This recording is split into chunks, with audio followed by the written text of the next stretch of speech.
Sure, let's put some money on it. In fact, I do a parlay with Champions League soccer and the WNBA. And Chelsea Messenger. Let's try to beat the rest of the network at being degenerates, because maybe, just maybe, we can win in that regard. I do like the idea of a parlay. Hey, Dad, don't forget about me, the dogster. Presented by BetMGM. The sportsbook born in Vegas. Download the app today. Please gamble responsibly. If anyone can be a degenerate, it can be us.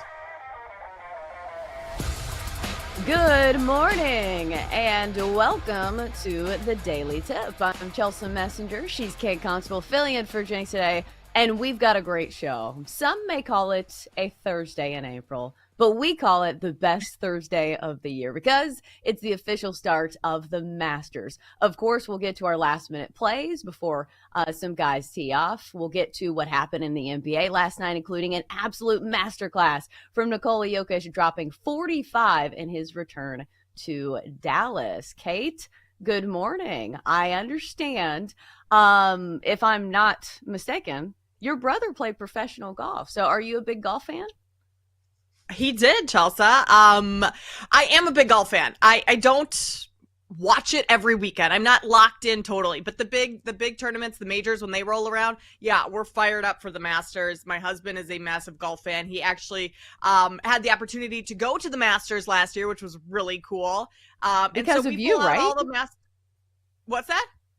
Wasn't it because of you? Didn't you line that up? It was because of me. He's very lucky. He married well. He should be. Yeah, he loved it. He went with his dad. We somehow finagled them some tickets. But it was a great time. So yeah, we pull out the coffee mugs. I have a Masters puzzle that I pulled out yesterday. We've got that rolling. So we're gonna just kind of like sit in front of the TV and, you know, do some puzzles, drink a little coffee in our Masters cup, maybe throw on, I got some Masters gear. I was debating whether I wear that today or Saturday when I host the Better Angle, and, you know, opted for Saturday at the Masters going into Sunday. Felt like that was, you know, the appropriate time, but we do have a little bit of green on today, getting ready for tee off. Yeah, so everybody else just give up because Kate has already won Wife of the Year. Like, if my husband heard that story, he would be so jealous. But Chelsea, what are you doing? Why don't you have any connections at the Masters? Because that's a really cool gift. Like, I think you're going to spend, like, do you think you can ever top that? Like, for men and for people who really like golf, like, getting into the Masters is so hard. You definitely have to know somebody. So, like, what's on tap next? Like, was this a birthday present? I have that's his present for every birthday and Christmas for the next 10 years. I have no, like, right? You can't top that. Hey, here's this mug. Yeah, you just don't top it. And I'm not a good gift giver to begin with, but, you know, he and his dad got to go spend some special time there together, and somehow, I mean, connection of a connection. It was a wild, like, train of events, but hey, I mean, they got to go to the Masters, which was pretty cool. Yeah, it's really cool. And the best gift you could probably ever give somebody. Like, I gave Jake, like, a Lululemon shirt. So, tickets to the Masters. So, we'll all try to keep up with you, Kate. All right, so we did have a big night in the NBA, which we will get to in mere moments. But first, let's go over how we did in our bets last night. For me, not a great night. Only had one bet on the card. Astros Mariners under 8. The Astros had the worst OPS in all of baseball going into last night's game. And of course, they scored 6 runs. Mariners add in 7. So under 8 was a loss for me. Mariners win at 7-6. Didn't see that one coming. Jinx also had that one as well. It was a squad play. But his best bet of the night comes through. Marlins Mets first 5 under 4. The Marlins win this game, and they're up in the first 5, but only 2-0. So that is a winner for Jinx. Tough week for me, 2-4 on the week. Jinx is 2-2. The doctor is 2-1. All right, let's go to the association last night for a huge game for Luka Doncic, which, before we get into the nuts and bolts of what happened last night, the Lakers did win 112-97, covering the 4.5, and the under hits 227.5. Luka Doncic 40 points. Kate, did you see the intro for Luka Doncic? And before the game, how emotional he was? He was obviously crying. He was holding back tears. He was wiping his nose. And I feel like it's very easy to get jaded in the NBA, especially when these guys are making so much money. And a lot of the guys, sometimes you don't see the effort. But last night was a stark reminder that these are still human beings and they still absolutely feel something. Yeah, Chelsea, I woke up this morning with a hangover, an emotional hangover from watching that video because it was so emotional watching it. I even woke up in the middle of the night and I thought, I couldn't stop thinking about Lucas sitting on the bench with just tears welling in his eyes watching that video. I felt so bad for the guy, and you just see the love that he had for the city of Dallas, for the city of Dallas, the love that they have for him, and the way he was treated in the trade. I mean, he sees it as kind of like a backstabbing, which I think he should. He put so much into that city, that organization, and wanted to be there. I mean, Trae Young even tweeted or retweeted the video of Luka last night crying on the bench and said, this guy was never going to leave. Like, what were you doing trading Luka? He would never have gone anywhere. He loved Dallas. But what impressed me the most really about like not even the 45-point performance. I mean, that was crazy in itself, but we've seen that from Luka. But just the flip of the switch from crying on the bench to going out and hitting a three within the first couple minutes and not slowing down at all. Like the mental fortitude to do that. If that were me sitting on the bench, I would have been in the fetal position on the floor, calling for my mom, like not wanting to play in that game whatsoever after watching that tribute. Like that's so hard to do. You have to kind of be like a freak mentally to be able to flip the switch like that and go out and put up 45 points. It was extremely impressive from Luka last night. Right, and it was immediate too. Like, what, he have 30 points in the first half alone? So it was one of those nights where he turned into an absolute assassin, it felt like, where, you know, he turned the emotions completely off when the game started. But again, like, to me, it was wild to see that much emotion, because I feel like guys give these answers like, oh, the city means so much to me, but rarely do we actually see it in their faces. And, you know, number one, it's most time we do not see professional athletes crying as well, especially before a big game. And I think some of it's not even basketball related, maybe, because think about it. He's a foreign kid. And when you come to the United States and Dallas is your home and it's your home away from home for so long and you picture your future there, it does feel like a breakup in more ways than one. Yeah. I mean, I want to say he had his first kid there. I don't know where else the kid would really be born, but that's not my business. But like to have a child there, to have that be your home away from home, like you said, coming over to America and not really knowing what the culture, what to expect, things like that. He had played overseas his entire career growing up in Slovenia. And also like the response that his teammates had to him, just the internet had to him with the response to the video that was, you know, circulating on Twitter last night of him sitting on the bench watching the tribute video. I'm not sure too many other players get that. Like, it almost feels like everyone is on Luka's side. And the situation's so unique, but like, just think of if there were any other player, like if it was Anthony Davis that went back to LA and had a tribute video, like we wouldn't be saying the same thing. And I know the situation's not the same because he wasn't, you know, drafted by the Lakers and has been there his whole career. But I just have a hard time thinking of another player that would command that type of respect from literally everyone and not have any sort of villainesque, I don't know, any other fans that are really against Luka. Like, everyone loves Luka, which I think is why that moment was so emotional, not just for Luka, but for everyone watching. I mean, I literally teared up watching that, which is saying some. I guess I'm kind of a crier, so that makes sense. But it was just a crazy, emotional, fun night. And then to go out and watch him, what he was able to do on the floor, like a big kind of middle finger to Nico Harrison, which I'm sure Luka very much enjoyed. Oh, for sure. I think you're right. It's so one-sided in the direction of Luka Doncic, like the support, and even for Mavericks fans. It almost felt like a home game last night because so many people were rooting for Luka Doncic. I think it's just because in the world of the NBA, rarely do we see a trade that's like so one-sided. Usually the players have a lot of control, and usually the players have some sort of say on where they go. Luka Doncic certainly didn't, and we saw that in his eyes last night. But you've got to hear the reception. Here's the start of the game, and you can hear the fans making it feel like a home game for Luka Doncic. At guard, in his 7th season from Slovenia, number 77,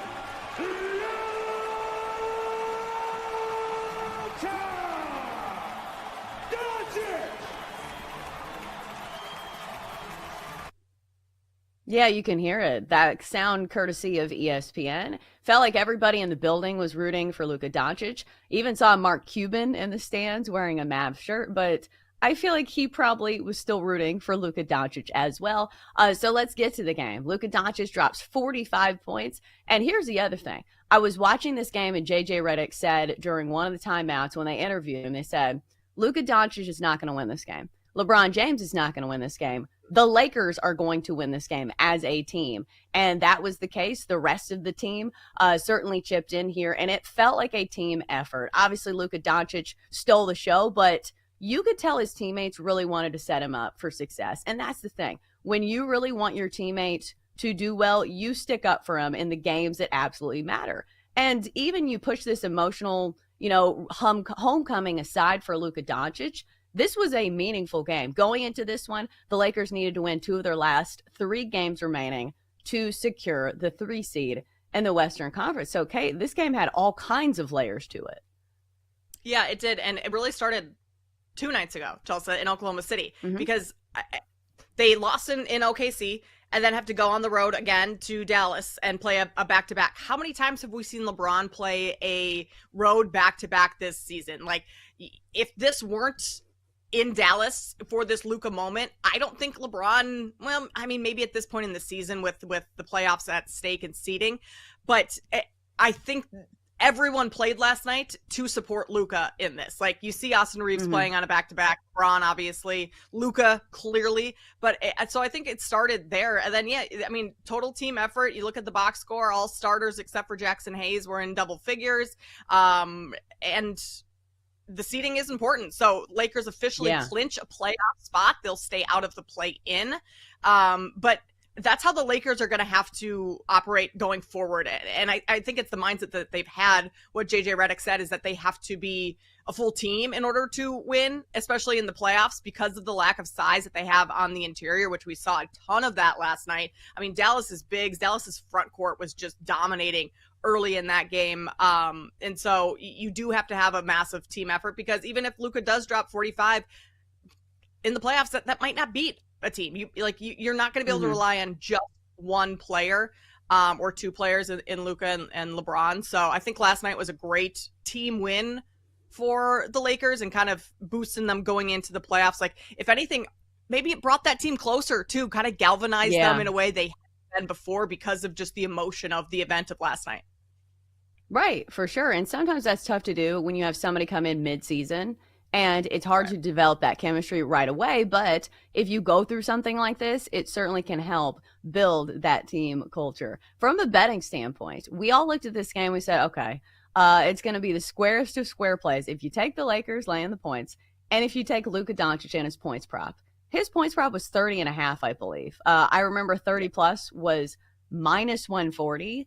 But sometimes in the NBA, I feel like these are square angles, but they're also the right angles. Because in the NBA, more than any other league, like, motivation matters so much. Because obviously there's only 5 guys on the court. And if you want to take a shot, you're going to take a shot, especially if you're one of these superstars. So, Kate, were you one of the people that was on a points prop for Luka Doncic last night?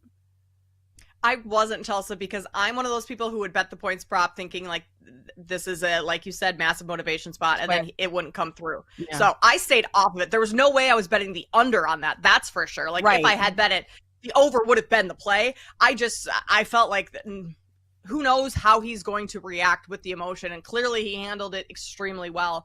I was on the Lakers. I thought that they would be able to win that one and cover, so that was at least a win. But in terms of Luka props, I stayed off of those. Really wish I had, because he hit his prop in the first half, Chelsea. He had 31 points in the first half. That's insane.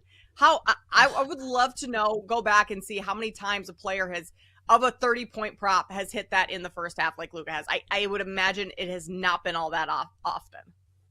Yeah, he was absolutely dialed in from the get-go, because that was the thing. His points prop was so high at 30.5. I thought to myself, okay, if he has a bit of a slow start, he can finish with 29 points, and you still don't get this prop. It was just so high. I felt like I couldn't play it, but We see this in the NBA. Guys can score a ton of points when they're these elite scorers, like we see with Luka Doncic. All right, coming up next, we'll switch gears a bit.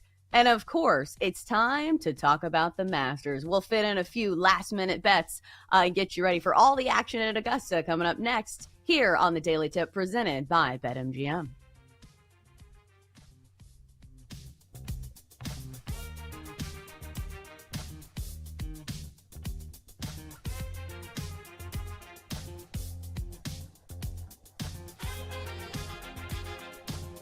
The Daily Tip will be right back on the BetMGM Network, sponsored by BetMGM.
Welcome back to the Daily Tip on the BetMGM Network, sponsored by BetMGM.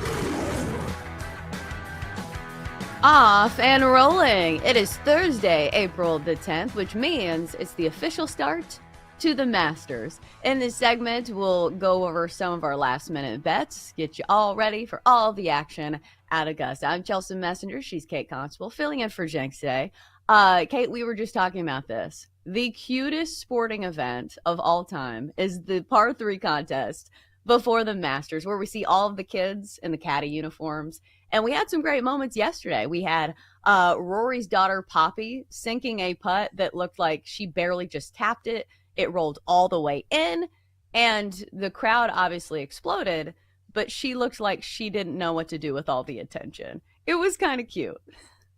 It was so cute. I mean, those little kids in the caddy uniforms is the most adorable thing ever. And yeah, she kind of like just froze. And I think it was Shane Lowry's daughter that came over and tried to pick her up. And Rory's kid like literally just didn't know what to do, and then goes and like runs into Rory's arms. And it looked like she was starting to cry because, yeah, that's a lot of attention on you as like a 3-4-year-old. When you don't know what to do, she doesn't know what she just did, which was actually pretty cool because she barely tapped that ball, and the downslope just took it, which was so cool. Lowry's daughter sunk a pretty far putt, I believe, and then you had Spieth's kid just crush it off the tee box. Yeah, he's got a good swing. He's got a really good swing, and he can't be more than like 3, which I guess is not surprising when your dad is Jordan Spieth, but I was like, holy cow, that kid's got a pretty good swing. So it was, adorable. Yeah, my reaction was, okay, maybe this kid is just short. Because you know how, like, some kids are just, like, small, but they're, like, more developed and they're older? Like, I noticed this because I have a 5-year-old. So, like, there are some girls at the playground that are the same size as Blake, but you can tell in the face that they're older. So I thought that about Jordan Spieth's kid. And then he turns around and was like, nope, that's definitely a toddler. Just hit that shot. Yeah, he striped it.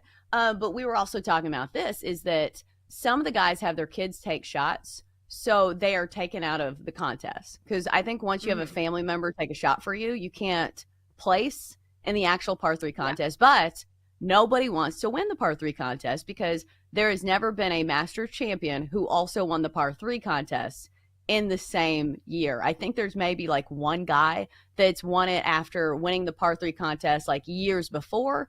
But nobody wanted to win. So at least we got tons of wholesome family moments from everybody at Augusta.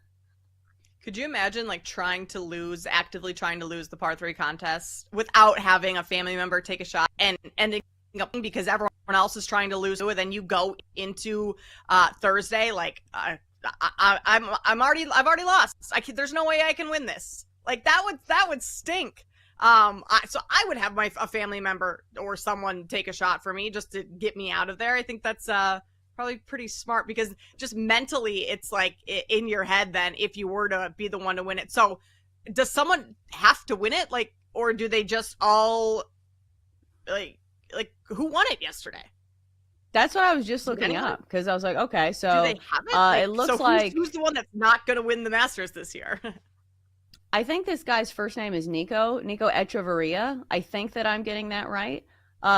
So there was a bunch of people tied, I believe. So yeah, there were 2 guys, JJ Spawn and Nico Echeverria. I need to make sure that's his first name. Oh yeah, Nicholas Echeverria. Okay. So my name recognition is on point here. But yeah, I mean, it doesn't mean that it never can be done. It's just, I think it's one of those superstitious things that holds a little water when you're somewhere like mystic, like Augusta, where it feels like otherworldly things kind of have like an impact on your golf game. But you know, who knows? There are trends and things that are made to be broken. So maybe it's this year for Echeverria to win the Masters. Probably not, but we shall see. If you do like betting on the Masters head over to BetMGM because, of course, they've got a nice little promo for you. Get a bonus bet right away by picking who you think will lead after one round at the Masters. Just like a tee time, you don't want to miss this opportunity. Your first round leader token has already been dropped into your account, so there's no opt-in necessary. All you have to do is add it to your bet slip to activate it. And once you make your bet with the token applied, you'll receive your bonus bet to use on golf. So why not do it?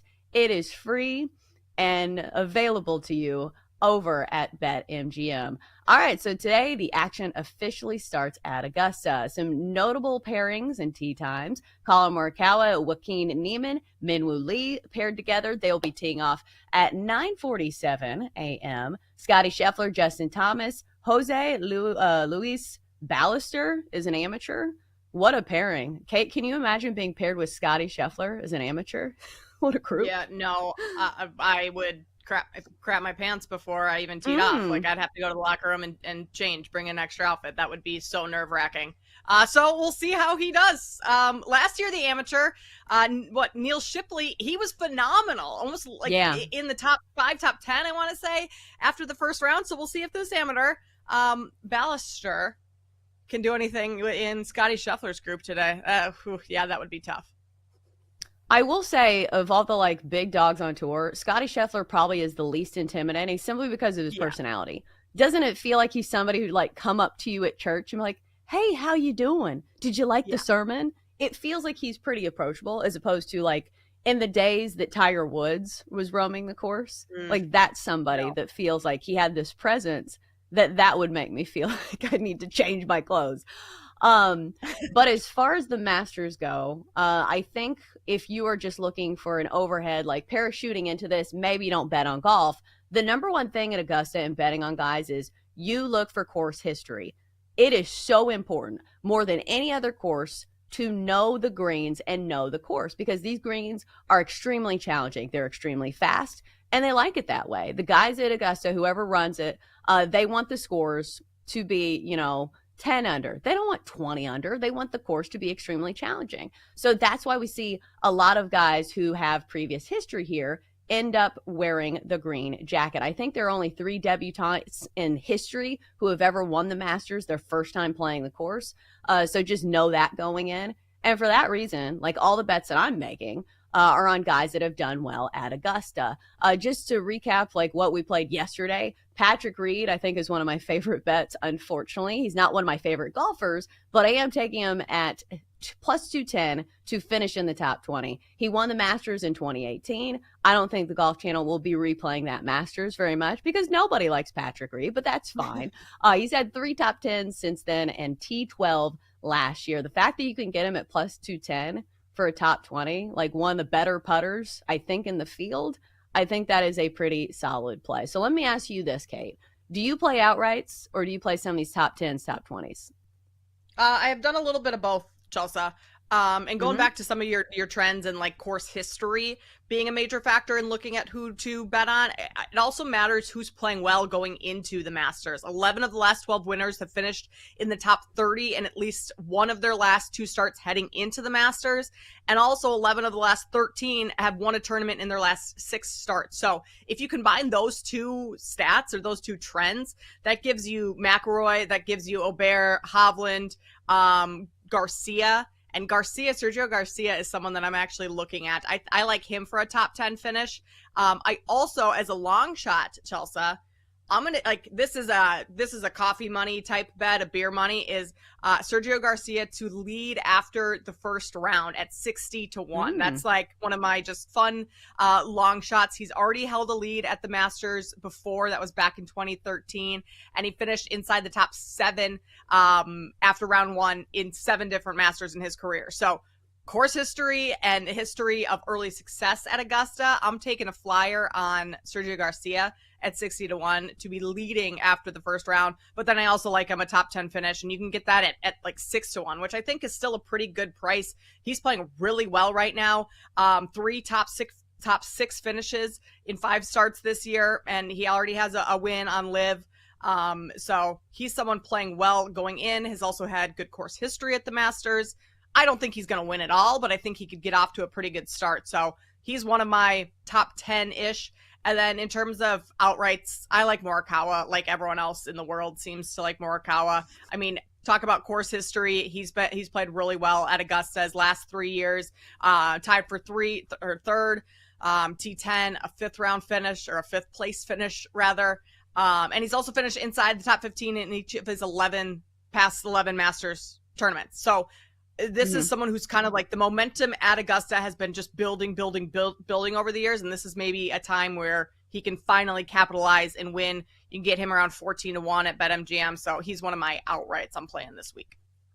Yeah, he's definitely a very popular pick, and for good reason. Yeah. It feels like his skill set kind of is tailored towards Augusta. He's a young guy, but still has tons of course history at Augusta. And then going back to Sergio, I think this is sneaky a really good play because, like you mentioned, I feel like I'm one of the few people that actually watches the Live Tour because my husband watches it, so I watch it against my will. Sergio was playing really well. This previous weekend, didn't he finish in the top 6? So somebody who's on his game, and he obviously has won the Masters. He has a daughter named Azalea, so clearly he feels very at home when playing at the Masters. And also, I saw a picture of him online with a picture celebrating his 100th major played in. So I feel like he's somebody who feels very... 100th? Yeah, that's what it said on the cake, I believe. Oh, that's cool. Okay, I like that even better. Yeah, I feel like some of the live golfers that have been playing well, just because unless you are Chelsea Messenger who watches live, yes. are there is the casual fan watching live every weekend? No, you're probably watching the tour events. So some of those live players kind of go under the radar, especially a name like Sergio, who's a big name in golf, but like you have Brooks, you have Rory, you have those other guys that kind of trump him in terms of popularity right now, where I think Sergio's just kind of flying under the radar, and I'm hoping he has a very good week this week, because that means I'll have a good absolutely. week. Right, yeah. There's even a bet you can make over at BetMGM. You can bet on who wins the Masters. Is it somebody from the PGA Tour, or is it somebody on the Live Tour? The Live Tour is plus 350. And that'll get you some really good guys. Obviously, it gets you Jon Rahm, Sergio Garcia, who we just talked about, Brooks, Bryson, Cam Smith. There are a lot of good golfers with great major history, because the thing is, if you haven't won a major or if you haven't won a Masters, there's a good chance that you're not playing at the Masters because you don't get those world golf rankings playing on the Live Tour. So I don't know. I'm kind of rooting for chaos. I also feel like the Golf Channel and all those like outlets don't want people on the Live Tour to win because they don't like talking about them. So I am rooting for chaos. David, our resident Double D audio guy here on the show extraordinaire. David, I know you have some picks for us. Who do you like this week at the Masters? Well, first off, let's talk about the first round. If I were going to pick someone in the first round today, I'm looking at the earlier tee times because from what I've heard, wind picks up in the afternoon and the course is gonna get much more difficult. It's the only thing that I don't really like about the Sergio play. 12:22 tee time. That's going to be going into the afternoon. The course is going to play a little more difficult. I would be looking at those earlier tee times and some of the elite talent that's coming off the tee early in the morning to post a good number. As far as outrights, you know me, I like big money and stuff like that. So I took Ludwig Åberg, who in his rookie season last year placed second. Yes, he hasn't been playing good this year, but if you play well at Augusta once, you kind of know how to play it afterwards. I think Åberg's in the fight at 20-1. My long shot, who else? Willie Z. Let's go. Come on, Willie Z. Come through for me at 50-1 as an outright winner. I will be very happy. Will Zalatoris always plays well at Augusta. My only concern is, are his back issues gone? Or are they lingering? Would be my only concern. Yeah.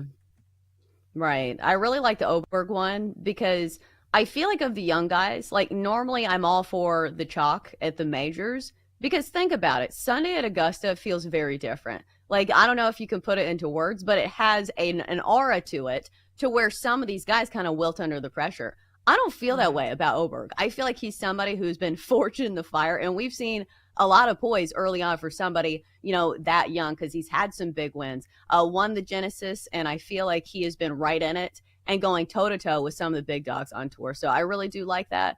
Willie Z, I hope he's back. It's just, especially with first-round leaders, I feel like that's when it's really anybody's game. Because like I said, I feel like you go with the favorites who win it all, if you're playing all 4 rounds, simply because Sunday is so tough. But first round, I feel like that's kind of wide open for a lot of these guys. Yeah, I think it is. Also important to note, and I don't think this trend continues this year just because it would be pretty wild if it did. Last 2 years, the player leading at the end of round 1 went on to win the tournament. Scotty last year, John Rahm the year before. I said I don't think Sergio's going to win the tournament, even though I like him to be leading after round 1. But again, I think that trend of the last 2 seasons changes this year because the Masters is so hard, and we are going to see chaos this year, that's for sure. Yeah, I'm rooting for chaos. All right, coming up next, time to switch gears to the NFL, give you the latest headlines, and keep you all up to date with what's going on around the league. Next on the Daily Tip. The Daily Tip will be right back on the BetMGM Network, sponsored by BetMGM.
Let's get back to the Daily Tip with Chelsea Messenger and Michael Jenkins on the BetMGM Network. Presented by BetMGM, the sportsbook born in Vegas. Download the app today.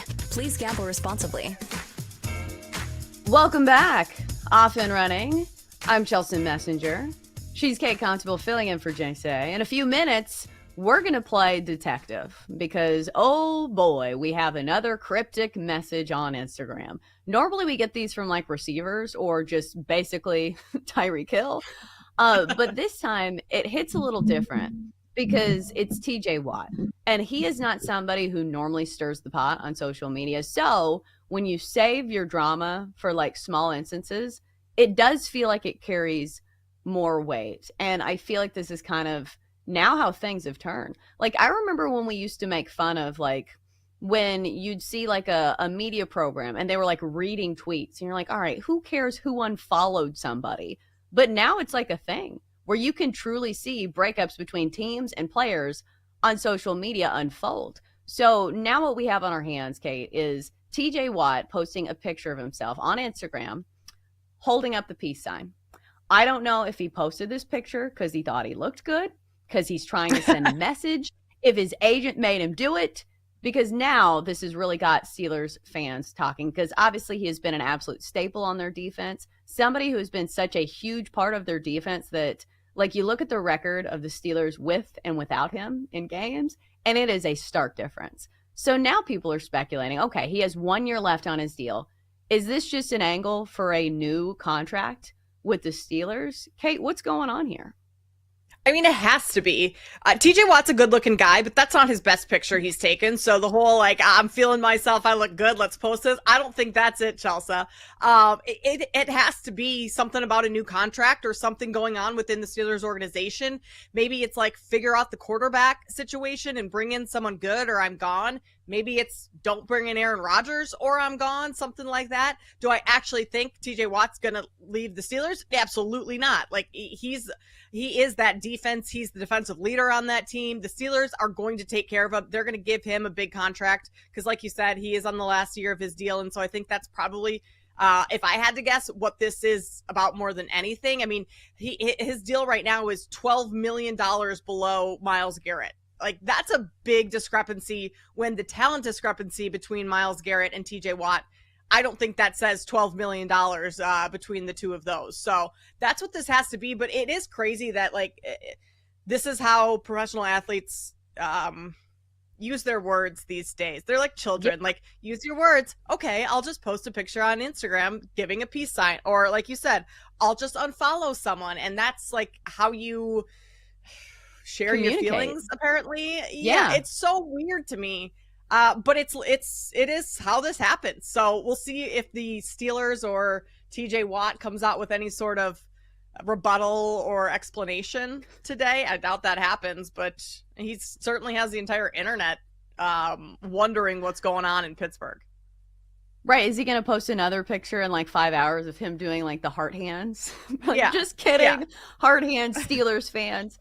But it is funny how now that players and agents use social media as a weapon, you know, in their belt, and how to stir the pot and use the media to their advantage to get the chatter going of, you know, all the talking heads saying, hey, you need to keep TJ Watt. And then your agent sits there and points to all these pundits and say, hey, look at how many people are saying you need to keep TJ Watt. Not that the Steelers are ones to like bend to the will of the media. I'm not saying that. It's just, it is very interesting. But here's the thing. We keep rewarding these type of things because every time it feels like a big star throws some type of a diva fit, which I'm not calling this a diva fit, but you get what I'm saying, is that usually they're rewarded with a big contract. We saw with Myles Garrett. He said, oh, I want to go to a winning team.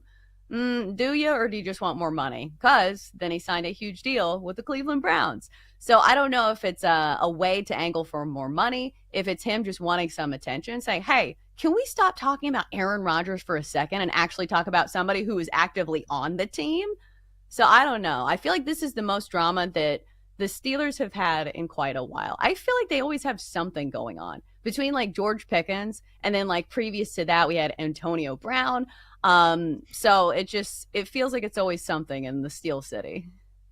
Which is interesting because they're such a buttoned up organization. Like top to Right. bottom, they are one of the more consistent organizations in football year over year. And their management is good. They pay their players. They don't let talent walk out the door all that often. But yet here we are heading into this season, and it's like, who's going to be the quarterback for this team? Do they have a deal, essentially a handshake deal done with Aaron Rodgers? Because the draft is just a couple weeks away. And you'd have to imagine that the Steelers of all organizations have a plan going into the draft, a pretty good plan, but like, what is that this year? Because as of now, Mason Rudolph is your only quarterback option? That's a little scary.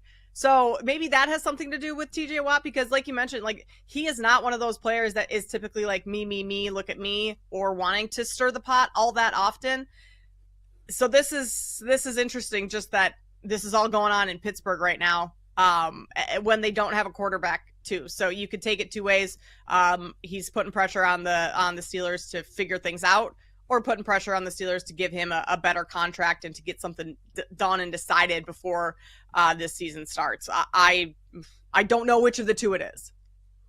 Right. I think we're all trying to speculate here, because obviously it is simply a picture of him holding up the peace sign. It could be anything. I feel like those middle school girls that are trying to like decipher a text from like their crush, where it's like, he said hey with 3 ... afterwards. What does that mean? That can mean a lot of different things. That kind of gives me like PTSD thinking back to like the high school crush days, trying to decipher what all those mean, because those are games that we played back in the day with the ...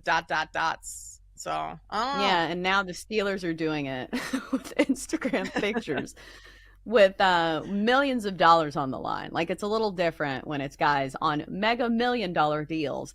But it is still fun to follow and see where it leads. All right, so Adam Schefter just tweeted this out. Speaking of the Steelers will visit today in Pittsburgh with Shedeur Sanders. They also will host Kyle McCord next week, which begs the question, is Aaron Rodgers still the answer? Or is Aaron Rodgers still the answer? And they try to like make it work with Shedeur, because I don't think that Shedeur will probably be available by the time the Steelers get their pick, but who knows? The NFL draft sometimes, has these quarterbacks where everybody says, oh, they're going to go in the first 3, they're going to go in the first round.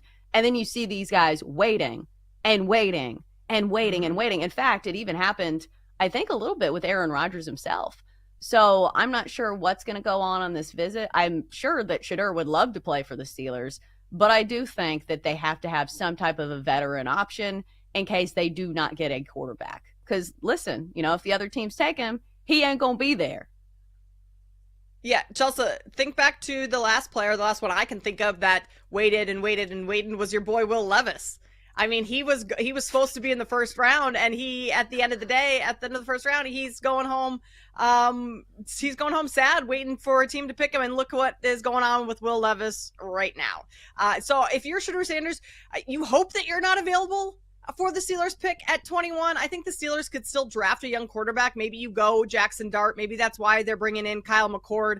I think that would be a little high for Kyle McCord to go, but I mean, does that mean, okay, they're going to sign Aaron Rodgers, bring in a young quarterback, and kind of have Aaron show them the ropes for a season, and then let that young quarterback take over? If they have enough confidence in what they see in Shedeur Sanders or Kyle McCord, Jackson Dart, sure, maybe. I find it hard to believe that they would trade up in order to get Shedeur Sanders. Like, I don't think Shedeur is that talented of a quarterback where like you're going to give up a ton and trade up to try and get him, even though the Steelers need a quarterback. So it'll just kind of be interesting to see what comes out of his visit with Pittsburgh, what information we can get from that, because I have a hard time finding an avenue to those two linking up within the draft. Just with all the other things that the Steelers have and need and have to figure out. Like, that would be a big jump up. Yeah, because the Steelers have the 21st pick. So that would be a lot of falling for Shedeur Sanders to do, unless the Steelers do move up. But the consensus in this draft is that there are not many quarterbacks worth moving up for. Even Cam Ward, like, I feel like we've kind of gone back and forth, even though now it does feel like there is a bright neon sign above Nashville that says welcome to the Titans, Cam Ward, because the Titans didn't even want to do their workout with Shedeur Sanders to say, hey, listen, we saw enough at your pro day. I think we good, even though they try to spin it and say, well, he was so good. I don't know what else they can show us. But I think it's simply because they are sold on Cam Ward. So that does feel like it is the way that it's going to go. All right, a couple minutes left here. I wanted to mention this because I think it's funny. Not funny, but interesting. Maybe that's the word that I should have used. So the Panthers have signed a basketball player from Coastal Carolina. His name's Colin Granger. He's 6'9", 235, and they want to make him a tight end. As we know, there have been several former basketball players who have gone on to really good careers in the NFL. Antonio Gates, Tony Gonzalez also made the jump from college hoops to the NFL, but I'm not sure if this will work. Like, we'll see. Obviously, there is something there that made the Panthers want to sign him, but I don't know. It'll be an interesting story to follow. This is going to be the start of the conversation once again of, can NBA players play in the NFL? I know this kid is not an NBA player. Like, he was a okay college basketball player at Coastal Carolina. I mean, only averaged like 7-some points, but he's a big guy. They can use him as a, blocking tight end, more so as like a pass catching tight end and someone who's going to score a ton. So maybe that's the thing, but this could also be like a Tim Tebow thing. Didn't Tim Tebow try out for tight end like very late in his career, or come back and like, you try it out, it's a good, fun story, and then you get cut before training camp. Like, that's probably, if I had to guess, what's going to happen with this kid. But good for him. Kind of a fun story, and clearly he has some skill. Otherwise, they wouldn't be looking at him at all. Yeah, I think it will be kind of a reach for him to be a successful NFL player. Because, listen, we are talking about, like, historic names. Like, Antonio Gates and Tony Gonzalez are two of the best ever to do it. So it's not like they are the general public. It's not like they're the gen pop.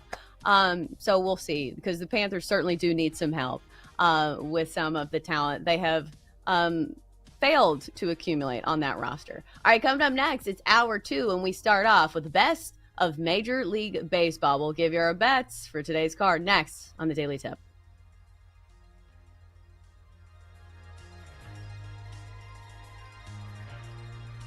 The Daily Tip will be right back on the BetMGM Network, sponsored by BetMGM.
Now, from the BetMGM Network, it's time for the Daily Tip This is like Disneyland for adults.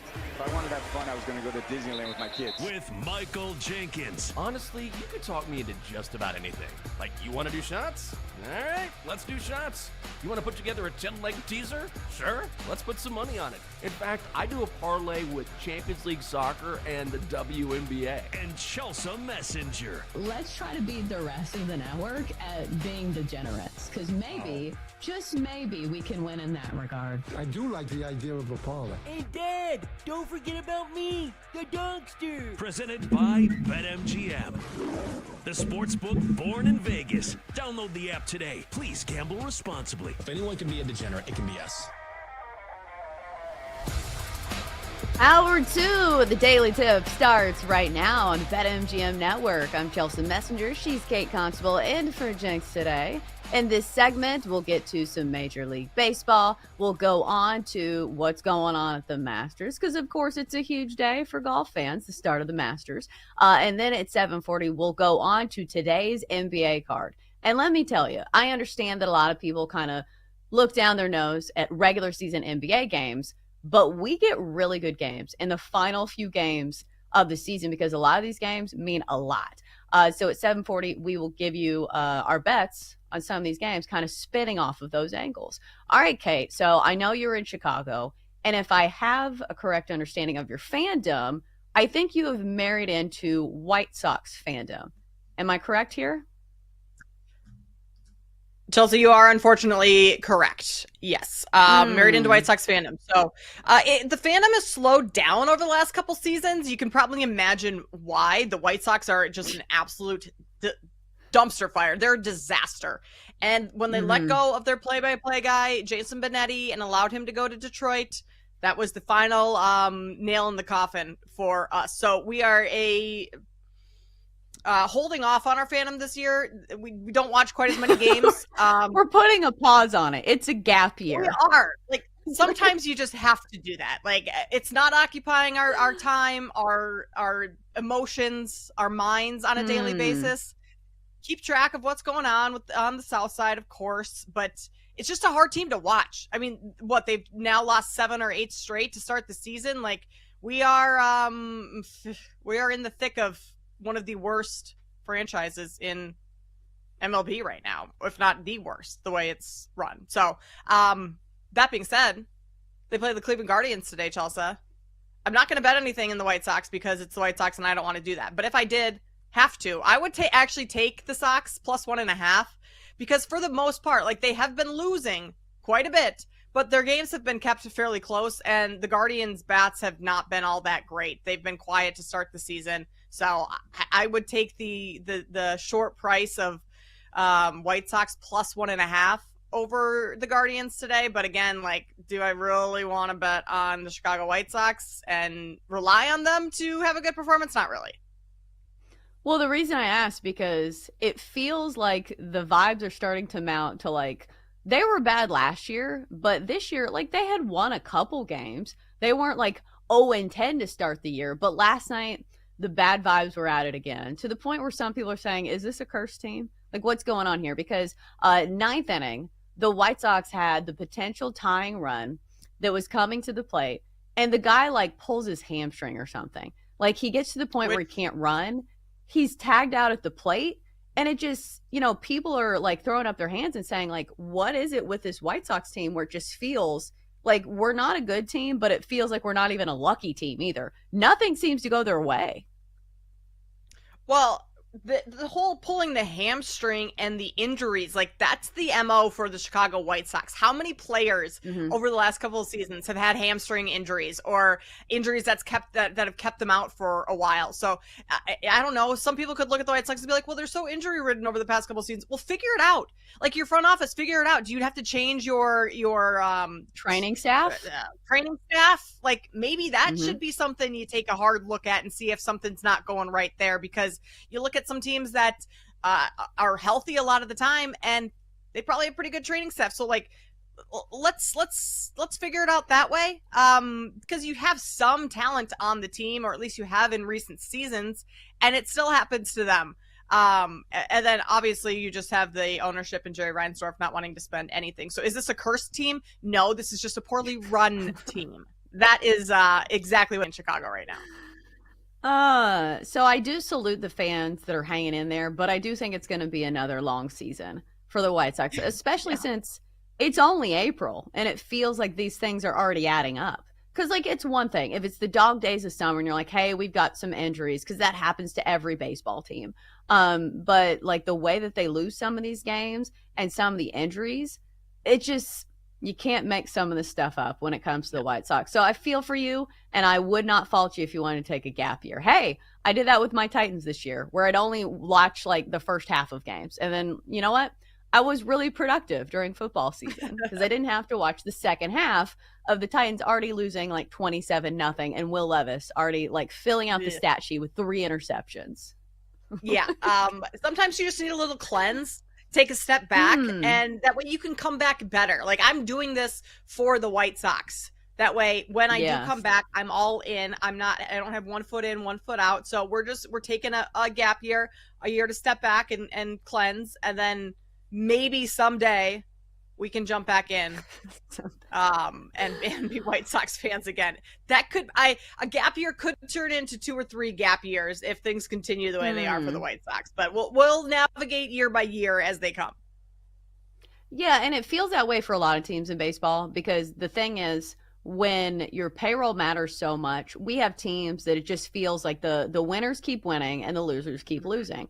And it's wild to me that in baseball, it's not even like the small market teams because like the White Sox are not a small market team. Same goes for the A's when they were in Oakland. Oakland is not a small market. It's just their owner did not want to spend money. All right, so maybe we'll spend some money betting on some of these games. So I wanted to kind of do a flyover of some of the most interesting games on the slate. And listen, some of these are kind of a tough sell, but maybe you have some sort of a gambling angle. Like Angels Rays.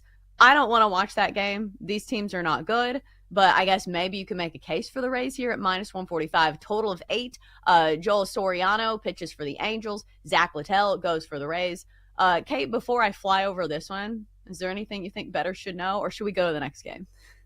I mean, just know that the Rays finally got some hits last night, some runs last night, but they've just been really quiet to start the season. So I actually lean towards the Angels just because despite losing last night, they've kind of generated more momentum at the start of the season. Mike Trout being in the lineup, like that's big. So that's all I would really say about that. I think you get a decent price on the Angels at +120. But pitching matchup favors Tampa Bay. So I don't know. That's all I got on that one, Chelsea. You can move on. Yeah, it's not one of the marquee matchups of the day. I think from a viewing perspective, maybe there's a couple that are the best ones just from a watching view. Blue Jays Red Sox, I'm interested to see how Walker Buehler fares today. One of the big, well, not their biggest offseason acquisition. That would probably be Alex Bregman for the Red Sox. But a big one to their rotation. Walker Buehler has been hit or miss a little bit for the Red Sox so far this season. Mostly misses. Gave up 5 earned runs to St. Louis in his last start. Gave up 4 earned runs to the Rangers in his first start. But I will say this, it should be an easier hitting matchup going against the Blue Jays, who have been in a power outage. Like, we've heard a lot about Vladdy Jr. not hitting that many home runs. But in general, the Blue Jays have some of the fewest home runs of any team in all of Major League Baseball. I'm trying to pull up the stats right now. The Dodgers have 28 home runs. The Blue Jays have a total of 6 home runs. They are dead last in the majors. A power outage for Toronto. So I think for me, Chris Bassett's a good pitcher. I believe he's going today for the Blue Jays, but I would lean towards the Red Sox simply because I feel like it can depend on their bats a little more. Or you say, hey, it's a total of 9 runs. You think both these pitchers are going to give up some runs here?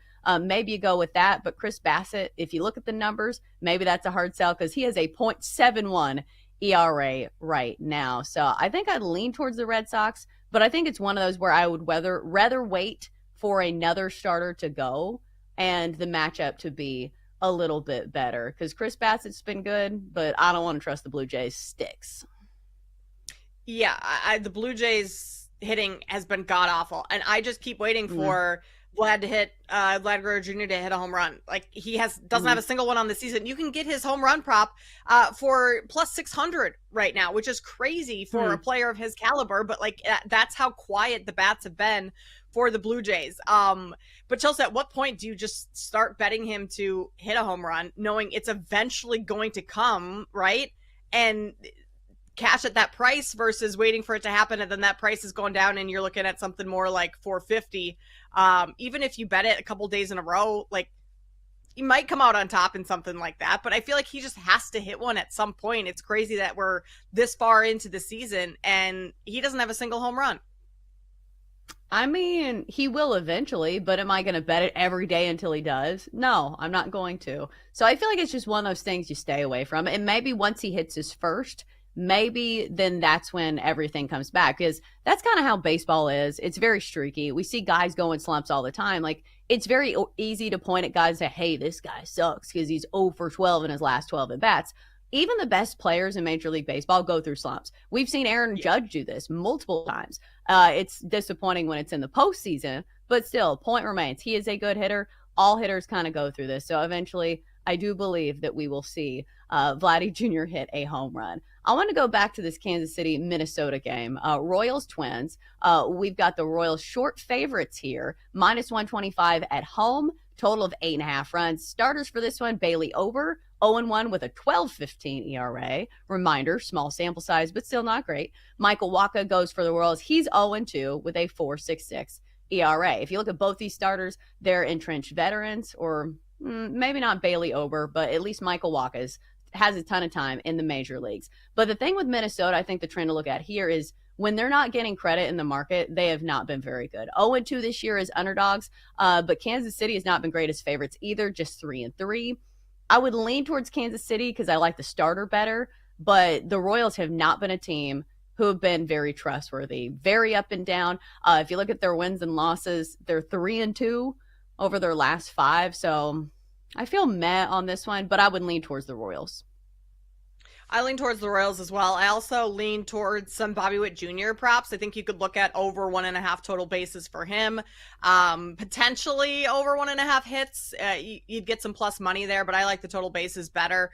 I mean, you talk about Ober's ERA of 12 plus. Yes, small sample size, but he's given up 11 hits, 3 homers in under 7 innings of work. And Bobby Witt Jr. against Ober, Bailey Ober. No, Ober. Ober. Mm-hmm.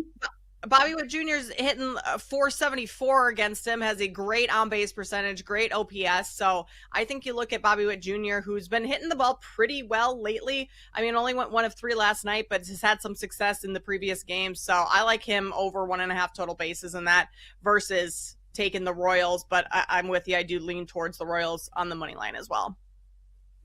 Yeah, you're right. Bobby Witt Jr., I'm looking at the splits now, has really good splits against Bailey Ober. So maybe that's the play. Or you just take the Royals and hope the bats do enough to get the win for Kansas City. All right, so I know you didn't handicap this one, but I do want to talk about it just a little bit because I do think it's a good matchup. Phillies and Braves. Braves minus 135, favorites at home here against the Phillies. Total of 7.5 runs. Jesus Luzardo goes for Atlanta. He's 2-0 with a 1.50 ERA. For the Phillies, I should say. AJ Smith-Shawver is going for the Braves. He's 0-2 with a 5.19 ERA. The Phillies have burned me once because I said to myself, why are the Phillies dogs in the first game? And it was Chris Sale who was pitching, and I lost that bet. It was by 1 run, but both these games so far have been close. Last night, the Phillies won at 4-3. So, Kate, I'm trying to talk myself out of the Phillies at plus money once again, but I don't know. I mean, I don't know if I can do it. The Phillies are the better overall team. Yeah, they are. But the Braves, they're 2-9 this season, but you're laying minus 135 for them. Like, what does that tell you? The Braves have stunk. Right. To start the year, and they're still favorites, and not even just like a minus 110 or a pick'em type favorite. They're minus 135, so you're paying a little bit of juice to back the Braves. That scares me if you're taking the Phillies, just because that line seems a little fishy in terms of the success that the Braves have had this year, and them being somewhat of a heavy-ish favorite at home. Just that line makes me kind of want to lean towards the Braves, or at least stay off of the Phillies. Yeah, it makes you wonder, like, what are the books now that we don't? And I think some of it is, it's very easy to look at the Braves, and I feel like even the numbers are not great for them. Like, going into this Phillies series, they had the worst OPS in baseball. So I said to myself, why would I not take the Phillies? Granted, these games have been close, but also I think it bears worth repeating. The Braves had a very tough start to the year when it comes to their schedule. They went out of spring training and had to go all the way to San Diego, played the Padres, then played the Dodgers. They did get a bit of a respite playing the Marlins, but still, when you start this season against two of the best teams in Major League Baseball, like, what do you expect to happen? Like, the Padres are the first team to 10 wins in baseball, and the Dodgers are the Dodgers. So maybe the Braves aren't as bad as their record says they are. All right, coming up next, it's time to go to Augusta. We'll get you previewed and ready for all the action at the Masters. That's next on the Daily Tip, presented by BetMGM.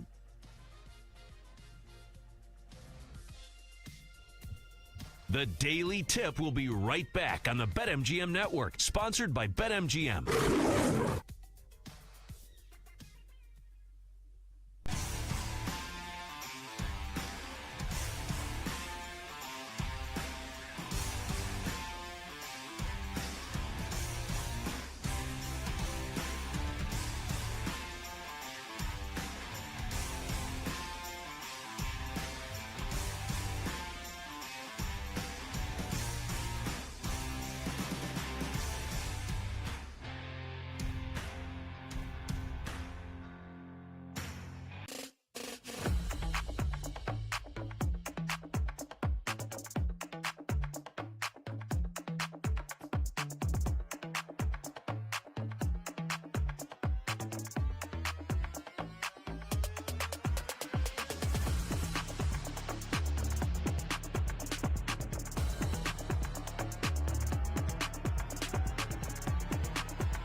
Welcome back to the Daily Tip on the BetMGM Network, sponsored by BetMGM. Welcome back. Thanks for choosing to start your morning with us here on the Daily Tip. I'm Chelsea Messenger. She's Kate Constable. In a few minutes, we'll get to what's going on at the Masters, including some of the sound we heard throughout the week and what it has to do with some of your bets that you could be making. So, Kate, before we get into some of the betting angles and some of the sound bites, let me ask you this. What is your take on pimento cheese sandwiches? Of course, it's a huge staple at Augusta, but honestly, it sounds disgusting to me. I don't think I would eat one of these. I would eat one. Yeah. I would certainly eat one if I were at the Masters. This would not be a everyday for lunch type of thing. Like, it's literally just pimento cheese and bread. That's all it is. Is there anything else on it?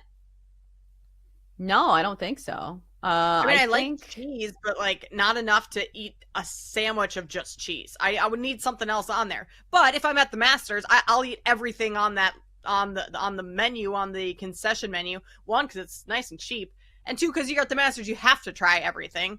So yeah, that would probably be my diet if I were at the tournament. But am I making up a pimento cheese sandwich when I sit down later to watch the Masters? Yeah, that's probably not happening.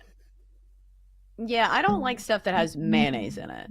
And I don't like stuff that has sour cream. And I don't like stuff that has cream cheese. And I'm pretty sure this has like all of those in it. So here's the recipe. That actually sounds delicious. Really? Ugh. I feel like those condiments I'm just not a fan of. So this has cheese, cream cheese, diced pimentos, mayonnaise, onion powder, garlic powder, and cayenne pepper. So, like, some of those spices sound all right, but I don't know. It's even the mayo that gets me a little bit. The cream cheese. Oh, I'm all in on cream cheese. You load that baby up. But it's the mayo with the cream cheese that kind of grosses me out. But I would imagine, I mean, clearly it tastes good. I'm not eating it for health reasons, that's for sure. But if it tastes good, give it a whirl. Do they cut it into the nice squares that are, like, cute and dainty? That would probably make it taste a little bit better. I think you get it maybe for an Instagram picture, but that's it. Like, I'm not I'm not gonna actually eat it. Yes, because I don't even like sushi that has like too much cream cheese. Like, I have a core memory of we went to this sushi place that was supposed to be really good, and I take a bite of the sushi and it's just all cream cheese, like a mouthful of cream cheese, and it just gave me the ick to my core. Really? Oh, when I eat bagels, I load up half the tub of cream cheese on those things. Like, it is like an inch thick of cream cheese. And delicious. I could eat just a spoonful of cream cheese, Chelsea. Mayonnaise, different story. Cream cheese? Are you kidding? Cream cheese is so good. And you just need plain cream cheese. Don't even go with the strawberry or the garden, the veggie. No, plain cream cheese on anything. Especially in sushi when you have it tempura, so the cream cheese kind of melts a little in it. Oh, phenomenal. Yuck, yuck, yuck, yuck. Always yuck for me. Don't like mayonnaise, don't like cream cheese. I'm just not a big condiments person. Like, even like ketchup and mustard, I'll take a little bit, but I don't want it to be like the whole flavor of whatever I'm eating, because that defeats the purpose. Like, you might as well eat the condiment with the spoon. So I don't know. It's just... I understand that it's an iconic menu item at the Masters, but maybe I would get something else because, you know, they do have other things at the Masters, so maybe I would do that instead. All right, so let's check in at Augusta and see what's going on. The week before, of course, we heard from some of the contestants, and we've talked about a lot of the other players because we talked about the Masters earlier on in the show. Feels like we haven't talked about Scottie Scheffler very much, and as one of the favorites over at BetMGM, we should probably see what Scotty's been up to this week. And listen, I understand that he's not the most interesting person half the time. It feels like the most interesting thing about him was, you know, back when he had that arrest in a tournament. But we know the expectations are sky high for Scotty. Over at BetMGM, he is your favorite at 5-1 to win it. Of course, he has won it multiple times before. He set the menu at the Champions Dinner this week. So let's hear from him. Here's Scotty on his attitude and his mindset going into this year's Masters. When I step up onto the tee at a tournament, my thought process is always about my preparation. And so when I step up on the first tee, I just remind myself, I've done the work, I've done everything I could I've checked all the boxes, and I've done everything to where I can go out here and play well. And so I can go out and compete freely, knowing that I've done what I'm supposed to do in my preparation. And then when it comes time to compete, I'm just trying to soak in the competition, go out there, have fun, be committed to my shots. And I'm focused mostly on my mental attitude. You know, I'm not looking at results. I'm just trying to focus as much on my process as I can. And yeah, there's definitely nervousness. There's definitely excitement, anxiousness. I mean, all those things go through you when you're out there competing. It's just about how do you use those feelings and emotions to kind of enhance your focus. And that's pretty much it. Yeah, so I feel like a lot of athletes say this, but Scottie Scheffler actually does this to the effect of, hey, he says, as much as I can put into this pre-tournament, that will give me confidence when I'm actually playing. But like we've all been there before, Kate, where you prepare to a T and you have everything ready, but still sometimes it's hard to execute. And we see this especially on Sundays at Augusta, because this is where the spotlight becomes white hot, especially for some of these younger guys. But as we've seen with Scottie Scheffler, feels like he's unflappable. Like if Scottie Scheffler is in contention on Sunday at the Masters, is anybody going to say, oh yeah, he's going to wilt under the pressure? No. So there's a reason he's one of the favorites. Is anybody going to be shocked if he wins? Absolutely not.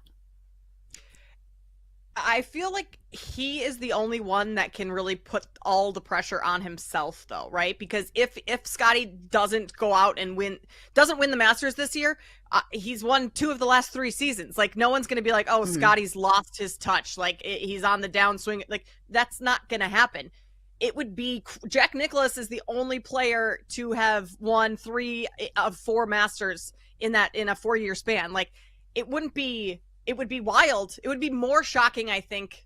Shocking is maybe not the right word, but if Scottie goes out and wins and ties Jack Nicklaus in this regard versus if he goes out and loses. So, like, I don't think pressure from the media or the outside world is necessarily on Scottie to win. I think more of the pressure would be Scottie putting it on himself of wanting to clear. I mean, every player that goes out, you want to win, right? But wanting to win even more so this year to reach the same record or streak that Jack Nicklaus had. I mean, only 3 players have won the Masters 3 different times. I think I have that. Yeah, Nicklaus, Faldo, and Woods have gone back to back at Augusta. So that would be putting him in that category.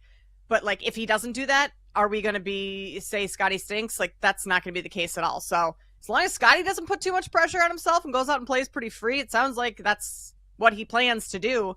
I think he could have quite a bit of success this week. Clearly, he is the favorite to win. Right, and a lot of it is relative as well, because Scottie can have a great tournament, but we're at an era on the PGA Tour where there are so many good players.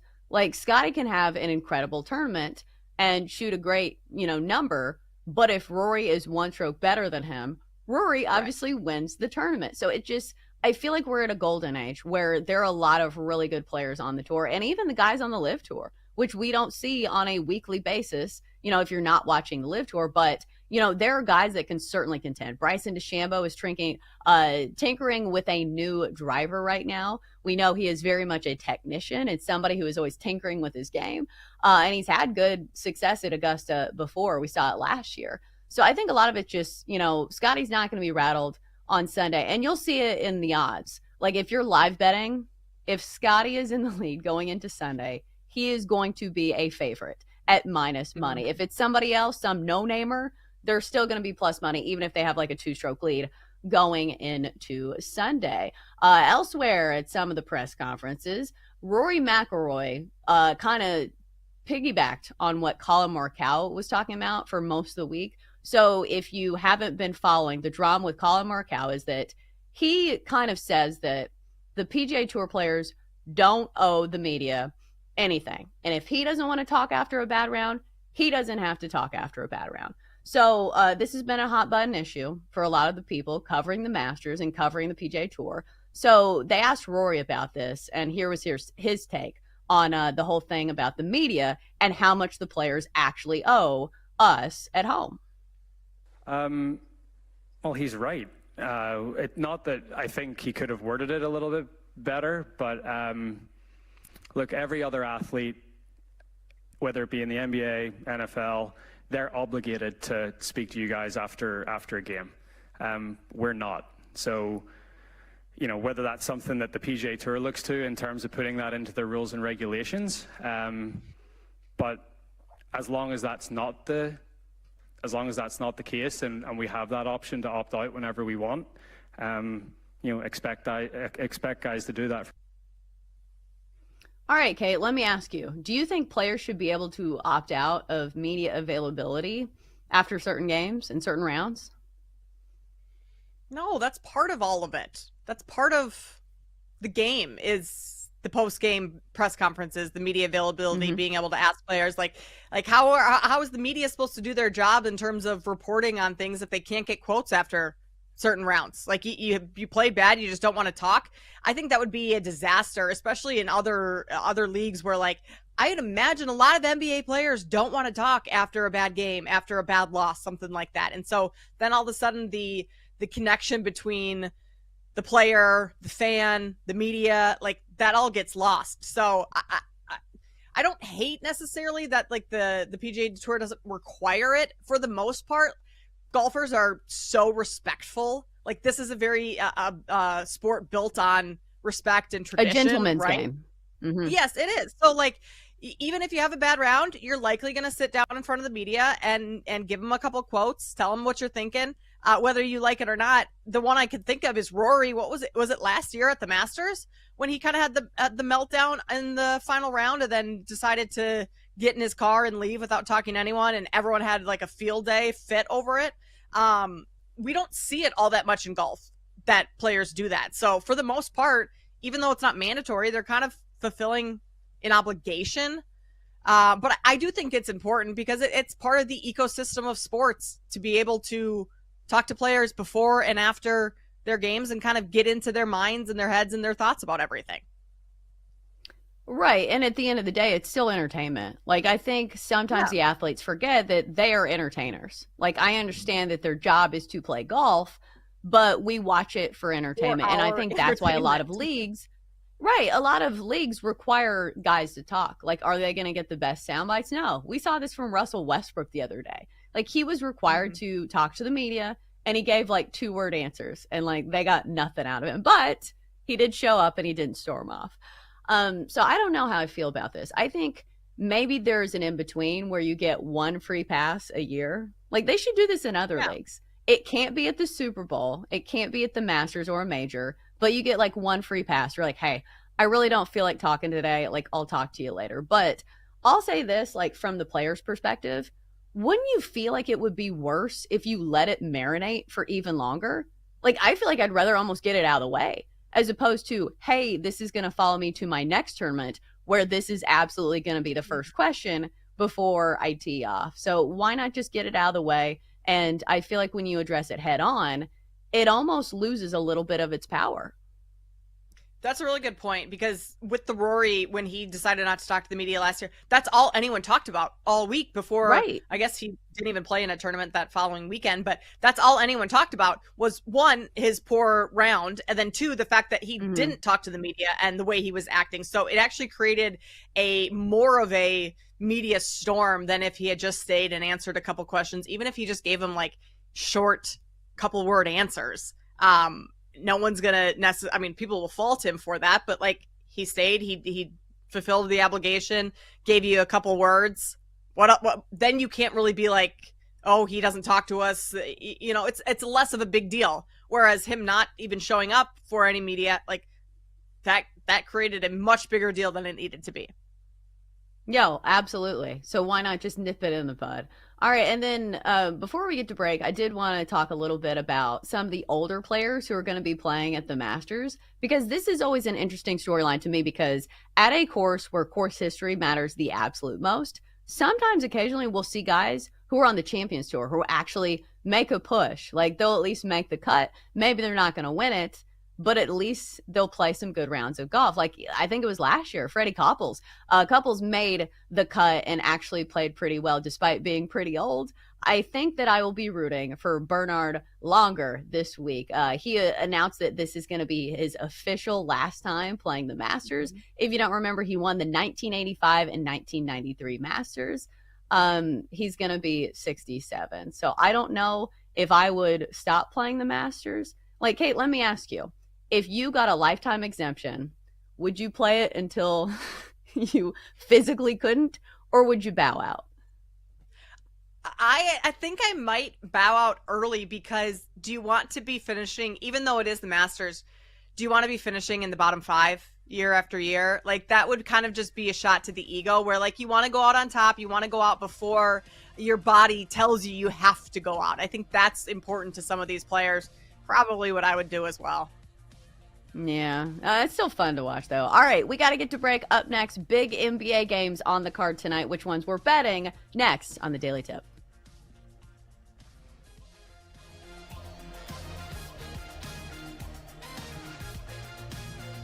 The Daily Tip will be right back on the BetMGM Network, sponsored by BetMGM.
Welcome back to the Daily Tip on the BetMGM Network, sponsored by BetMGM. Rise and shine, people. We're off and rolling here on the Daily Tip. I'm Chelsea Messenger. She's Kate Constable, filling in for Jenks. And in a few minutes, it's time to dive in to the NBA. I understand sometimes the regular season is a tough sell for people, but we have some really meaningful games tonight in the association, including the Timberwolves and the Grizzlies, because in the West, it's absolutely wild right now.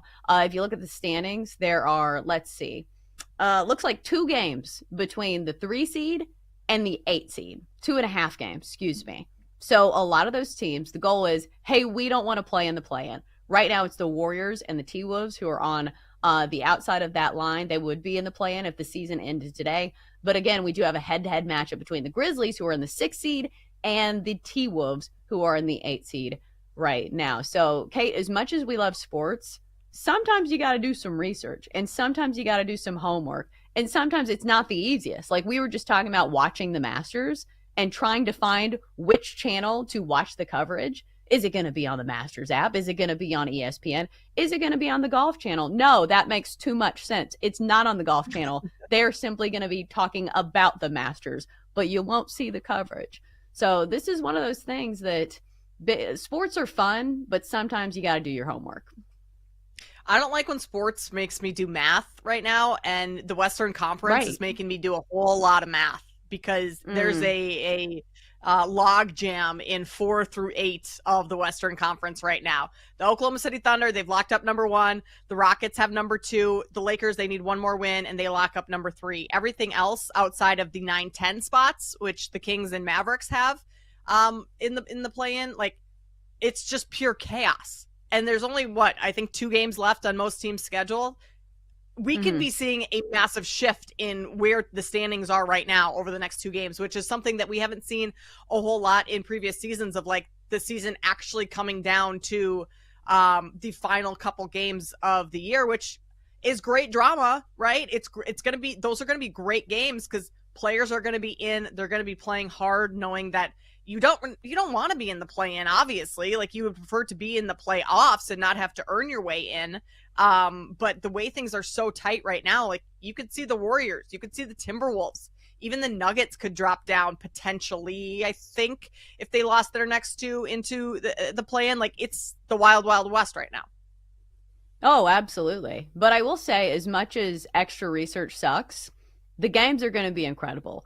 Like watching the Mavericks and Lakers last night. I understand that had an added, very emotional layer for Luka Doncic, but like that game was really meaningful, in the standings as well. So it wasn't just about Luka, it was about the Lakers, who needed to win 2 of their next 3 games to end the season to secure the 3 seed. So they have 2 games left on the schedule. They play the Rockets, who don't have anything to play for. They're pretty much locked into the 2 seed. And then they play the Trailblazers, who are not good. The Lakers should win at least one of those games, but you were just talking about this. We've seen crazier things happen. Last year with the Nuggets, who got knocked out of, a seed because they lost to a really bad team. Was it the Spurs? They lost to the Spurs, who was it? Like in the final or the second to last game of the season, and that knocked them out of, I can't remember if it was the number 1 seed or 2 seed, but a top 3 seed, and just made their path to the finals harder, and clearly didn't get to the finals because their path was pretty difficult. Right. And I think that goes to show that just because a team needs to win doesn't mean that they're going to win. And we see this all the time. Like, I feel like this is something in the NFL that we talk about where, it's this team needs to win to secure the playoff spot. Who cares? These teams on the other end, they're not there to roll out the red carpet and say, hey, here you go. There's still plenty of competitive teams in the league. And so I think you need to realize that going into some of these games. But let's try to roll this into some bets to make tonight. So let's start with Minnesota and Memphis. This is a really meaningful game. As I mentioned, the West is super tight in the standings. So a tight line in this one as well. This line opened as Memphis home favorites, 1-point favorites. And in fact, I think over at some shops, they still are favored.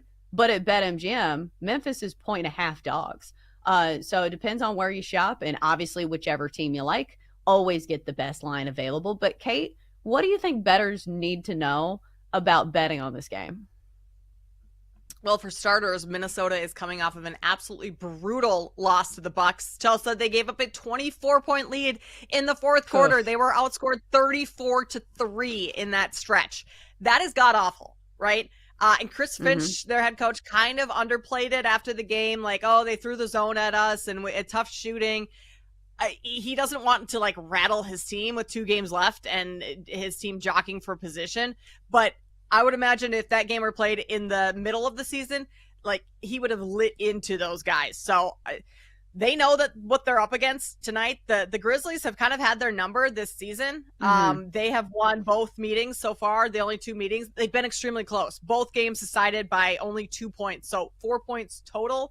I think this is Minnesota's time. I'll be betting the Timberwolves tonight. I wish I would have got them, and you still can if you shop around, but at BetMGM, wish I would have gotten them as dogs, but maybe even, I mean, it's basically a pick 'em. Take them on the money line, -110, just to win.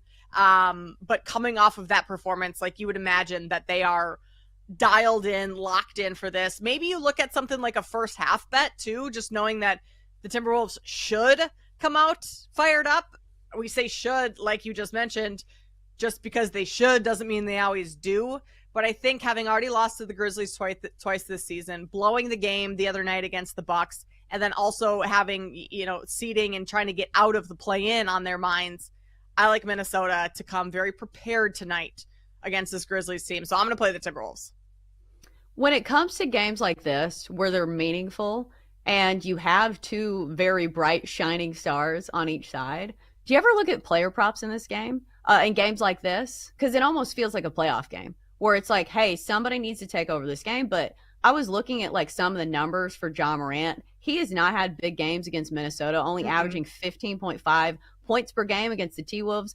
Anthony Edwards on the other end, 23.5 averaging against Memphis. And maybe some of this goes into the fact that they've been lower scoring games. So we know that the Grizzlies have some really good defenders, and obviously the Timberwolves do too down low. But is it worth looking at some of these star players when it comes to props tonight?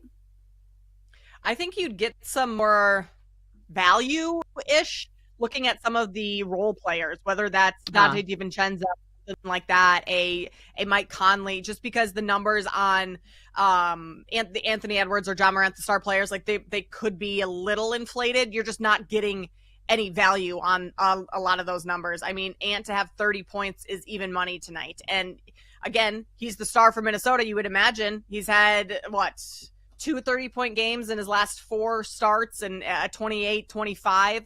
So he's around that mark. I think 30 is a little inflated just because the books know that people are probably going to the stars, as was Luka Doncic last night. But clearly, the Luka one hit paid off. So that's a success story there, but they're not all like that. So I might look at someone a little bit more under the radar for Minnesota, Dante DiVincenzo, something like that, and see how that goes. Yeah, Jaren Jackson Jr. has actually had some big games against Minnesota, averaging 28.5. So maybe you look there. But he's been very up and down. If you look at his last game logs, 14, 27, 13, 22, 20. But this should be a big game, and it should be exciting to watch, whatever side that you're on. So I'm not picking a side. I think this is one that's fun to watch, but I don't have an angle, so I'm not going to force one. All right, 2 other games that maybe pique your interest. Knicks and Pistons. Pistons laying 5.5, total of 227.5, and Pacers and Cavs. Pacers laying 9.5, total of 232.5. So we've talked a ton about the Western Conference because obviously there's a lot of chaos going in between a lot of those seeds, but in the Eastern Conference, it's not quite as bunched up. But some of these games are still somewhat meaningful, I suppose. The Pacers are 2 games behind the Knicks for the 3 spot. So obviously those 2 teams in action tonight. But the Pistons are pretty much securely in the normal tournament. Like, they're not going to be in the play-in. They have a 3.5 game lead over the Magic. So, Kate, are there any angles in these 2 games that are worth looking at before you bet? Knicks and Pistons, this could be a potential first-round matchup between those 2 teams. If things were to end how they are today, it's looking like that would be no, that would be the 4-5. Okay. Well, there's a path to them playing. The Knicks, they're going to be without Mitchell Robinson, OG Anunoby, and Josh Hart tonight. But Tibbs plays his guys into the ground. Like, even though positioning wise, this isn't like a massive game for New York, like, you still are going to get 30 plus minutes from Jalen Brunson, 30 plus minutes from Cat. Yeah. So I actually kind of lean towards the Knicks getting 4.5. I think that's a fairly big number, but the Pistons have kind of had the Knicks number the last 2 games they've beaten them.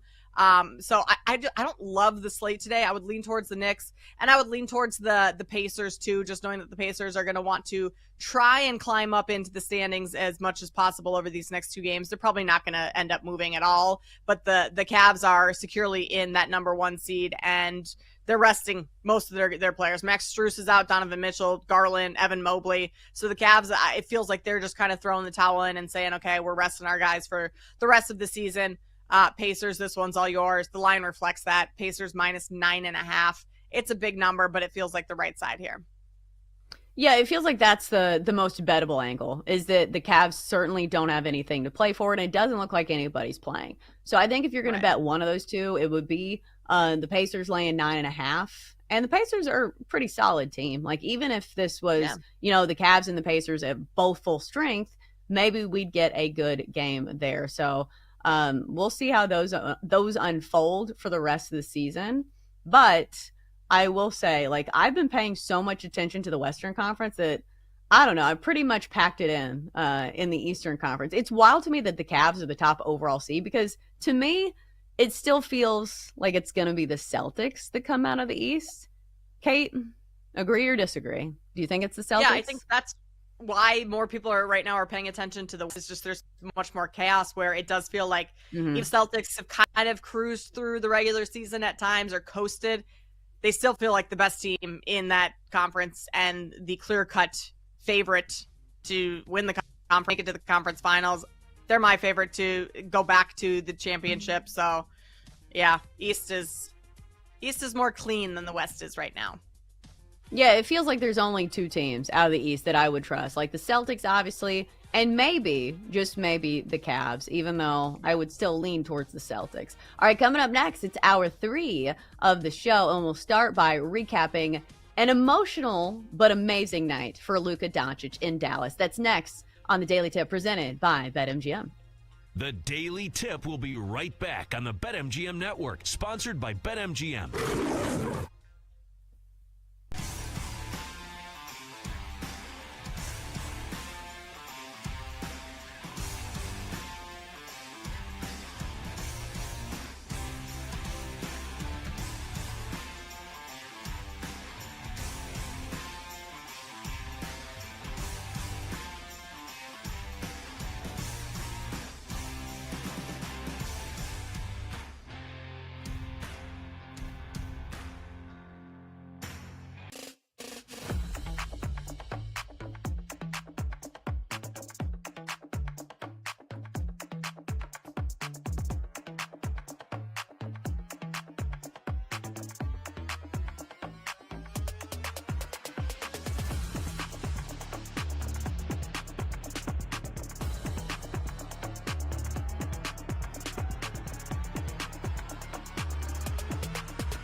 BetMGM Network. It's time for the Daily Tip This is like Disneyland for adults. If I wanted to have fun, I was going to go to Disneyland with my kids. with Michael Jenkins. Honestly, you could talk me into just about anything. Like, you want to do shots?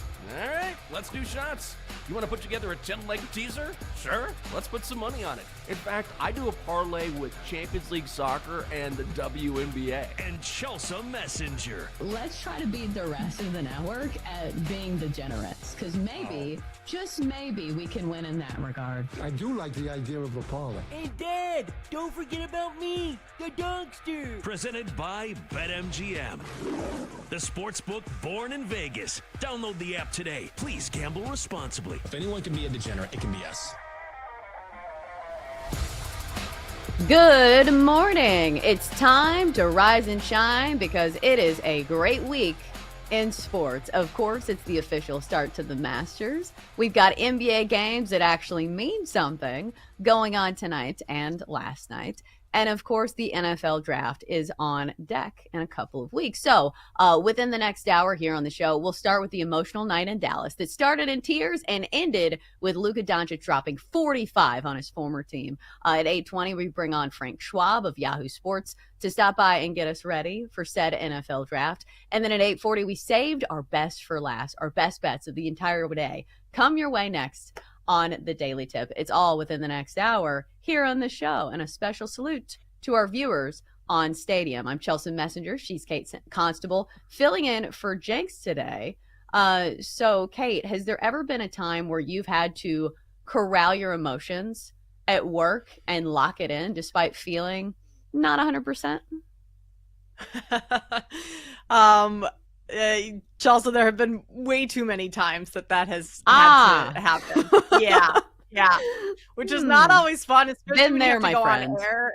And yeah, like if I were to cry before a show, has it happened before? Yeah, it has. But you have to flip the switch and act like nothing has happened and you're happy as can be when things aren't going your way. Or even like when you're sick, right? And you feel like crap. But you have to, I mean, I can't come in on here and like talk in a monotone voice and like actually be sad or be sick or anything. Like that would be awful radio, awful TV, whatever it is. So you have to come in happy and excited regardless of how you are feeling. So no one actually knows how you're feeling. Kind of what Luka did last night, right? Like that's the point you're getting at is like flipping the switch for that. It's not always easy to do. And I certainly would not be able to do it. Like I can do it when I'm sitting here just having to talk. Having to go play a basketball game in front of all those people after sitting on the bench crying over, being traded from the team you thought you were going to be with forever, like that's a whole nother level of flipping that switch. I think that to bring it back to like what you were originally saying, and this made me think of that because I think it's actually good for me. I have a lot of mental breakdowns. Like it's like once a week for me where I'm like feeling really emotional about something stupid. But because I have that experience, I know how to flip the switch and I can just go right into the grocery store and be like, well, there's my emotional breakdown for the day. It's nothing new. This is just another week in the life for me. But I remember when I was younger and my mom would do this all the time to where she'd be like screaming at me and my brother. And then she'd answer the phone. She'd be like, hello, how are we doing today?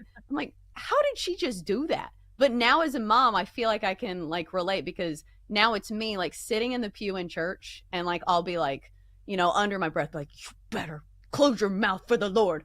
Lord, I lift your name on high. You flip the switch as a mom. Yeah. So I feel like that was a very relatable part of last night for Luka Doncic because he absolutely did flip the switch.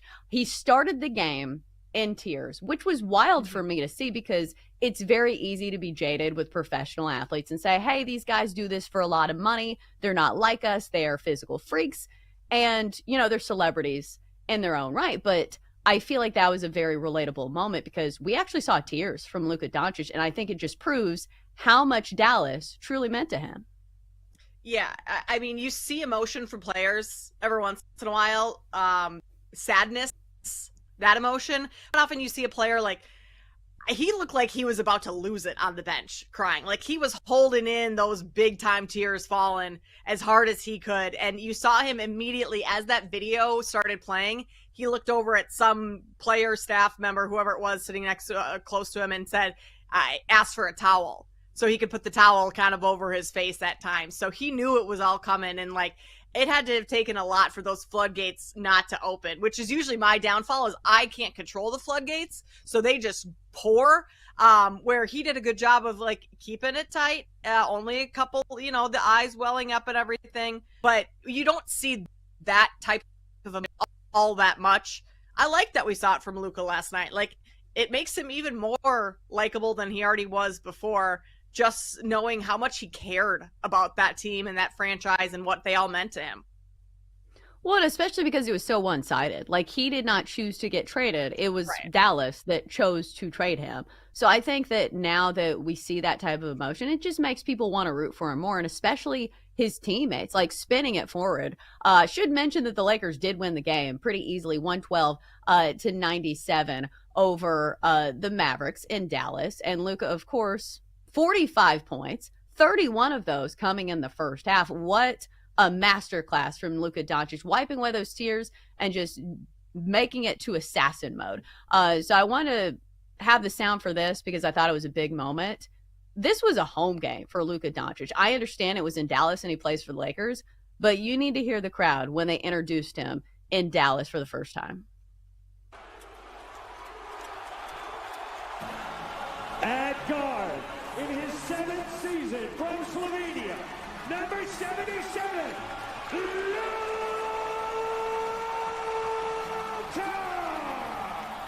Doncic!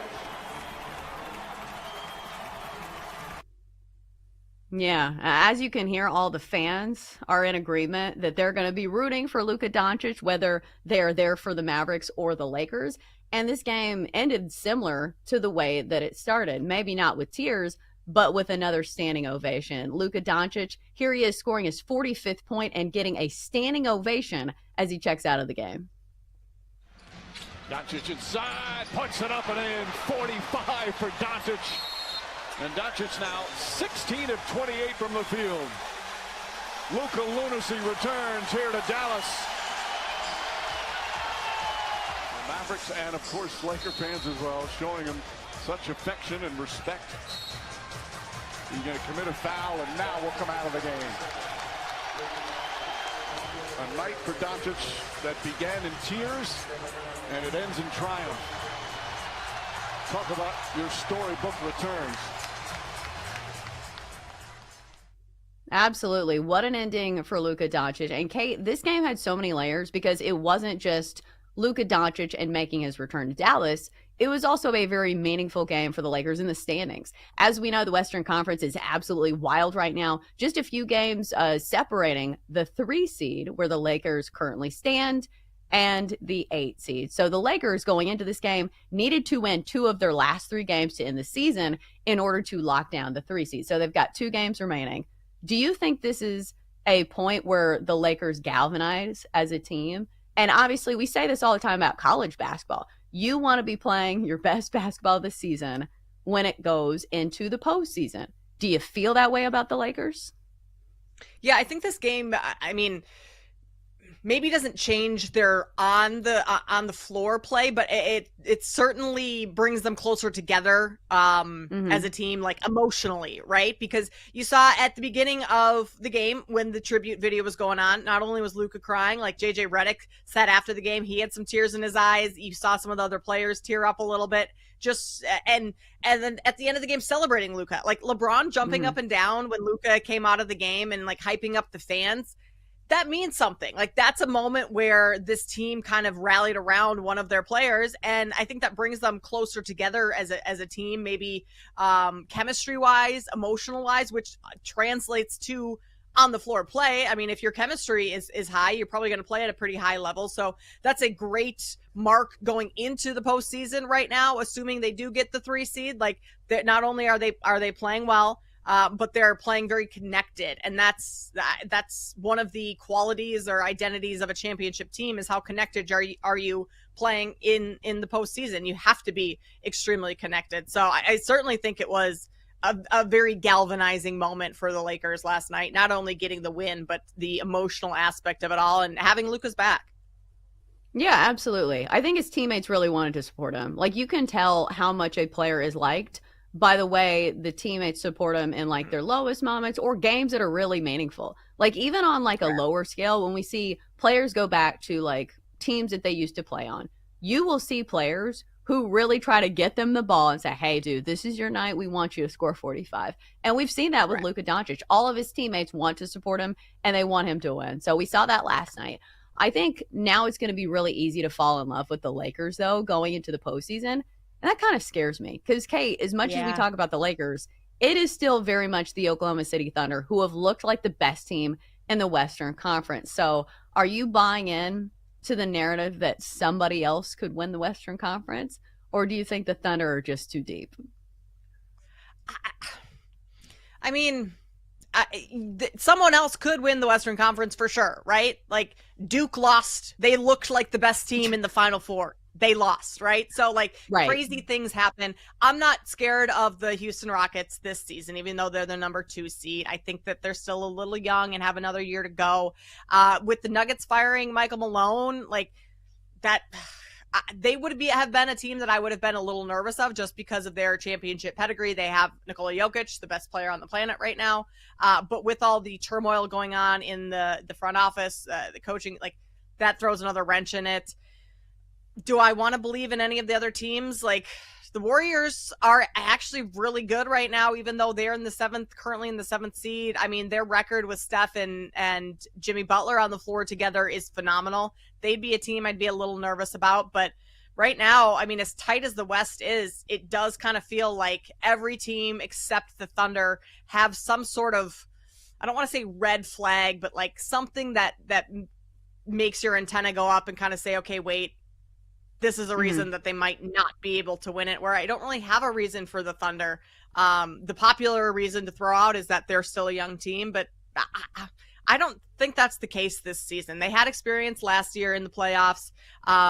Yes, they're a young team, but they're a mature team, and they've gotten the job done all season long. So I'm not terribly scared of the Lakers. I think the issue with the Lakers is they can win these games in a 1-game sample size against these teams, but their lack of interior defensive presence is going to be a major factor in a 7-game series. That's the difference there.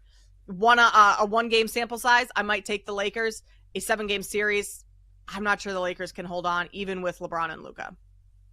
Yeah, I think that's the takeaway from me, is that they still have flaws and they're still not a complete team. But I mean, we see this in the postseason a lot, though. Like, Luka Doncic and the Mavericks made it all the way to the NBA Finals last year. And sometimes those superstar players can propel you a long way. Maybe it doesn't mean a championship, but certainly it will be fun to watch. And that's why we like watching the NBA. Last night, a notable upset maybe that should be on your radar. The Spurs beat the Warriors 114-111 as 17.5-point dogs. I didn't see this one coming. I'm not going to lie. Here's Harrison Barnes stunning his former team with the game-winning 3-pointer. Harrison Barnes launching the 3. Got it! The Spurs win the walk-off! I've always wondered what it's like to be on like the opposite end of like Steph Curry hitting like a bananas 3-pointer. I wonder if the Warriors finally got that feeling when they got stunned at the end, by Harrison Barnes, obviously, who is not the shooter that Steph Curry is. But still, like, this goes to show, like we were talking about this, just because a team needs to win games like the Warriors do in the standings doesn't mean that they're going to win those games. No, Chelsea, last night, the Warriors were and closed 17.5-point favorites to the Spurs last night. Like, that's insane, and they lost. So that would have been a great money line price on the Spurs. Now, was anyone going to bet that? Like, no. As much as I'd like to say, oh yeah, but you could have seen that coming. No one saw that coming. Like, if anyone tells you they saw the Spurs beating the Warriors last night, no, they're lying. But that was a massive loss for the Warriors too, because that would have put them, I believe, and again, this is like quick math and figuring this out, which my math is awful, but like that, now they're in the 7th spot. They are a half game back from Memphis for the 6th spot, and they have the tiebreaker over Memphis because they lead the series 3-1 over Memphis this year. So that would have jumped them up into at least the 6th seed out of the play-in, and clearly didn't go that way. So now they have some more work to do. So not only was that just a bad loss as 17.5-point favorites, but that was a really bad loss in terms of seeding going into the final 2 games of the regular season. Yeah, absolutely. There's a lot of math involved with the final 2 games in the NBA standings when it comes to the Western Conference. Because right now it's the Thunder with the top overall seed, Rockets securely in the 2 seed. Lakers need to win 1 more game, but the rest of it is pretty much chaos when it comes to 3 through 8. So buckle up, baby. The rest of the regular season should be fun. Coming up next, time to switch gears to the NFL draft. Frank Schwab of Yahoo Sports stops by next on the Daily Tip.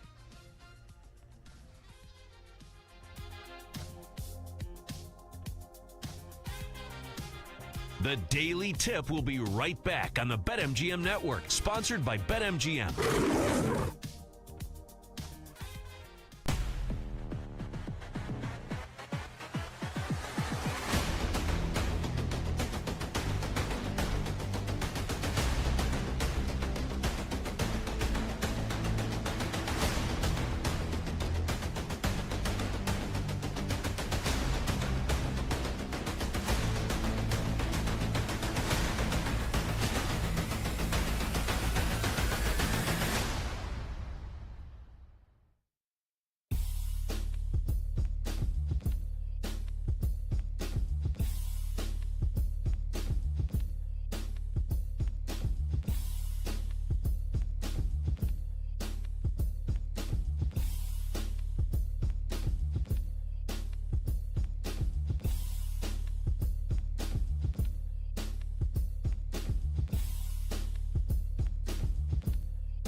Welcome back to the Daily Tip on the BetMGM Network, sponsored by BetMGM.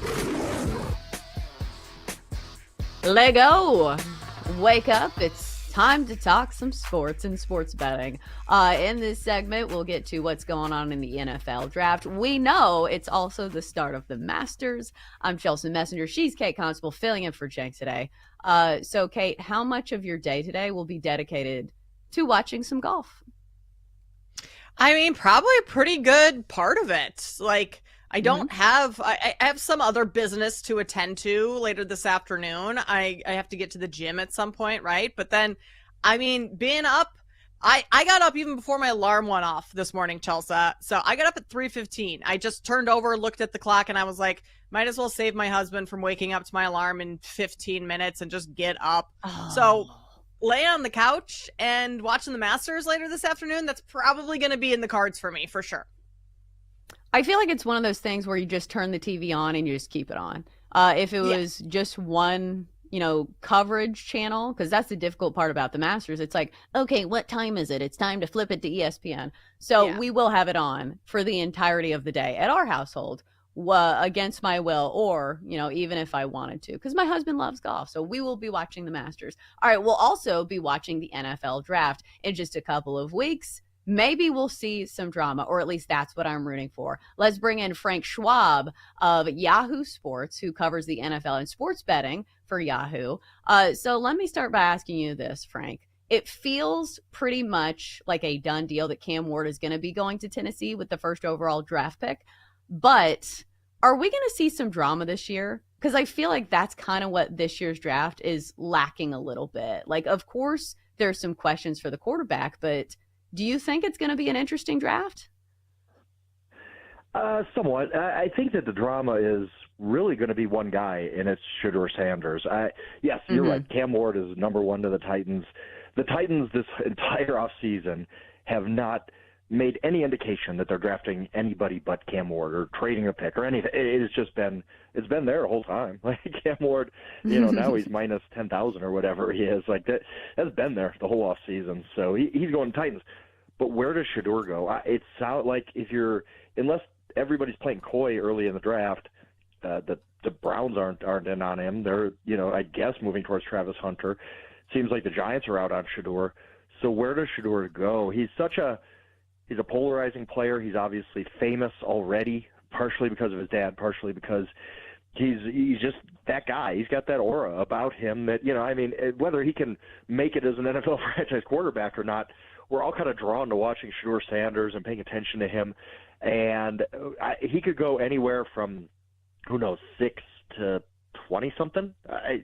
Could he even fall to the second round? I don't know. Like, that's the thing. That's the interesting wild card of this draft, is Shedeur Sanders. I honestly don't think there's going to be a ton of drama outside of that. Yeah, there's going to be some picks we're shocked by, and, this team will make this move and that move, and we'll make it a big deal, even if it's not, because we love the NFL draft and the spectacle it is. But I think the one thing that we're going to be keeping our eyes on is where Shedeur Sanders lands. Personally, and I got some slips to back this up. I think he's going to New Orleans. It just makes the most sense to me, and I know he's become the favorite now to go to New Orleans.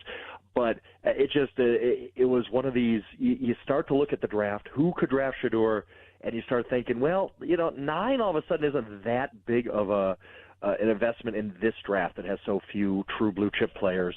New Orleans needs an infusion of something interesting. I mean, they're such a boring team right now. They're really, really dull. And Derek Carr is not their answer. We know that. Kellen Moore might see some of himself in Shedeur. I mean, neither guy. Kellen Moore is a great, great college quarterback, right? But he was not physically gifted. He just understood the game, was very accurate, all that. Shedeur Sanders, for being Deion's kid, as crazy as it is about Deion's kid, not the greatest athlete in the world. He's good. He's not great. So I think everything just fits to where New Orleans and Shedeur Sanders seems like a match. But if it's not New Orleans, where the heck is he going?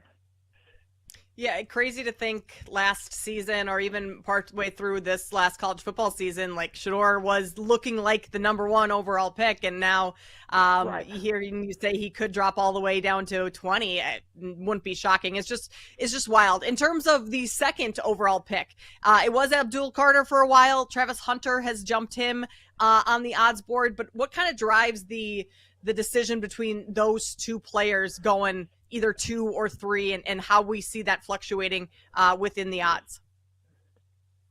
Yeah, and I think it's perfectly reasonable for the Cleveland Browns to sit down and say, you know what, there's one dude in this draft class who's just different than everybody else we've seen the past few decades, and it's Travis Hunter. When I don't think we're ever going to see another point in the next however many years where one guy can come to the NFL draft and say, I'm the best receiver in the NFL draft, and I'm the best cornerback in the NFL draft. Like, that's never happened. Like, this is unbelievable.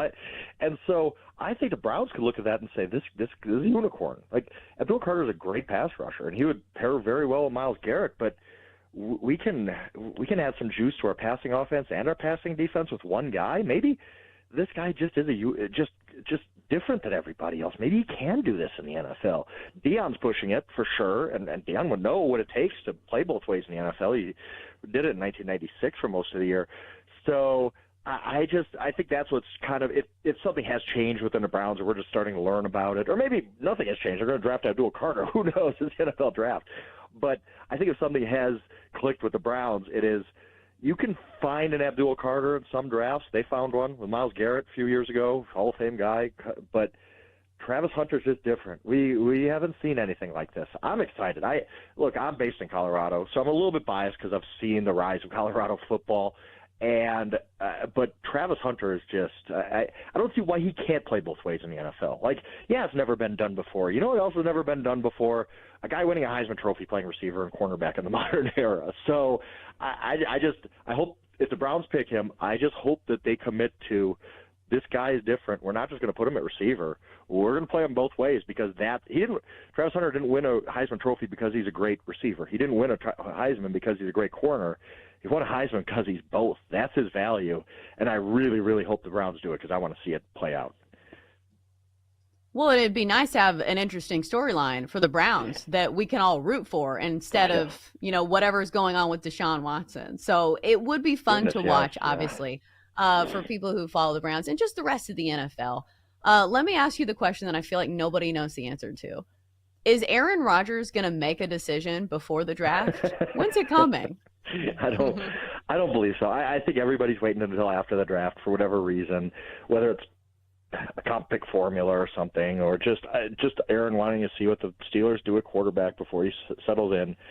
But I mean, it stinks for those of us on my side of the table who are waiting to write all these stories about where Aaron goes and the Steelers and whatnot. We're kind of just in a holding pattern.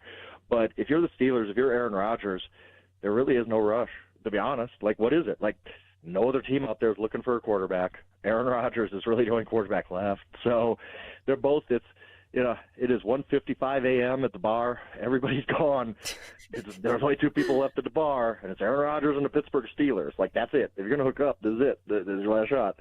So I think it's almost inevitable, and I think it's already been a handshake agreement. But, I mean, even Art Rooney, the Steelers owner, came out and said, we anticipate that Aaron's going to sign with us. Well, I've never seen an owner really come out and say that without some kind of deal in place. But they're waiting until after the draft. I think it's actually kind of at this point, once you reach that point in the game when the musical chairs are done and it's just the Steelers and Aaron Rodgers, it does become kind of prudent. Just wait after the draft. Why not? Like, we can see what unfolds there. So I think it's going to happen a week after the draft, maybe 2 weeks after the draft. We'll see. I don't think Aaron dislikes the attention. He does like it. That's who he is. But I think Steelers will be a little more, breathe a little easier once it's finally done. But I just assume Aaron Rodgers is going to the Steelers. Like, there's no other options here. There's for the team or the player. It almost has to happen if he wants to keep playing football. Yeah, it seems like it's a done deal. It just is not announced yet or formalized, which we'll see how long that takes. Frank, let's switch gears a little bit and go over to what's going on with the Denver Nuggets. Fired head coach Michael Malone, Calvin Booth, their GM, the other day. Nikola Jokic goes out last night. He has a triple-double. Like, what do you make of the Nuggets at this point in the season? 2 games left in the regular season, going into the playoffs. Like, do they have any hope right now? I don't think they have a championship hope. I think the West is just so loaded. The West is just unbelievable. Like, this is one of the rare conferences in a particular season where you can make an argument for whoever's going to be the 7th seed, whoever's going to be the 8th seed, making a deep run. And that really doesn't happen in the NBA, right? Like, we don't see that. But, 1 through 8, the West is just going to be a monster. So it's hard for me to get the Nuggets to the finals. But when you do have the greatest player in the game, like, it gives you a chance when he's going out there and putting up, 30, 20, 20 triple doubles. Like, it's possible that he could just carry you. But yeah, again, I'm based in Colorado, and everybody out here is just stunned. I haven't met anybody who was like, yeah, I understand why Mike Malone got fired. Like, nobody, everybody. I was at a dentist yesterday. First thing when I stepped in the door, they're like, wait, let us ask you a question, because they know what I do. They're like, did you see the Michael Malone thing coming? Like, and both guys were talking to me for a while before I went and got my teeth cleaned. Like, it is so buzzy out here of what the heck are the Nuggets doing? Why did they do that? Because the timing just made no sense. But we'll see if it sparks something. I don't think it will, but obviously they saw something going on that they didn't think that Mike Malone and Calvin Booth got fired too, their GM, that this whole thing was going to lead to a playoff run. I don't know if what they're doing now is going to lead to a playoff run, but I thought it was. Look, I'll be honest. I was on Sacramento last night because I thought this thing could go one of two ways last night. And it's going to be very telling.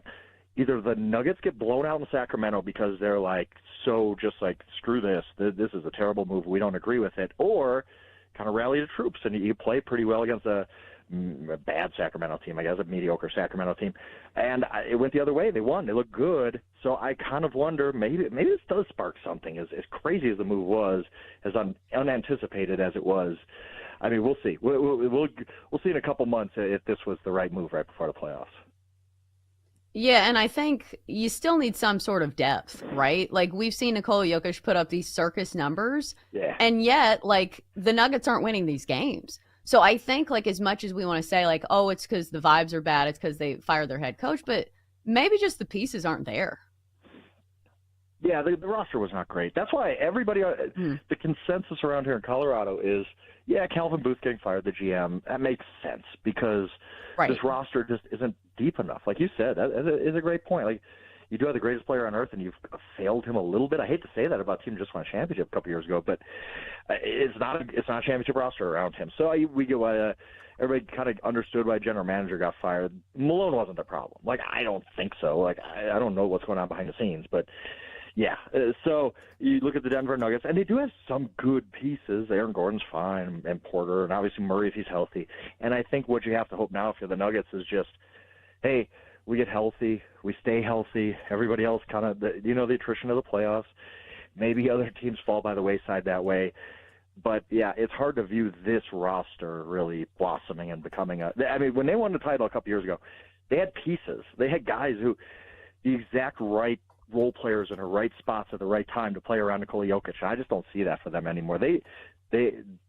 If Jokic stays, and I don't buy this whole narrative that, like, oh, now Nikola's going to the Lakers, because that's always it's always what everybody says about every small market NBA star. Trust me, as a Milwaukee fan, I have heard about Giannis for his whole career.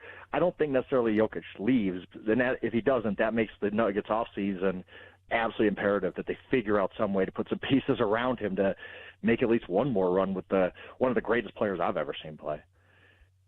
Yeah, absolutely. A lot of us. Nikola Jokic, a true talent and somebody who I feel like is still underappreciated these days. He is Frank Schwab. He is a sports betting analyst and NFL analyst for Yahoo Sports, and we appreciate the time today. Frank, thanks for stopping by. We really appreciate it.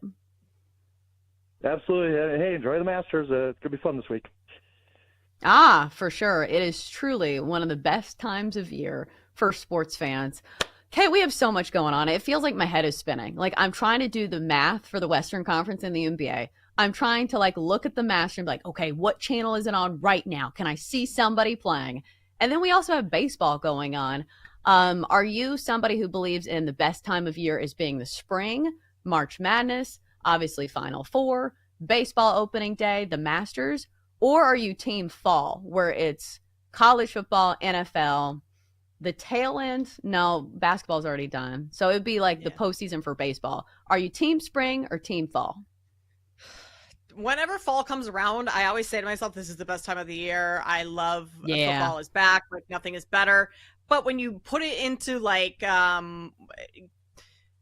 perspective of the number of events going on in the spring, like that's what makes the spring better, because you do have all of those. And throw in the NFL draft in there, throw in the NBA draft coming up. The WNBA season, if you're into that, starts fairly soon. So the spring, the volume of events is what makes the spring so special. But like there really is nothing quite like football being back in the fall. Like that is to me the most anticipated time of the year. Mm-hmm. I think there's nothing like a crisp fall evening where you're watching football and you've got a seasonal beer, you're sitting on a patio. Yeah, fall's still it for me, even though spring is pretty amazing as well. All right, coming up next, we've saved our best for last. Our best bets come your way after the break here on the Daily Tip.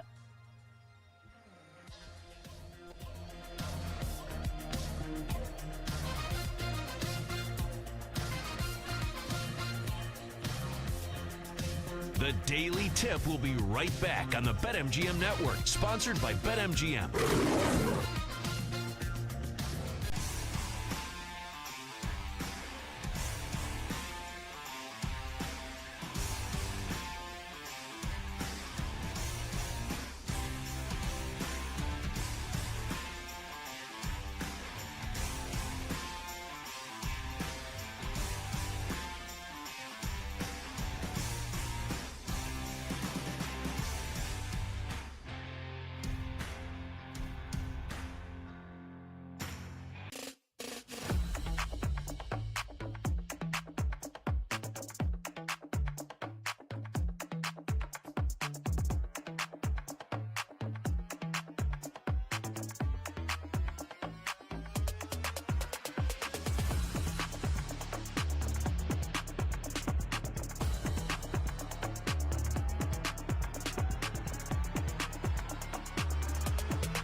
Welcome back to the Daily Tip on the BetMGM Network, sponsored by BetMGM. Welcome back. It is the final segment of the Daily Tip here on a Thursday. I'm Chelsea Messenger. She's Kate Constable, filling in for Jenks today. In a few minutes, we'll get to our favorite bets of the day. And then coming up next, it's Bet Sweats with Joe O and Sammy P back in action. Of course, they'll talk the Masters, give you some live updates, and maybe a little sprinkle of baseball. And of course, what's going on in the NBA. So, Kate, I am somebody who I follow like a few influencers and a few celebrities on social media, but not a ton. Like, I'm not somebody who follows like 1,000 celebrities, just a few, only the ones that I really like. But I am a lurker. I am not going to comment. I'm not going to like. I am simply just, seeing their content. But for the first time in a while, I actually commented on somebody's post. There's this influencer that does like themed parties for like all these different events, and she's really good at like home renos and whatever. But she was throwing a Masters party, and everything looked so great. But then she showed the flowers, and they were hydrangeas. And I was like, she's got to have azaleas. Like, does she not know about golf? And like nobody in the comments was saying anything. So I took a deep breath and I was like, I'm going to comment for the first time. Long time lurker, first time commenter. Maybe you should have some azaleas as the flowers instead of hydrangeas. Love your content. Just wanted to let you know they're iconic at Augusta. Thanks. I felt like such a loser. Did she respond? But yeah, she did. And she said, I wanted to do azaleas, but they didn't have any. So understandable. But are you like this with celebrities or like people you follow on Instagram where you lurk, but you don't comment? Yeah, I now that you say that, like the only people I comment on are my friends. I don't comment on any celebrities or influencers. It feels weird. Hardly right? Ever. Yeah, I just don't care that much. I doubt they're going to see my comment, right? And I mean, I guess this woman did and responded. I don't know what her following is, but like celebrities for sure, or like influencers with millions of followers, like I don't think they care about my comment, nor does my comment really provide any value. So, or I don't even care to comment. Like, I just prefer to scroll and watch and lurk. But yeah, now that you say that, I don't know if I've ever commented on a celebrity or, which you should do, because if you want to build your following, I guess that's one way to do it. Like, that's what I've always heard on Twitter is like, you're supposed to respond to random people and get involved in conversations. I hate that, but like, I don't want to do stuff just for engagement farming. That feels weird to me. Yeah, I'm the same with you, is that I hardly ever do that. So, yeah. Well, good thing she got back to you, and the good thing she understands if she's throwing a Masters party that she needs azaleas. But get some fake ones. Apparently they were out. Yeah. But nobody else in the comments was saying that. Like, the only reason that I felt the need to comment, because it's all these like home reno people. I'm like, if you're throwing a Masters party for your husband, like, he's going to ask where the azaleas are. Like, he just is. Yeah. It's a big part of the Masters. So I felt like I was doing my due diligence and I was trying to help her out. Other than that, it's lurking only, especially for like the mega celebrities. Like, Margot Robbie's not going to respond to me. Like, it feels like you're shouting into the ocean. Like, who cares? Yeah. Nobody. Yeah. So, Chelsea, with your husband being such a big golf fan, do you guys have a Masters party, or do you guys like do anything? You're also a big gardener. Do you bring in any azaleas for the weekend? We do have azaleas at our house, but I'm not going to like cut them off and bring them in. It's not like a cut flower normally. So we just leave them out front. But like, we both work, so I'm working. We have a daughter. We've got to take care of her. And then Jake has pitching lessons later today. So like, we'll watch it, but like, we're not throwing a party. Because also like Sunday most Masters people work. Party to wrap up the weekend. Oh, Jake has a baseball tournament. So he's going to be with his favorite 12-year-olds playing baseball. Aww. And probably not very dialed in. I bet he's going to be standing on like first base and giving signals while watching the Masters on his phone. Yeah, sounds about right. That works. Yeah. So I don't expect him to be like the coach of the year this weekend, but he will be there. But only physically speaking. All right, so let's get to it. Let's look at the slate and see if we can pick some winners. So who do we have the most faith in today? Time to place your bets. All right, Kate, since you are the guest host, you get to go first, my friend. Who do you like the most, or what play do you like the best today? All right, I am going with the Minnesota Timberwolves. They are -1.5 right now at BetMGM. You can get better prices elsewhere. The Grizzlies are actually, nope, everything has flipped. This opened Grizzlies as the 1-point favorite and has flipped to Minnesota as the favorite, but you can get some ones out there. You can also just take Minnesota on the money line, -110. I think that's the way to do it. I like the Timberwolves to bounce back. They're coming off of a brutal loss. Absolutely threw the game away against the Bucks. 34-3 run by Milwaukee to close out that game. Came back from 24 down in the fourth quarter. So the Timberwolves need this one. They need it for seeding. The Grizzlies are right there with them in the West, in that jam-packed West. And the Grizzlies have had their number this season. They've already beaten them twice. I think we get a very spirited effort from Minnesota tonight. Even though they're on the road, last leg of a 5-game road trip, it's a really tough spot. But I like Minnesota to win this game tonight. So I'll take Minnesota just on the money line at -110.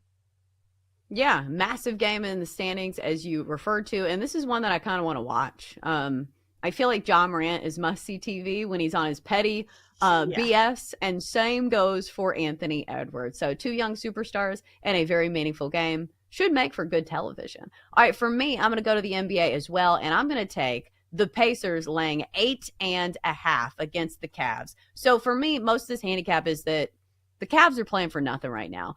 They have pretty much locked up the #1 overall seed in the East. 4.5 game lead over the Celtics. Too much ground to make up, obviously, for the Celtics, with only a couple games left in the year. And also, if you look at the injury report for the Cavs, doesn't feel like they're going to be playing anybody. They have 4 of their main guys that have popped up on the injury report: Donovan Mitchell, Darius Garland, Max Strus, and Evan Mobley, all popping up there day to day. But I would assume that they're not going to play because they have nothing to play for. Meanwhile, if you look at the Pacers, they are strong favorites in this one. I know this number is a little scary, but they still have something to play for. Only 2 games back of the Knicks. They could improve to the 3 seed if the things all fall into place. So it's not my favorite play, but it's the one that I like the most. So it will be my best bet of the day. So we'll go Pacers laying 8.5 against the Cavs. Well, if you missed anything from today's show, you can always download the podcast. Just search the Daily Tip wherever you get your podcast. And of course, we covered the Masters.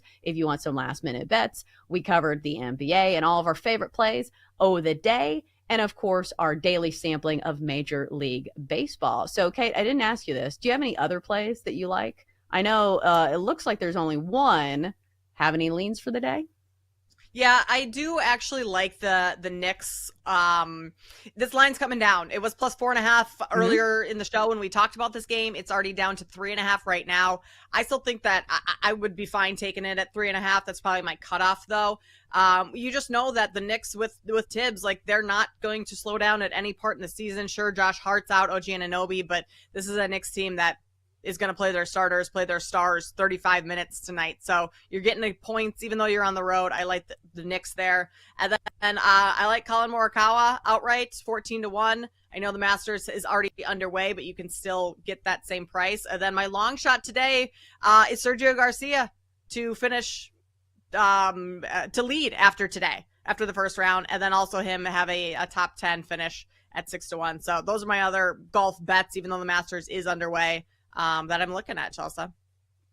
Well, yeah, and if they haven't teed off yet, you'll still get the same price. I'll pepper in a few Masters bets. I'll go Patrick Reed and Shane Lowry, both to finish in the top 20. Like, not a parlay, but, you know, both of those single bets. Patrick Reed is +210. We know that he's good at Augusta, one of the best putters in the field. He won the Masters in 2018, 3 top 10 since then, T12 last year, and of course the recent play is good as well. Just finished second at an Asian Tour event in March, and just finished T7 at the recent Live Tour event. So I like him. And Shane Lowry, we know he plays well at Augusta as well. 4 top 25 since 2020 at Augusta, including a T3 finish. So those guys are my T20 bets that I like for Augusta. All right, so what's on deck for the Donkster? Donkster is, I don't see a play for the Donkster. So I think the Donkster is sleeping in today since Jenks is not here. But it does look like we do have Sammy P joining us now from Bet Sweats. Coming up next, Sammy P, good morning. What's coming up next on the show? I'm just going to watch golf and let Joe talk for the next 3 hours. By the way, you two are so lucky. Your day at work is moments away from being over, and you can lay around and watch golf all day. How great is that? When the alarm goes off at 3:45 a.m., I always feel very lucky. I guess there's two sides to every story, huh? Yeah. Well, Sam, you have your golf shirt. You've got your Masters green rocking today. How many bets on the Masters do you have so far? I wore this for you, Kate. This is my my Guinness shirt from Ireland. I've got very cool. Got about 7 bets. I really need Oberg to win. So if that happens, I might front the next BetMGM network trip to Nashville. You might go back to Ireland, back to the Guinness factory with those winnings. Yeah, be a good time. I heard Chelsea top 20 on Reed. Joe likes Reed too. He bet Reed at 100 to 1. 100. I don't know if he wins it. To win, yeah, just to win the whole thing. And I thought I should get a piece of that because I want to be a part of it, but I didn't pull it. I feel like it's a good top 20 bet, but like I don't know if he wins. And plus, like, I don't want to root for him to win again. Like, nobody at the Golf Channel is putting on, classics at Augusta, the 2018 Masters. Nobody wants to see Patrick Reed win because he's not likable. But I will bet on him in the top 20. Right. And then Tiger wins the next year, who everybody loved for the most part. So it should be fun. We're going to talk golf. We're going to keep our eye on the TV and then try and drive the show. We'll see what we can do. Yeah. Did you see the ending to the White Sox game last night? I'm sure they lost. I didn't see it. How bad? Yes, they did. So the tying run was on third, and he, I guess, pulled his hamstring, rounding third, and then, stopped running. And they lost the game. Classic White Sox right there. That is perfect. Deep breaths. Yep.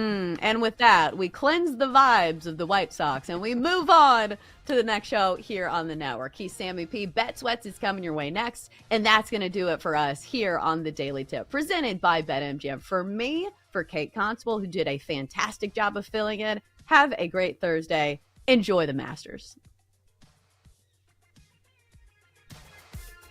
You've been listening to The Daily Tip on the BetMGM Network. Download the app today. Please gamble responsibly. If you missed any of the show, listen back anytime on the new and improved Odyssey app.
It's time to sweat. It's entertainment, education, information. A smarter conversation, a higher level betting conversation. With Joe O and Sammy P.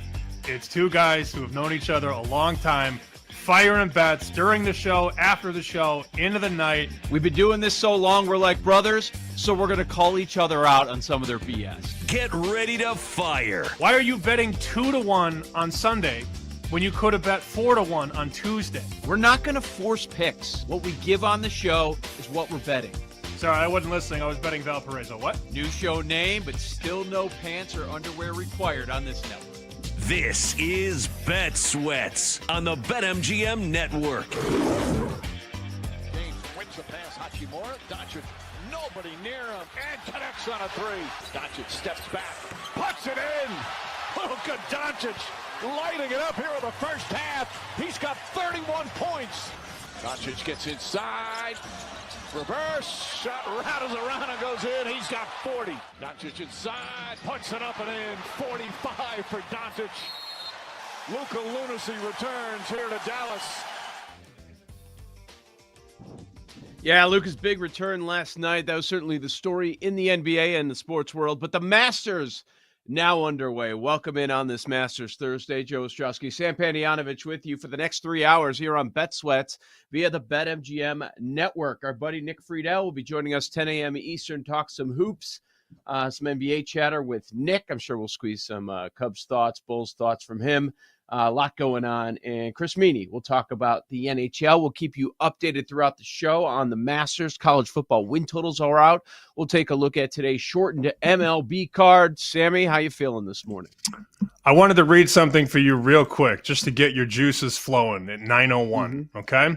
In the honorary starters press conference, according to Gabby Herzig, who's covering the Masters, Jack Nicklaus reveals he sat down for lunch with Rory McIlroy last week.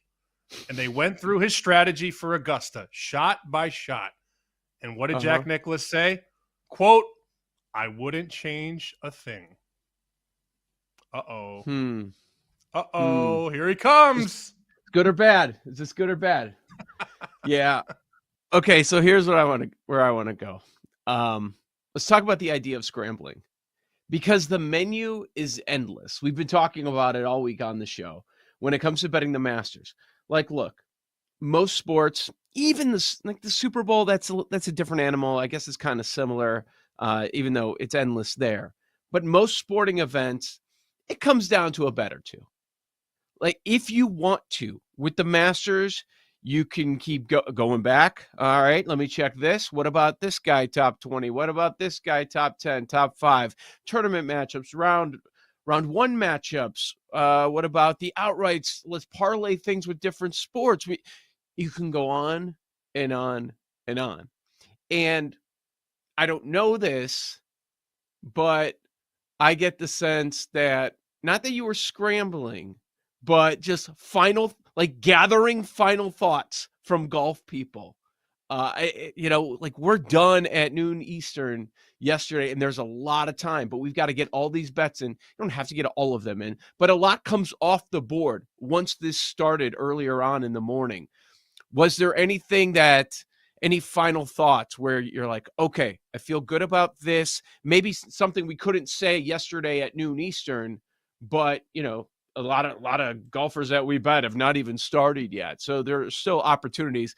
I'll tell you what I did. And I know it's something that you were talking about on social media yesterday, but any final thoughts, any takeaways? We were close on Rahm. We were kind of debating it. I don't know what your final answer was. I added Rahm. I did at 14-1. So I finally got there, just a little bet because I wanted to be a part of it. And I was parlaying a lot of things with Scheffler, mostly top 5 though, not to win, top 5. And I'm sure that you saw the parlay I put up yesterday.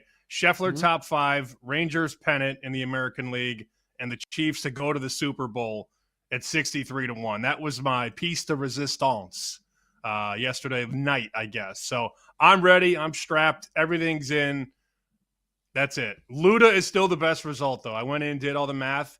If Luda wins, best result. It's like 20,000 if he wins. Oh, man.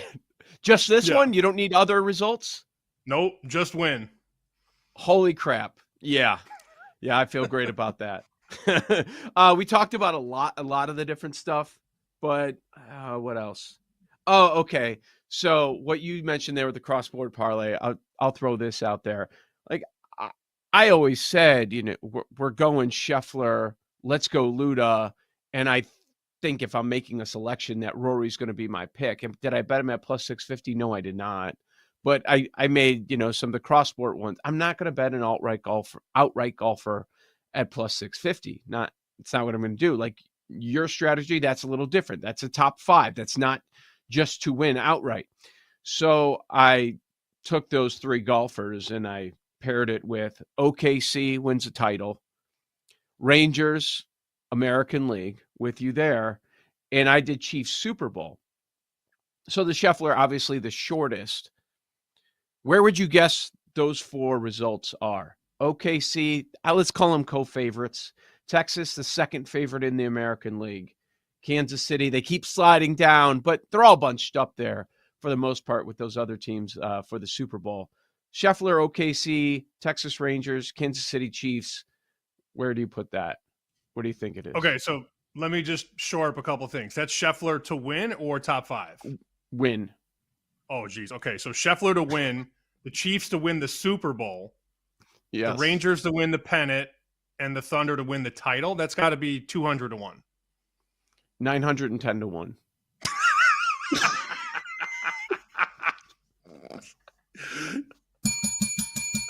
I love that. That's so good. I was way off. I didn't know how high to go. Right. I mean, yeah, you do. It's 4 events, and what's the shortest number? The shortest one is OKC by a good margin. Okay. So if you swap out Scheffler for Rory, 1,365 to 1, and if we go to Ludwig, let's call it 3,800 to 1. Let's go. Wow. So that's my best result. Thank you for taking my 63 to 1 parlay and just completely making me look like a coward for not betting a 900 to 1 parlay. No. Yours actually has a chance. Mine has no chance. I'm just hoping that it lives through Sunday. Like that's the goal right now. Can we have something to talk about? But yeah, that's what I was looking at. I didn't get there with Rahm. I'm not doubting it. A lot of people that we trust in this space that are really good at betting golf did decide to add Rahm. That's the most challenging part about handicapping the Masters. And there are some easy parts to it. It's no doubt the most predictable tournament in golf every year. And you don't have to go too far down the board to find a winner in most times. Now, once in a while, you get a longer shot. And don't forget that Patrick Reed was 40 to 1. Like that's viewed as a long shot. It's not just Danny Willett out there. But the challenging part is, what do you do with the live guys? What do you do? They're all set for life. And yes, when they're on their game, when they're taking it seriously, when they're busting their tails, they can 100% win the Masters. But have they kind of eased into life? We're like, I don't really need to win a green jacket. I'm set. The next generation is set. The generation after that is completely set. And golf isn't my top priority right now because I'm not playing every weekend like I'm on the PGA Tour. That's been the hardest part for me. It's like, yes, I absolutely think a live guy can win the Masters. And of the 12, there's a few guys on that list that I think can win on Sunday. But the mentality of them trying to handicap their mentality where they are in life right now, I think that's the most difficult part. I really wish I would have texted our friend Barry Rosner before I placed the Rahm bet. And look, a lot of people I respect like Rahm. And then Barry laid it out really easily. He's got $300 million. Do you think he cares anymore? I'm reading these texts, and he's sending me a bunch of things, and I'm sure Barry wouldn't mind. Here's a line of text that he sent me. He's happy, fat, rich, big family, not a care in the world. And I thought, I really wish I didn't just bet him. But it is what it is. For every guy that doesn't like Rahm, you find somebody you respect that does. And we'll have all these answers probably by the end of the day Friday, if these live guys care or not. Some of them are going to make the cut. Some of them will not. But that's why we play the game. That's why we make these bets. And that's why we we hook things up to win 900 to 1 parlays or whatever. But at the end of the day, my biggest position, my biggest liability, I guess, is on Luda. And I added a little bit more today because he floated out to 22 to 1 this morning, and I picked it off again. So I've got probably 3 or 4 outrights on Luda and a couple things that have already happened that are now key to Luda. So that's my big flag in the ground here on Thursday. Ludwig Oberg, what could possibly go wrong? Yeah, I mean, we got so much at the end, and I'm with you on top Asian too. We made that play. We listened to a couple of our friends in the space, Benny on at 5 to 1. Like there's so much stuff, and then once we get into it, I'm sure going into tomorrow with the show, going into round number 2, we'll have matchup plays for tomorrow. Like I did a few different matchups for the tournament, but as far as the round 2 matchups, that's always fun. So it's every day. And you could have these conversations going on forever. And that's what's so great about the Masters. I mean, they get so much more action, so much more on the Masters than any other golf tournament on the year, than any other major. It's at least double of any other major. So certainly a huge talking point. We'll keep you updated this morning with the Masters going on right here on the BetMGM network. You heard the highlight coming out. Not Luda, but Luka. He makes his return to Dallas last night. Big showing for him. Clearly emotional. A lot of times, I'm so jaded in this. I'm like, do they really care? Are they really upset? He's a freaking Laker now. He's rich for life. But you could see the emotions. He's one hell of an actor if he was faking all that, Sam. Because, I mean, his lips were quivering. Like, you could just see it. He was saying that he didn't know that he was going to be able to play, but he put up 45 points. They're chanting fire, Nico. Of course, the Lakers win, and of course, Luka has a great performance last night. And of course, the number 1 bet at BetMGM, Lakers -3.5. It opened 5. All the tickets on the Lakers, the sharp money on the dog, dead dog. Yeah. Lakers cover, Luka goes over. That prop got up to about 31.5, 32.5, and it wasn't really close. And that was what I said yesterday. I understand going under high numbers, but the motivation was there for him to come in and shoot the ball a million times. And he did, and he gets over, and the Lakers win, Lakers cover. Did you see the West standings this morning, man? Good grief. I mean, the Lakers are 49-31, and then the Timberwolves on the 8 line are 2.5 back. So you have 6 teams that are 2.5 games, like right in the mix. Lakers in line 3, 17 games back, and then the T-Wolves on line 8, 19.5 back. So a lot can change in the final few days of the NBA regular season. Yeah, no doubt about that. So that was a big story in the NBA last night. How about Boston? I mean, nobody played.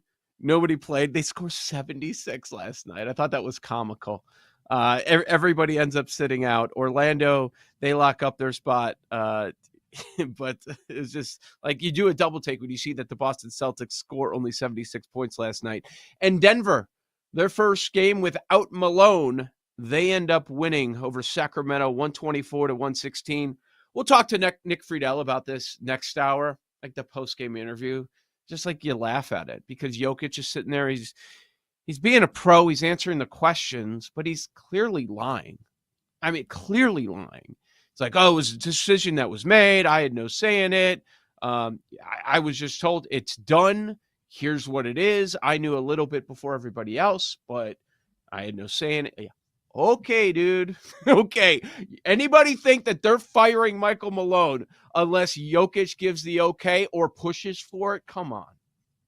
Yeah, the cornerstone pieces have a lot to do with what the teams do, not only with free agents and trades, but with coaches. And if your superstar does not vibe with your coach, see you later. And again, we brought this up yesterday. That's the 4th coach in the last 6 years that's won a title that no longer coaches the team he won a title with. Crazy to think that that's how short your life could be as an NBA coach. And then let's wrap up this first segment. Sammy Bases, again, had the Nationals +1.5. They lose 6-5, cover the run line. And first 5 under, Cardinals and Pirates, I don't think they scored a run in the first 5 innings. And then I put Jake in the box last night with the Brewers. Let's go. That's Jake in the Let's box. go. There you go. 17-2. 17-2 Brewers. Rockies are bad. Nice work. Bad. Yeah. Yep. Later this hour, we'll do the MLB card. Your boy Devers, he's going to come up. He could be primed for a big, big day. What do you call him? I mean, we've come up with a lot of nicknames for him so far. McDevers. That's a lot. Yeah, but we're going to do McDoubles. McDoubles with McDevers. Yes. Sure. Maybe today we'll take a look at that prop. Joe O, Sammy P. All right, we'll get to MLB again later this hour. But up next, the NFL Draft 2 weeks from today. Take a look at some interesting mocks out there and bets to place right here on the BetMGM Network. You're listening to Bet Sweats with Joe O and Sammy P on the BetMGM Network.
Bets with Joe Ostrowski and Sam Paniotovich on the BetMGM Network. All right, we're waiting on the big name golfers to get going, but here it is. Zalatoris bogeys the first hole of the day. So he's played a couple holes. He is 1 over. Zach Johnson, your early leader, he is 2 under par. Chris Kirk's actually right there with him, also 2 under par. The big name golfers have not started yet, but just throw it out there, man. On the group chat yesterday, we've had the conversation about Zalatoris. I think we all have a number of times, and then we heard that everybody was picking up Billy Z last minute. Vibes were off. I did still bet it just because of the number at 65. It's mostly about insurance and my own mental health, Sam. But yeah, I don't think we're expecting much out of Zalatoris. I'm not overreacting to the first hole of the day. I'm just saying, like, all of a sudden, last minute, everybody's on it. I wouldn't say everybody. I was very pleased because, as you said, Wednesday before the Masters is an individual minefield. And there are guys that you want to bet that you don't, and guys you shouldn't bet that you do. And it's hard to navigate that sometimes. I was very proud of myself, though. I stayed off Zalatoris. I stayed off Morikawa, who Jeff Feinberg likened to Meghan Markle. And I stayed off Xander Schauffele. Those were 3 guys that I was trying to avoid hitting submit on, and I made it through unscathed with all 3. So no Willie Z, no Schauffele, no Morikawa. Very proud of myself. I did stay off of Morikawa. That's the other one. Man, as far as betting, like different kind of pools you're in, there are different players that are going to be more popular than others. But as far as betting, oh my God, everybody's on Morikawa. Everyone. And I'm kind of picking up what Roz is putting down with us last week. It's like, do it in front of a crowd. Let's see. See. All right. We like your COVID championships, but do it in front of a crowd because it's different. And we're still waiting on that. All right, Joe, Sammy P. Wow, I can't believe we are 2 weeks away. We keep saying big event after big event. Now the Final Four is in the rearview mirror. We've got the Masters for these 4 days, and the NFL draft just 2 weeks away. Anytime that you get some of these newsmakers put out a mock draft or something that they're promoting, the big name guys put out a mock draft, there is some sort of reaction and it gets people talking. I don't know what you end up looking at, Sam, but I would suggest looking at the more accurate people that are following everything instead of one man's opinion, moving markets. That's what I prefer to do. And there are some grading systems out there on websites with some of the more accurate guys in the space. And one interesting nugget, a guy that just changed jobs, Peter Schrager, had one of the best mock drafts last year of anyone on record. And now he's leaving NFL Network, just signed on with ESPN. I don't believe with all the change that he's released a brand new mock. I expect one to come out over the next couple of weeks, but I think that's of note. There's a guy that I've been following for a while, Ryan McChrystal. He's very good at mocks. He always ranks top 5, top 10, most accurate. Josh Norris at Underdog, he's always done a very good job. Lance Zierlein over at NFL.com, he's fairly accurate, one of the more accurate guys over the last 5 years. So while some of those newsmakers may move market, Sam, I don't react to those mocks. I pay closer attention to those that follow it every single day. All the news, all the nuggets, they have a number of mocks, but not too many. But the biggest thing is, in the end, they end up being more accurate than most. They do. Dane Brugler is another one I want to throw in there. I'm a big fan of him. Yep. Now, he didn't release a new mock, but he released The Beast, which is his annual draft guide. And let me read you his top 10 prospects and see if you could listen to who's missing from this list, okay? These are the top 10 prospects from Dane Brugler. In order, 1 to 10. Travis Hunter, Abdul Carter, Ashton Genty, Mason Graham, Jalen Walker, Will Campbell, Armand Membu, Tyler Warren, Shamar Stewart, Mike Green. Who did I not say? The number 1 overall pick, Cam Ward. Who's minus 10,000 to go first. He's not even a top 10 prospect. I agree with Brugler. And that's why we talked about Carter forever ago, right? And the market has moved against him the entire time. It's not a good quarterback class. He's not a top 10 prospect. Find me someone that says he is. Now we've got some news. But he's going to be the number 1 pick. That's what the numbers are saying. This would be a shock. This would rattle the betting markets if this were to not come true. It's just, we've done this long enough. It's gotten to a point where hands up, okay, he's going to be the number 1 pick. Let's move on and find other bets, right? I just can't get there from a number standpoint in the sense that he is now being priced, Cam Ward, the same as Trevor Lawrence was, the same as Joe Burrow was, and the same as Caleb Williams was. And I just can't compute that in my brain. I'm not saying let's take it and crawl down and bet Carter and Hunter, but man, is that really justified that Cam Ward is minus 10,000 at BetMGM? Are we sure he's going first? I'm not. So that, does somebody know something? That, like, when you see numbers like that, is it just because everyone is mocking it? Is there groupthink involved, or does somebody know something? Now, we haven't heard something like that, right?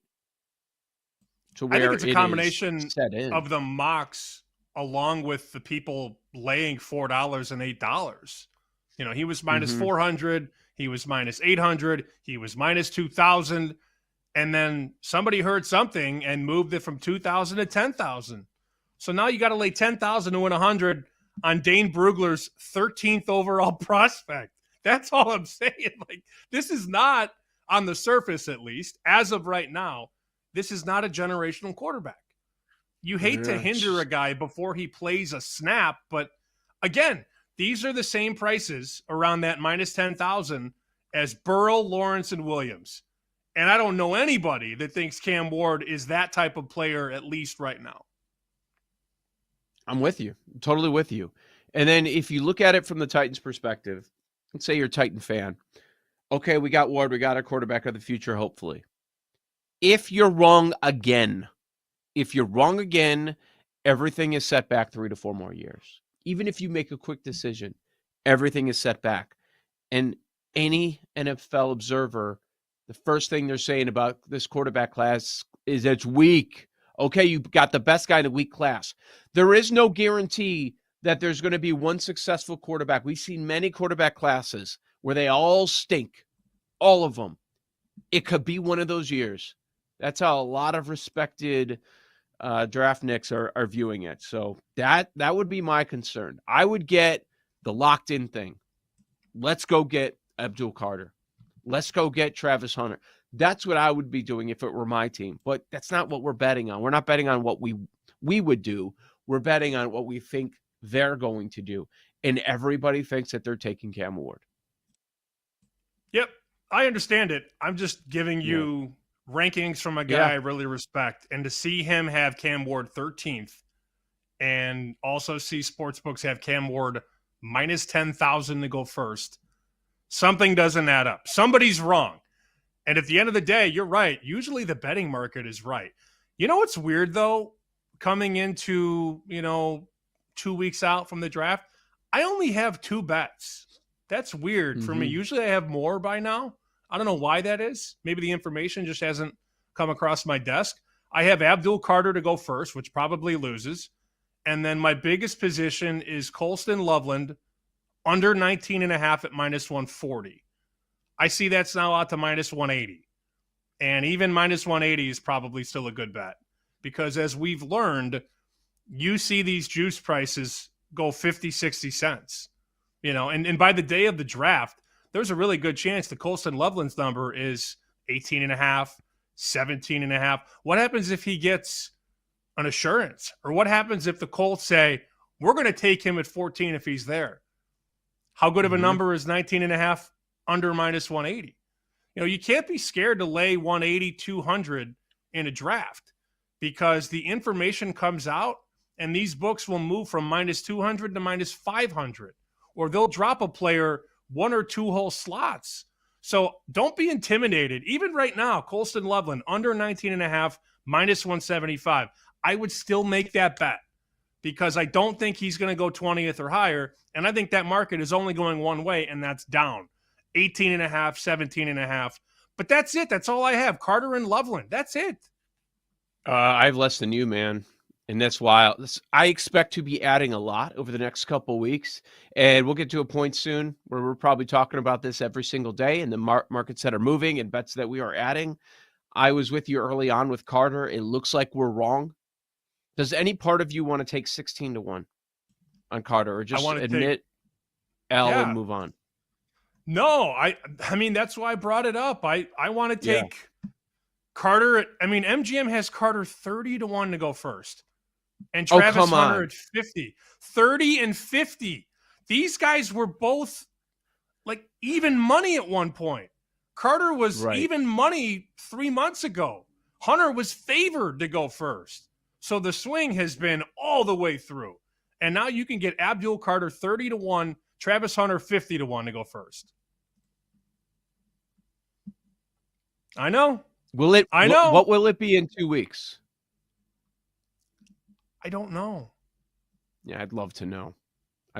This might be the peak. Like, this would be the time if you're going to do it. One tweet by the right or wrong person, and it could completely change this entire market if that were to happen over the next couple of weeks. I don't think it'll happen over the next couple of days, but next week, sure, it could happen. Fascinating. Okay, so some of those people that we were talking about that we trust, they all have mocks out, right? Not their latest, probably not going to be their best. But one thing that I see, Sam, is they all agree 1 through 5 on the order. They all agree Ward 1, Carter 2, Hunter 3, Campbell 4, Graham 5. And then it goes haywire. And then nobody knows anything, and it could be anybody. But, we were talking about Ward being such a heavy favorite. Even though a lot of people all have 2 through 5 the same, the pricing isn't bad. You could still get Carter at 2-1 to go number 2. You could get Hunter at 2-1 to go number 3. And you're just laying a short price. Campbell, I saw minus 130 at number 4. I saw Graham, who everybody has going 5 to Jacksonville, at minus 125. So if you want to focus after 1, like right now, these favorites, if things don't change and this is still the order, in a week or two, these are going to be minus 300 prices, not plus 200.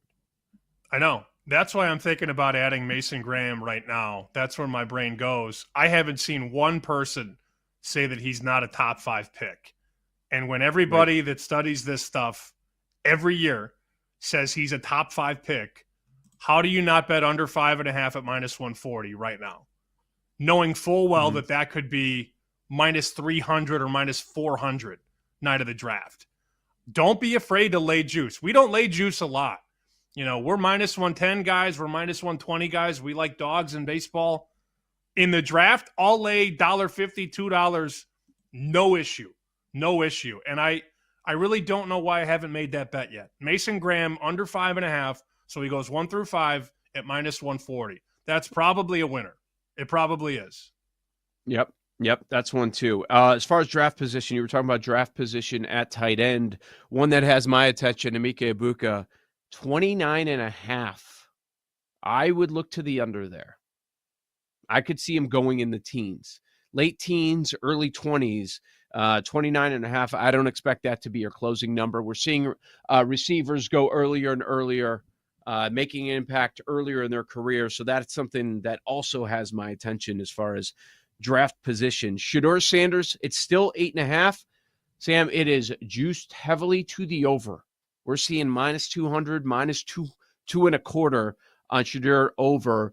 And it seems like the likelihood is New Orleans. That's the connection right now. New Orleans, the favorite to take him. Okay. I saw him mocked top 5 at most places 2 weeks ago. And then when we Yeah. finally saw that number on Sanders, despite what all the mocks said, 2, 3, 4, whatever, all of a sudden the number comes out. It's 8.5. And now they're betting it over. So, look, the books know more than the mockers. We have learned that over the years. Just because somebody writes a mock doesn't mean they know more than a bookmaker, because the money across the counter says more than anybody's stupid mock draft. But they don't want to take much on it. So as we get closer and closer, the books know, but they also are limiting their liability on the NFL draft because they're just not sure. Just 2 weeks away. Can't wait. MLB card next. Joe O, Sammy P. You got Bet Sweats on the BetMGM network.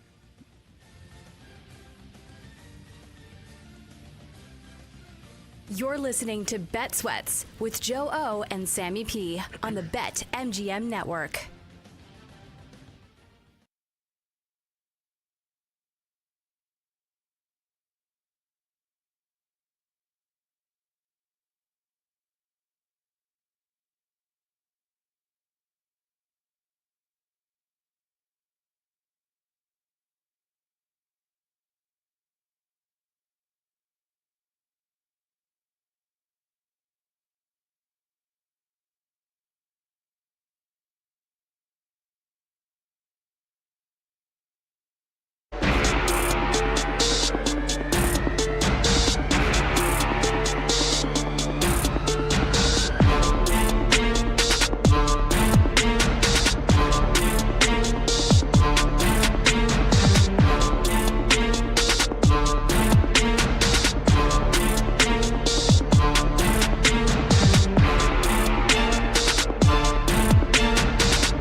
Sweats with Joe Ostrowski and Sam Paniotovich on the BetMGM Network.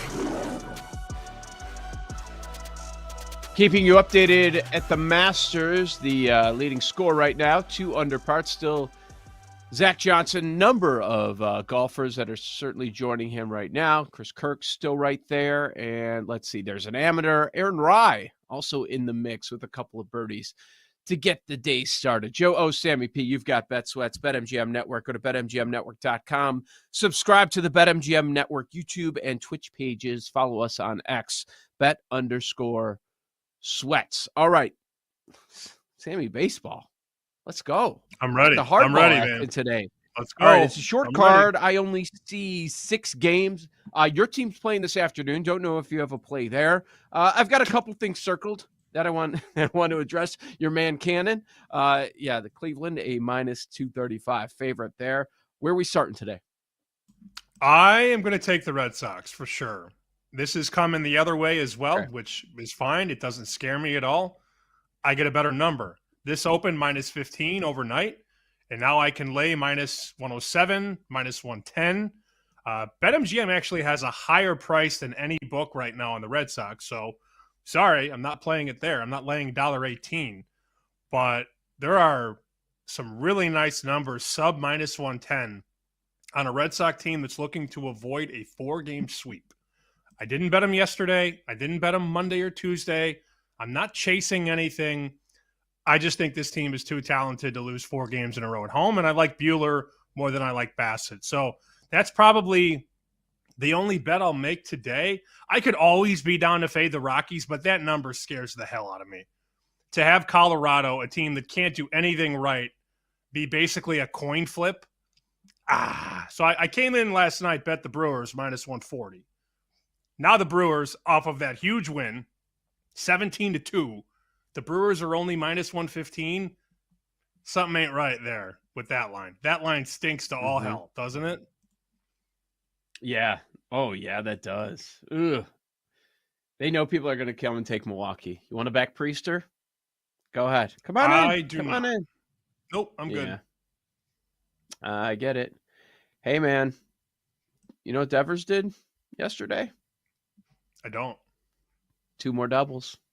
Oh. My man. The doubles leader. And let's see. We've got today Boston, Toronto, as you mentioned, going against Bassett. Here's Devers against Bassett. 7 for 14 in his career. 7 for 14, 2 doubles, 3 homers. Killed him. Devers red hot. Do we just bet him MVP? Is it time? I might not be there yet. However, okay, his McDouble price today is +350, and his home run price is +$4. Yeah, well, it depends on where you get it. Yeah, I mean, home run's always a little more expensive, right? They tax you on that. Yep. Let's see. I mean, what's the move? Is it home run or double? You said he's got both against Bassett. I wasn't going to bet McDevitt today, but I'm on the Red Sox, so I'm happy with whatever. Yeah, I'll bet Devers. That's been my debate. Do I go because it's near the same price between double and homer, or you can go 2+ hits and that's +330 as well. So what if you parlayed double and homer? Oh, both. I'm just throwing it out there. I mean, we're just having a conversation, right? Yeah, we're just having a conversation. That's all. This isn't written in red ink. Yeah, just 2 guys watching the Masters, gambling, ordering breakfast, maybe. Betting on Devers.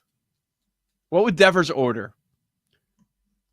Oh, he gets a number 1 and a number 2 when he's there. What would he? He just throws out numbers. Uno, dos. At Augusta.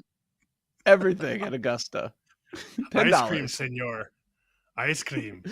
Why can I not? Some of these books are not offering props yet on the Red Sox game. I'm not sure why. So I'm at MGM. I went to all. There we go. That was very weird. All right. So Devers the homer, and I'm just building. Don't mind me. Just building. Oh, did they take doubles off? All right. Here we go. I'll go Devers homer and Devers double Oh, they won't let me do it. They won't let you do both. Nope, can't do both. Dang. Okay, let's go. But I'll go. So what are the bases at? Total bases, because that covers Usually it 1.5 for a guy like yeah, that. I don't. He's plus 125 on the over. That is the safest bet, but I'm good with the double. Yep, plus money on the total bases over 1.5. But I'm going to bet the double as far as the prop. He has 1 homer on the year, and it's nearly the same price. He's got 5 doubles already, and he's crushed Bassett. So I think Devers' props are good today. I like him to have a big performance. So I'll be back in Devers. All right, so this is a Red Sox show today in more ways than one. I'm on them at minus 107 you can find. But let's call it minus 110. I mean, I would lay minus 110. That's fair. You can find that at multiple places. That's a pretty good bet, I think. So that's the only baseball bet I've made. I'm going to the Bruins Blackhawks game tonight. I saw a friend of the program, Dan Aspen, last night. Came by the house after the bar, hung out. He got here and then Ubered from the house like 20 minutes later. So I don't know why he came over, but different story maybe for a different day. I was like, what are you doing? He's like, I should have just walked home. I'm like, okay, fine. So a Red Sox and Bruins parlay is on the mind. The Boston parlay, if you will. And that's probably a winner. The Blackhawks are horrible. That's a 2-1 bet if you do the Boston parlay, Bruins and Red Sox today. And I don't even care for those teams. I just think they're both going to win. Okay. I'm looking at KC. Let's see, the Royals, I believe it's minus 125, a short favorite today. Best price in the market. You can get a little bit shorter than that. BetMGM's at minus 120 on the day. But history-wise, they hit over. You look at Witt, he's 9 for 19, 3 extra base hits. Perez, 7 for 19. He's got a couple of homers against him. There's a few Royals that really, really hit over. Now, he's a good pitcher. He had a terrific season a year ago. His expected ERA just over 3, but I do like the pitching advantage here. Because of the history here, I want to back the Waka side, who did have a slightly better season than him last year. That's it, man. I'm going to go with KC just based on the history we've seen here. And I'm tempted by the dog in the Angels. Let's see. The Tampa Bay Rays, okay, they are betting the Angels this morning, actually. That's gone from minus 145 to minus 130 across the board on Tampa Bay. So there is a move on the Angels with Soriano. He's a ground ball pitcher. 60% of the time he gets a ground ball. And fly ball pitcher for Littell over on the other side with Tampa Bay. But it's a smaller sample size, but Soriano's done very well against this Rays lineup. So I would look to him. Angels and Royals would be the sides that I'm looking at today. I lean Angels as well. I love Soriano, especially as a dog. And this is a team that maybe we were just a little bit wrong on with our priors. I mean, we were making fun of the Angels and talking about how bad their roster was. They're a game out of first right now in the West. Rangers are 9-4. Angels are 7-4. So, no decision or no difference in the loss column, 2 in the win column. That's a 1-game deficit. They played well, and they've really pitched the baseball well. They've only given up 55 runs so far. For context, the A's have given up 73. The Orioles have given up 61. They've been okay. They've definitely exceeded my early expectations. But as for today, that was probably my second play. Like, I definitely am on the Red Sox as a small chalk at home, and the Angels was probably going to be my second, but I haven't done it yet. I can be convinced very easily on Soriano. Yep, I like that too. Yeah, he's been terrific. Plus 110 on that Angels side, and the market is backing it. So if you would have bet earlier, you would have gotten a better number on that. Anything else? I mean, it's a Thursday, one of these days where a lot of teams are off. They're traveling for their weekend series. So you get a shortened card typically on Thursdays. That's all I have. How about you? So let me just bring up a market on the Rockies that we talked about a week ago, and the price was plus 150. Rockies to be the worst team in baseball. The prices on that right now are all minus money. So in the last, 4 or 5 days or so, give or take, it has moved to minus 105, minus 15, minus 125, minus 135. They're catching up quickly. But I would still lay minus 105, minus 110. That team, I swear, is the worst team I've seen this season, and it's not going to get better. This is going to the bottom. And by the deadline, they're going to start trading anybody that's good. This is like 2012 Cubs. This is like 2024 White Sox. There's no hope. And there's no reinforcements on the way, and anybody good must go. That is the worst team in baseball, Colorado. It's not going to be close at the end, I don't think. Okay, so Fangraphs, with their projections for the rest of the year, which does include the 11, 12 games that most teams have played so far, their projections are saying it is going to be a two-team race. It is going to be the Rockies or the White Sox. That's it. Because there being a 10-game gap between the Rockies and the Marlins. Like the Marlins 72, the Nationals 73. That's the other rest of the bottom.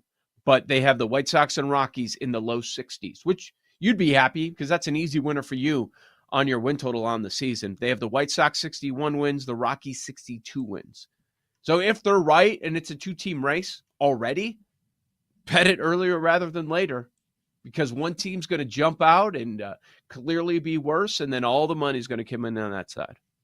This happened last year. The A's were favored to have the worst record. It was about 250, 260. And then by the end of April, the White Sox were minus 150.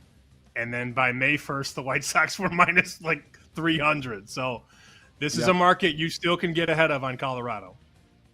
It's funny, looking at the 2-9 Braves, they still have them having the fourth most wins with 88 wins on the year. Wow. Sample size certainly matters. We'll see if they make their adjustments there.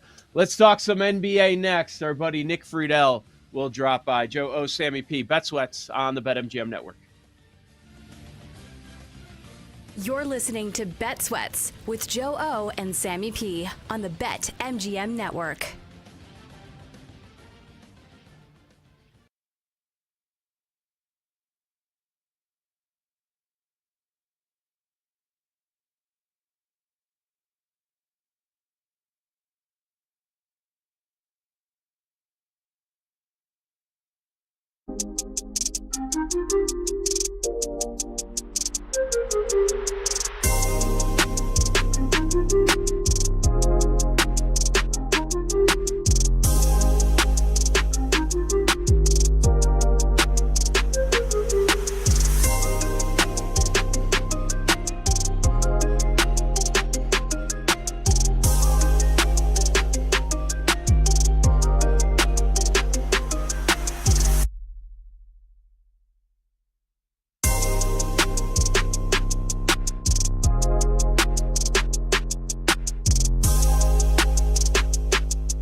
All right, we'll continue to keep you updated everything that's happening day one at the Masters. The big name golfers, the heavy favorites, have not teed off quite yet. Joe O, Sammy P. This is Bet Sweats on the BetMGM network, and we're going to change gears a little bit, talk some NBA with our buddy Nick Friedel now joining us on the show. Nick, I know you're jacked, man, because Bulls with a giddy performance last night. They're a half game from the 8th spot.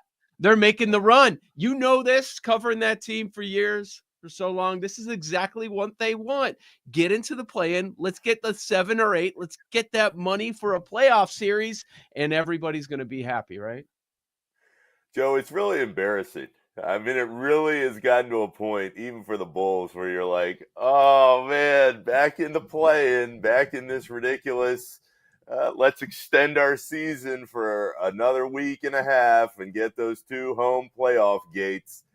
It's really sad because all of us know so many longtime diehard Bulls fans that really care about that team, and for a product to just continue to just languish in mediocrity, and for a portion of the fan base to be like, all right, we're really improving. We got a nice young core. Give me a break.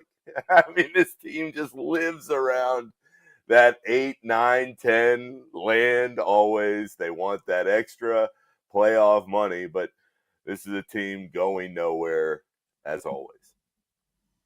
Get them to that 8. That's fine. And then we'll just take the 1 seed and fillet it in round 1. We'll do series alts. We'll do sweeps. We'll do whatever. I mean, they're going to be in the playoffs. Maybe they're the 8. They're still under 500 and they're still not good. Period.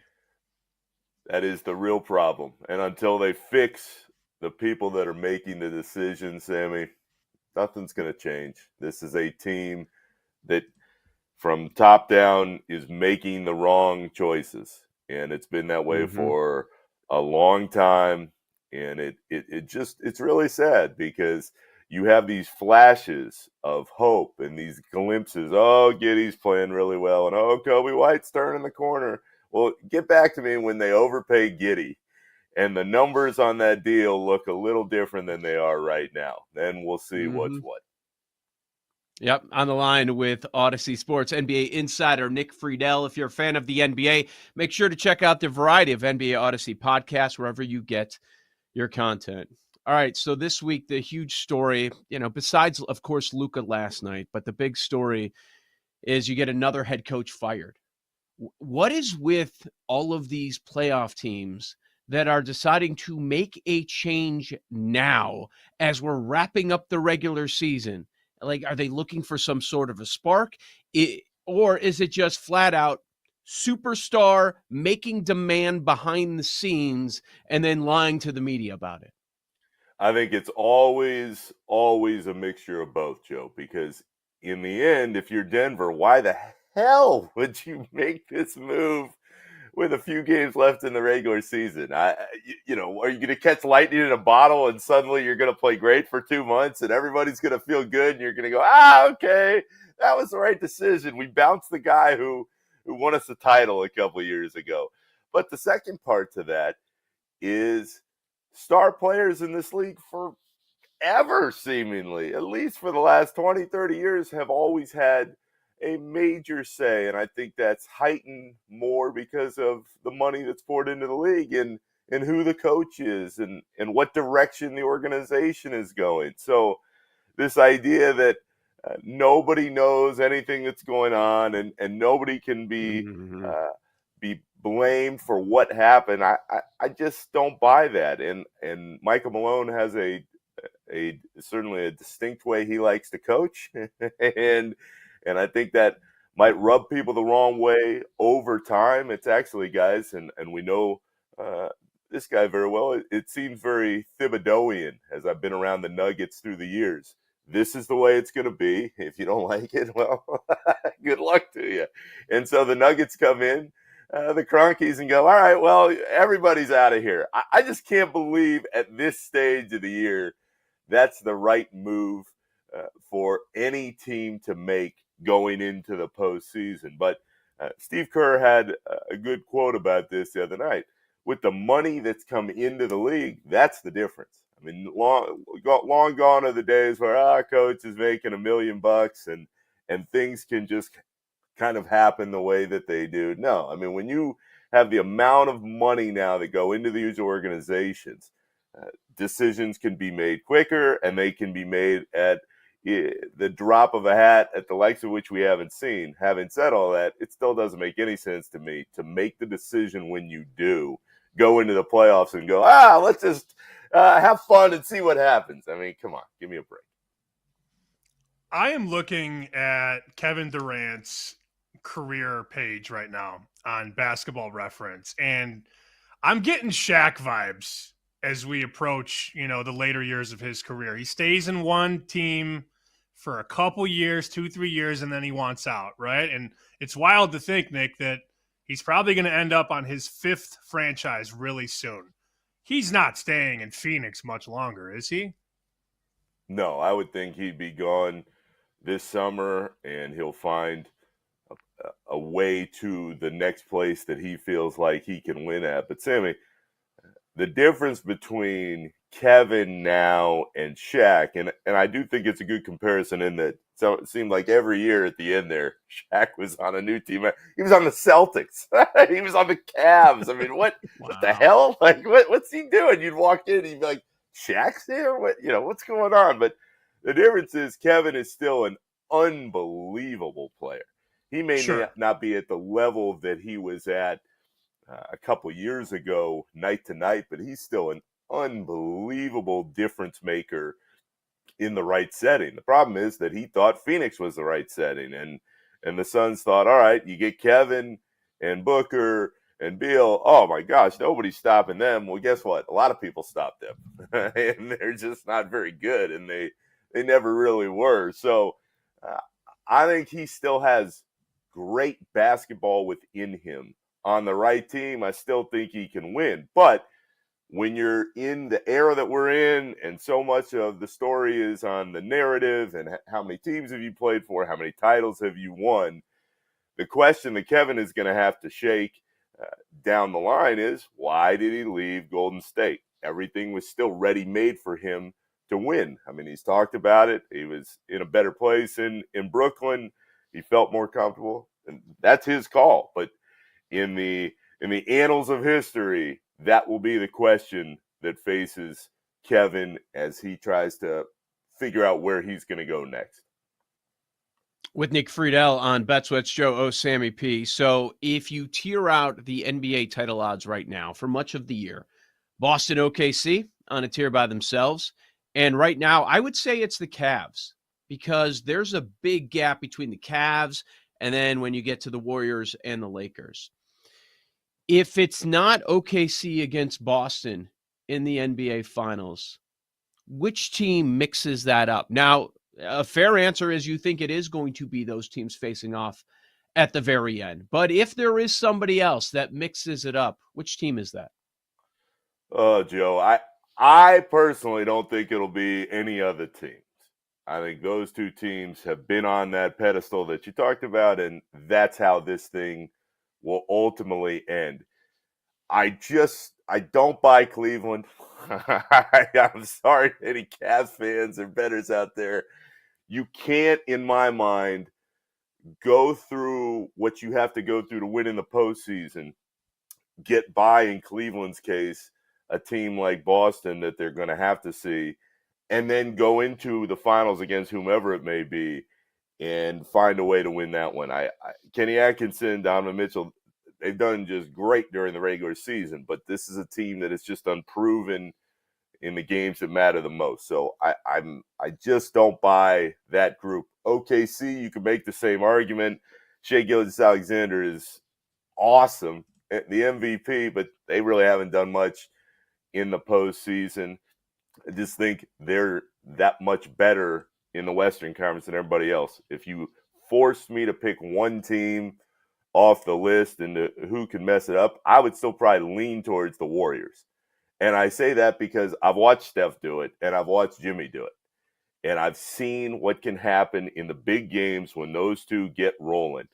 Would I put a lot of money on it? No, because especially after that loss last night, they made things a lot more difficult on themselves than they had to be. But I flatly, as we sit here now, a week or so before the playoffs, I don't think anybody's beating Boston.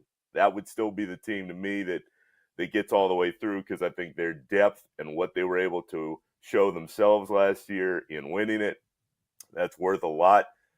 But the only team I see really being able to potentially screw things up, if they can hold it together, at least get through the West, is the Warriors. But I think that is a really tough road, especially now that it looks like they may end up in that play-in at some point. It's funny how it works, though, on a betting show. We have to ask these questions and we have to get these responses, but that's the one sport of the Big Four where it's usually the 2 or 3 best teams in the finals, right? And I think people like us will ask people like you, well, is there value on the Warriors or on the Clippers? And this is not a league where you can go dumpster diving in. You can do it in baseball because the team could get hot. You could do it in hockey. Sometimes you could do it in the NFL. But in basketball, it's very rare that you get a 3 seed against a 5 seed in the finals. Usually it's 2 or 3 of the best teams that are there at the end, and that's just that league. That's the way that league is built. Sammy, I would throw this caveat, and it ties into what we're talking about right now. The only team that we've seen that really has done it, especially in the last few years, is the Miami Heat. I mean, literally, they got hot. They rode Jimmy, who was playing completely out of his mind, and they got to the finals. And you and I talked about it as it was going on. You're sitting there going, gee, okay. So if you're saying, all right, which one of these groups would you trust to maybe replicate that?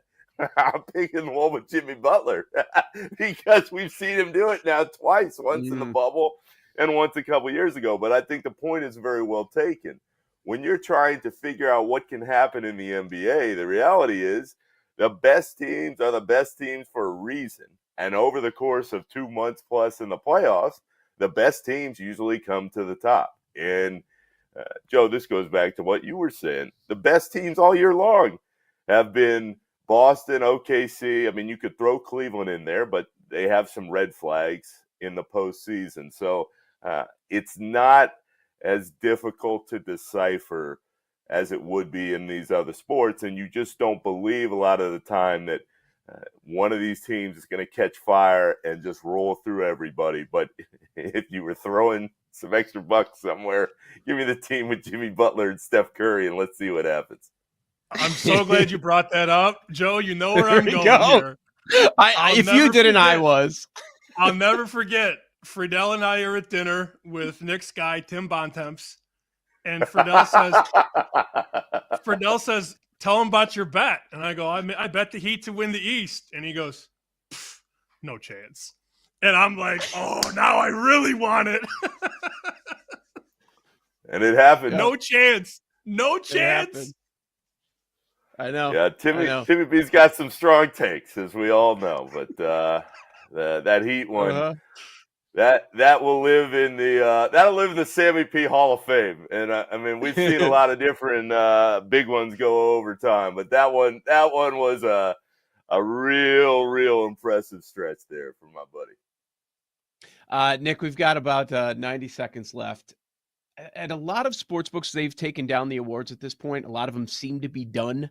But help us with the process, because we talk about it, we bet it. Listeners and viewers do the same. They're always asking us for advice. What do I do here? What about this award? What do you think? We don't have any idea what the process is. You've been involved in the process. You voted on these awards. Like, how far in advance do you know what award you're going to bet on? When do you submit your bets? Kind of help us out. How does this all work? You get an email from the league, and it basically says, hey, here are the votes that we have placed under your umbrella. And dating back to when I first came to the league, guys, and that was 2009, 2010, at least covering it day to day, you never knew what awards you were going to get. Sometimes you get a full ballot. You vote for everything. Sometimes it's like you get the 6th man and the rookie of the year, and something else. And I can't tell you, at least in the last few years, if that has changed, but you have a heads up weeks in advance as to what awards you will be voting on. It was always funny to me because the league must have made the teams aware of at least the voting pool. And so you'd show up to your house one day or your apartment and you have like some box from some team. Like I remember the Hornets sent out like paint buckets, if I remember right. This is years ago because they were trying to get their guy an extra couple votes. And you're going, really? Like all this work for this? But it is an interesting process to say the least. And I'd say that most of the people I know in the league take it very seriously. But Sammy, we were talking about Timmy B. That's why legitimately when that poll comes out, that straw poll that he puts all that time in, that's legit. Like those are the people that are voting. So when you see that poll, you know, okay, well, here's a pretty good idea of how this is going to go, at least for that award. That morning when it comes out, it moves markets big time. Fascinating to watch. So you've got to get to that article very early. That was Odyssey Sports NBA insider Nick Friedel. Follow him on X by his name. Remember, check out the variety of NBA Odyssey podcasts wherever you get your content. Great stuff there, Nick. Appreciate it. We'll talk about the college football win totals, which were released on the other side. You've got Bet Sweats. You're listening to Bet Sweats with Joe O and Sammy P on the BetMGM network.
Welcome back to Bet Sweats with Joe Ostrowski and Sam Paniotovich on the BetMGM Network.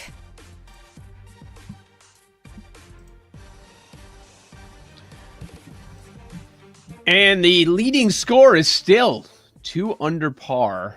Oh my God. 1, 2, 3, 4, 5, 6, 7, 8 guys are all 2 under at the moment. None of your big name guys.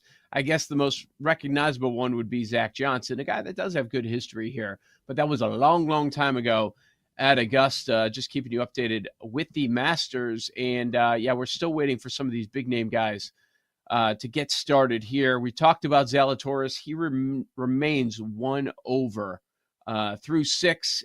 Even par is Patrick Reed. He's a few holes into the tournament so far. But Sam, yeah, nothing huge to report. It's a lot of the seniors. We're just waiting on the big name guys. Phil Mickelson is underway. He's even par through a hole. Morikawa is even par. And that, I would say that's the chalkiest one. I know what all the books are reporting. Biggest liability, most popular, those guys at the top.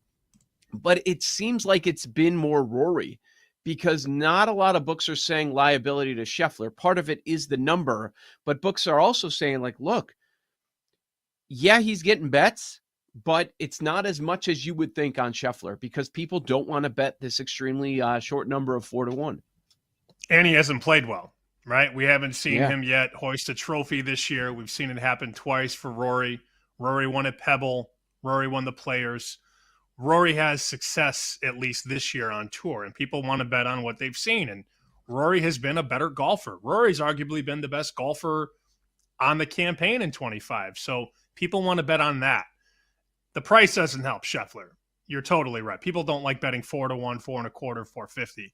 But we are about to see Thomas and Scheffler tee off any minute. And then the pairing that I really can't wait to watch is, let's see, they tee off Oberg and Rory at 1:12 Eastern. So about 3 hours from now. I can't wait for those two to tee off. You know, I need Oberg. Yep. I think you need Oberg, but you're pretty invested on a Rory run here. So that's going to be when I'm glued in. You know, we get off at noon. I got a baseball bet. I think I'm going to make it 1. And then I'm locked in on Rory and Luda. They also they play with Batia. I imagine I can watch that grouping if I want, right? Like they probably make that possible, I would think. Oh, they make everything possible. The Masters. That's what's really cool about the Masters app. I'm going to be forced to doing some driving around, but it's okay because the Masters app has everything. And it reminds me, wait, I got to download that. I forgot about it. I got to make sure that you have the Masters app. It is awesome because you can't be in front of a TV all day. Come on, Patrick. But yeah, like it's great. I don't know why the other sports can't have the people that built the Masters app and do the exact same thing, whether it's Major League Baseball, NBA, whatever, because it is phenomenal. I want to also circle back on something that we talked about in the last hour. I was trying to force in a Devers McDouble and McHome run parlay, and I couldn't do it at a couple places, but I did find a place that will allow me to do that. So a double and a homer today for Rafi. If you parlay that together, is 20-1. And you had the numbers on Devers against Bassett. Very solid. I believe 7 out of 14 at the plate with a couple doubles and a couple homers. So just saying, I mean, 20-1's 20-1, Joe. Yeah. I'm looking at different Devers plays. You could around the same price, 3+ hits. 3's tough to get, but you're not going to face the starter 3 times most likely. But yeah, man, he's demolished him. 2 doubles, 3 homers, and only 14 ABs. So a guy that has turned it on. He had another big game yesterday. Turned it on of late. I like backing him in a number of ways. So many ways to get creative as far as that goes. All right, we're going to talk a little college football. Just to dabble in the market, just take a quick look, because college football win totals are out. You know, in this current era with the portal and everything going on, things up in the air, are you surprised, or is this just what they do every year? Early April, these numbers come out, so they decided to put something out. I was a little surprised because I thought they would wait a little bit longer, given the climate. I don't think there's anything wrong with putting them up this early. Not much is going to change. Now, it is worth letting people know that the portal is going to open again. It's a 10-day spring portal. So it opens on April 16th, next week, and it goes until the 25th of April. 10 days for a little bit more chaos, but I don't think we're going to have seismic shifts. I doubt it. I don't think any starting quarterbacks are going to leave Clemson or Alabama or anything like that. So we wait through that maybe to get really invested, but you know how it goes. I mean, books just put these numbers up, and if they take bets, they move it, and they sometimes over move it. So if you open a team 7 and you write 2 limit bets over, you might go straight to 7.5. I don't know that you go to 8 off 2 bets, but we've seen some of these move already. So the portal, April 16th, it will open again. It will shut down on April 25th. The caveat or the outlier is that if a coach leaves a program, and again, not a lot of coaches are leaving in April. A lot of them leave in December and January. But if a coach leaves a team, the portal opens for that team for 30 days, allowing players to decide their future from there. All that said, I think it's great to have win totals. So this book put up SEC, Big Ten, ACC, Big 12, and then Notre Dame. Notre Dame's win total 10.5, over plus 160. I think this is great. I think the more candy in the candy store, the better it is. The more likely you leave with something, as I've always thought and always said. The Big Ten has 3 teams at 10.5. And you know who they are. Ohio State, Oregon, Penn State. I don't believe they can all get to 11. I don't think that's possible, but they're all at 10.5. No. Yep. Go ahead, mark it, dictate it. We'll move one down and tell us which one it is. That's kind of the message that's being sent here. BetMGM does have win totals up. I'm just scrolling through them now, so it's good on them for getting those up early. Oh, Joe's dying from a cough. Sorry. Yes. No, it's fine. I was like, wait a minute, did my stream drop? And then at the end of the day, you look at BetMGM's future market to win the national championship. Ohio State, Texas, Georgia, Oregon. Same as it ever was, huh? Same as it ever was. The only thing that's different than maybe it's been in the last 5 years is that Alabama is below Notre Dame. And I'm just trying to think out loud. When's the last time that Notre Dame had a shorter price to win a title than Alabama? I couldn't tell you the exact year. I could guess. It's probably the first or second year of Saban. I mean, it wasn't last year, and it certainly wasn't 2009 on. 9.5 juice to the under. 9.5 juice to the under. Bama. So here's what I was told about DeBoer when he got the job. And I think you saw a lot of this last year. I was told that DeBoer is awesome on the sideline, and he's awesome in the playbook. But he doesn't know what it's like to go to war in the SEC for players, for recruiting. You know, he fell into a nice situation at Washington. And then everybody leaves Washington, he leaves, and Washington did what Washington did. I mean, it was a very forgettable season. But I was told, be careful with Alabama because this guy might not be able to sustain that high blue chip talent coming in every year. And, you know, we did see an exodus when Saban retired. This is that first season where, you know, you have a full list of guys for like 365 days now that have been able to decide whether they want to be there or not and play for this coach. I was warned, be careful with him.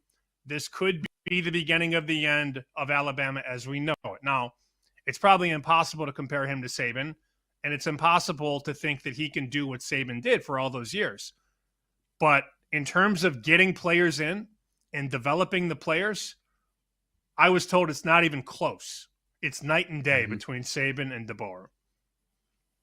Sam, our buddy Brad Powers, a regular on this show during the college football season, put together a spring guide. And if you're just starting to dabble a little bit, you want to take a look at these numbers, different angles. I suggest checking this out because he takes a lot of things that most of us look at. He puts it all in one spot there for you. And one of the first things that he lists is Bill Connolly's returning production percentages for 2025. Number one, Clemson. 81% of their returning production. Number one in the country. Arizona State second. Illini third in the nation in returning production. I don't know their win total because I can't bet it here, so it won't pop up on my app, any of my apps here. But I thought that was pretty interesting. That one thing for Illinois is at least just about everyone is coming back as far as production. But then we could get into a few of the other things which are probably more important, like the recruiting and the portal, returning starters overall. But 17 starters back for Illinois. What number have you seen on them, if any? 7.5 over minus 55. Okay. So they know that people are going to bet the over. It's going to get talked about. On BetMGM, they list the win totals out alphabetically. Let's go bang, bang. Let's go Illinois, Indiana. 7.5 over minus 55. And then the Indiana number, 8.5, juice to the under, minus 125. Man. Yeah, I mean, doesn't history tell you that you're just going to fade Indiana? No, not necessarily. No. Okay. I mean, it all comes down to the schedule, and it's not a very difficult schedule. You want me to read you some of the non-conference games? Are they lucked out again? Old Dominion, win. Kennesaw State, win. Indiana State, win. So there's 3 right there, and then you need 6 more. Yeah. And your conference schedule, I mean, it's relatively tough. You go to Oregon, you go to Penn State, but you don't play Michigan and you don't play Ohio State. Your other they lucked out again. At Iowa, at Maryland. Yeah, it's not a tough schedule. At Purdue's trash. And then at home, you get Wisconsin, UCLA, Michigan State, Illinois. That's a pretty easy schedule given you don't get Ohio State, you don't get Michigan. Penn State's a loss. You're going to lose at Penn State, and you probably lose at Oregon. But this could be a 9-3 team or a 10-2 team. I wouldn't be surprised. I don't know about, starting the way they started last year. What was it, 8-0, Gertz? Correct me if I'm wrong. I'm sorry, I don't memorize Indiana football. But I think they started 7 or 8-0 last year, right? Or was it 9-0? I can't even remember. Everything runs together. Gertz would know. He's also saying in the chat over in all caps on 8.5. So I think you're going to see a lot of people look at Cignetti in year 2 and think let's pound that over. And if the schedule was tougher, I would definitely look under, but nothing yet. I'm glad you brought up Oregon because I was starting to look at their numbers. Their win total is 10.5, and the reason they started popping to me is when you look at 24/7 Sports, their composite recruiting, they're top 5 in the nation. If you look at the portal, they have them as the 4th best team in the portal. I mentioned the win total 10.5, and Sam, I'm looking at their schedule. They avoid Ohio State and Michigan in the Big Ten. Non-con, Montana State, Oklahoma State. They do have to go to Penn State. That'll obviously be difficult. It's never easy to go to Kinnick, but they're Oregon. They should be able to win that game. Man, it's not juiced much. It's actually it's minus 110 on both sides right now on the graphic. But that Oregon is set up to have a great year, and they'll probably go over 10.5.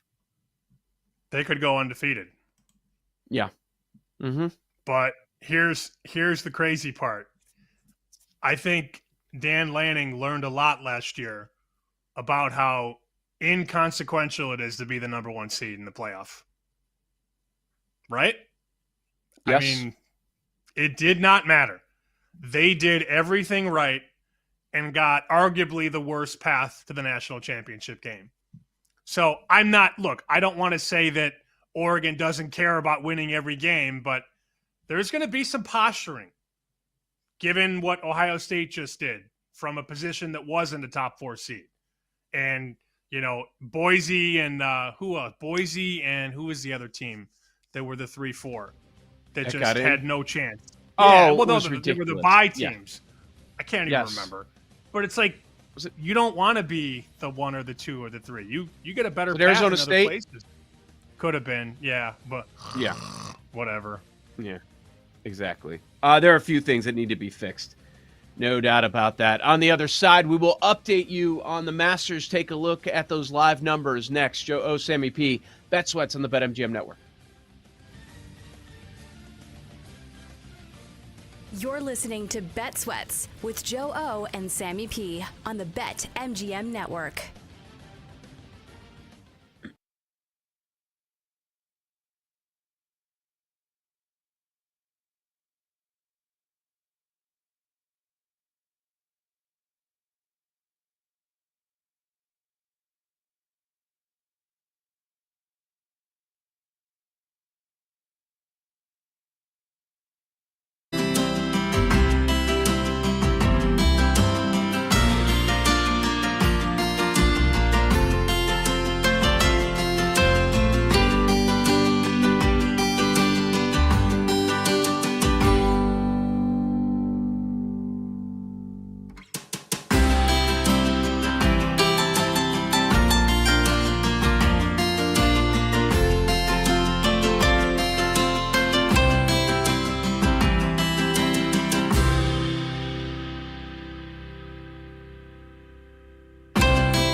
Talk some pucks, 20 minutes. Chris Meany will be dropping by to start the 11 a.m. Eastern hour. It's Joe O, Sammy P. We're here weekdays, 9 a.m. to noon Eastern time on the BetMGM network. We are into day number 1 at Augusta at the Masters. And now we're starting to get some of the big name players that are jumping in. And Sam, you mentioned we have a new leader. It is Aaron Rai. He is 3 under par through 7 holes. He's all by himself, the lone leader. And then you have a few golfers sitting there, 2 under par, and then a number at 1 under. But as far as the big name guys, I see Spieth is underway. He birdied his first hole. Hatton, a top 15 golfer in the world. He's worth mentioning. He's 1 under par.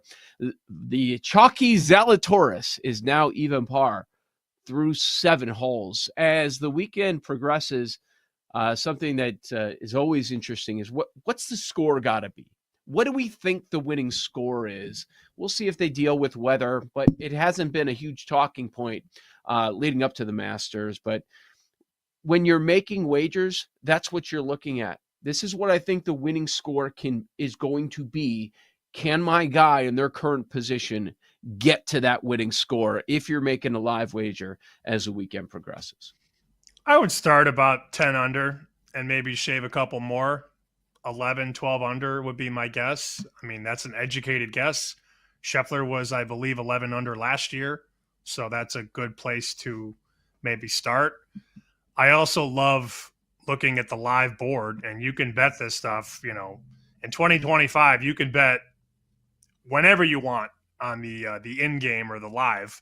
So MGM right now has Scheffler at 5-1, which is a little bit higher than it was when this thing teed off. He was 450. Mm-hmm. Now he's 5-1 after going par on hole 1. Okay.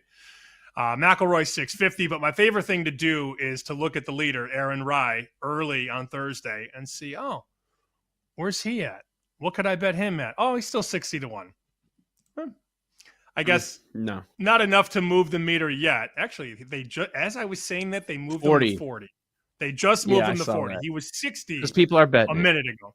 Yeah, well, go ahead. Because they look up and they think what I literally just said. Oh, I wonder if I should bet Rai. And it doesn't take much at 60. It takes a couple bets to get that to 40. Never in life will I be doing that. Not day 1 at the Masters. After a few holes, you have a leader. Oh, wow, let's just grab this number. Okay, so basically what you're saying is you think Aaron Rai is going to be at the top of this board for 4 days and maybe go wire to wire at the Masters? Ain't happening. Not at 40. Nope. See, I'm the opposite. I know some people do this. Now, if you get a triple-digit number, the number matters.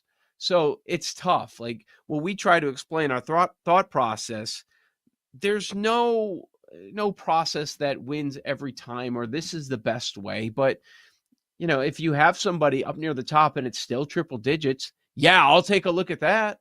I'll take a look at that at most tournaments. But how many times have we had the conversation about, you don't have to go down the board far. It's going to be a 15 top 20 golfer in the world.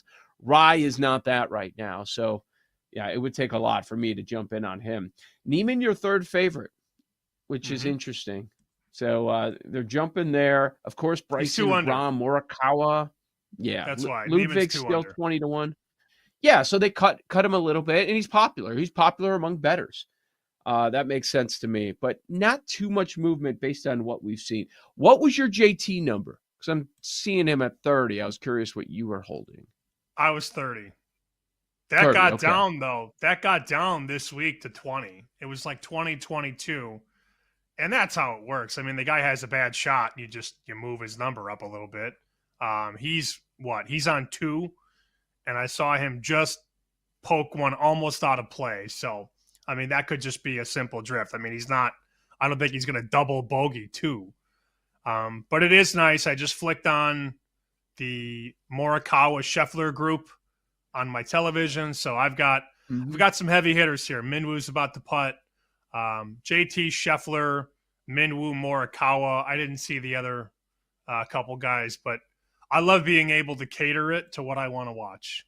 Like that's ideal. So show me what I want to see. And I will say this. we all, I think, appreciate what Tiger did forever. But when Tiger was playing at the Masters, good, bad, indifferent, the main feed is too much Tiger. And you know he's not going to win, and he's probably not going to finish top 10, top 20.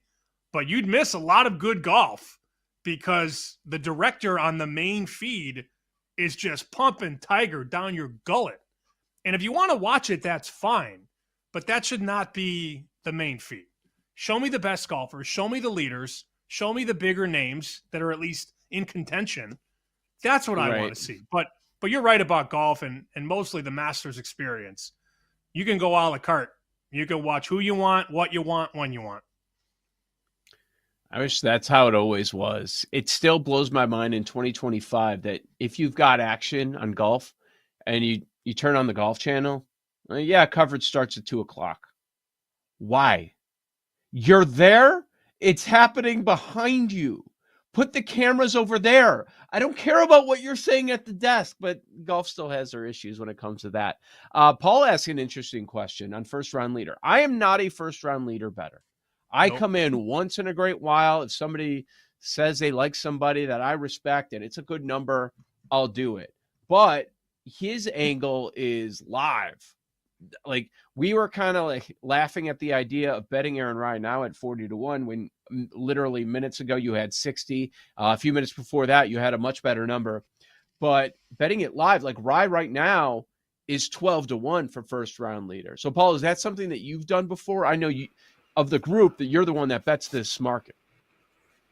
Yeah, I would not do Rai right now but I have caught myself in the past, like, kind of a hot start for a guy with like a high ceiling and you're still getting a good number. I've definitely done it before. I can't say it's ever worked out all that great. But like when thinking about guys we've talked about this week, they've had a decent start, like a Bobby Mack, for example. He's 1 under, and the number for first round leader is still like 50. So like it's something like that where I'm like, all right, guys we've talked about that could have a high ceiling here. They've gotten off to a decent start. They're within a couple strokes, and the number's still 50, and he's only 4 holes in. Like, that was kind of the process. I'm not saying I'm betting it. Based off the last week, I ain't betting any of this. But just process-wise, it was kind of something. I'll look at the board and kind of follow it a little bit. Yeah, I mean, the best part about first round leader is that you can see a guy come through the first 2-3 holes and see that he's maybe locked in today, and it's just a one-day bet. Like, you're not needing him to put it together for 4 straight days. That's the most challenging thing in sports, I think, to put it together at a golf major, especially at Augusta. So if you can see a guy, say it's, Shane Lowry or Russell Henley, if you see them birdie out of the gate, you watch that 50 go to 30, and maybe you want to get ahead of that. And then, of course, if they start 4 under, then we're talking 8-1 or something. I mean, Neiman is the favorite right now. Last check, he's still he just birdied 3 again. under now. He caught him. So yeah, he's now favored to be the first round leader, 7-1. Scheffler 9-1. So I'm guessing Scheffler just birdied as well, or is in position to birdie. It is also funny. You could watch the live odds instead of the TV and know what's going on. When the camera's about to show Scheffler putting, and there he just birdied on my television. So when you see Scheffler go from 11-1 to 9-1 first round leader, I don't need to even watch him putt. I know he's about to make it, and then he just knocked in a birdie. So the live odds are faster than the live leaderboard, at least on like ESPN or whatever. The menu is expanding still. Like before, I don't think that you could bet on players to make the cut once the tournament started. But I'm looking at it now, and that's an option. Just these matchups that they have, these round by round matchups, the group hole by hole. Like we mentioned the option on the TV on the app for, you can go watch Morikawa's group, and then you can bet that group hole by hole, like on the app. It's a little dangerous too. Like, you've got to stay within your means a little bit, because you can go just nuts. And Masters Sunday, I know a lot of people will be doing that, and I'll probably be doing that, especially when you lock it all down, and probably have matchup bets as well. But certainly a lot of fun to track all that. But it's still Scheffler and Rory at the very top. Neiman, your third favorite.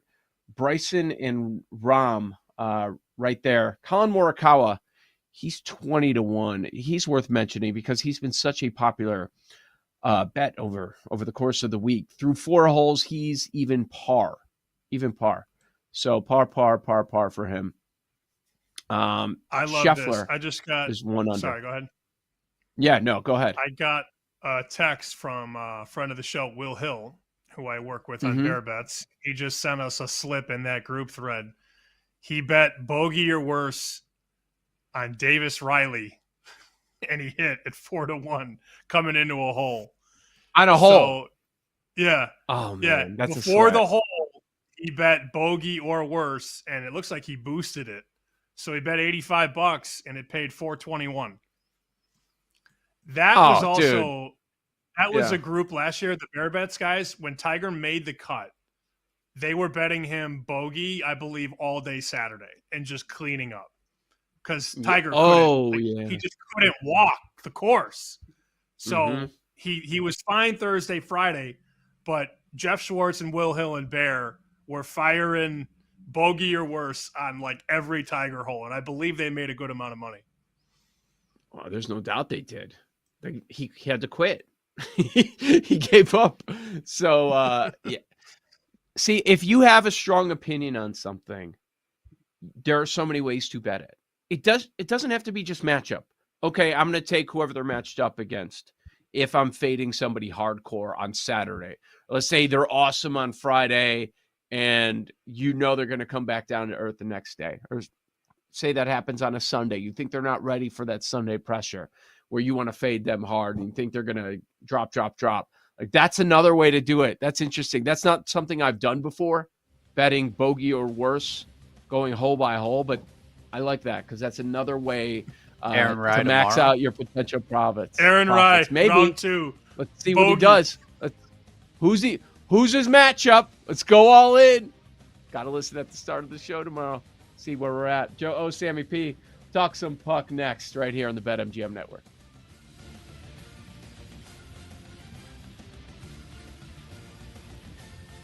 You're listening to Bet Sweats with Joe O and Sammy P on the BetMGM Network.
Keeping an eye on everything happening with the Masters down in Augusta, Georgia. Right now, you have a co-leader situation at the very top. Aaron Rai, Joaquin Niemann, both 3 under par. Joe O, Sammy P. This is Bet Sweats on the BetMGM Network. Now joining us on the show to talk some hockey, Chris Meany at Chris Meany over on X. Find his work at NHL.com, has NHL Fantasy and Edge Stats for NHL.com. So make sure you're following him on X by his name. Chris, just 1 week left in the regular season before it's the best time of the year for you. How you feeling heading into this final week?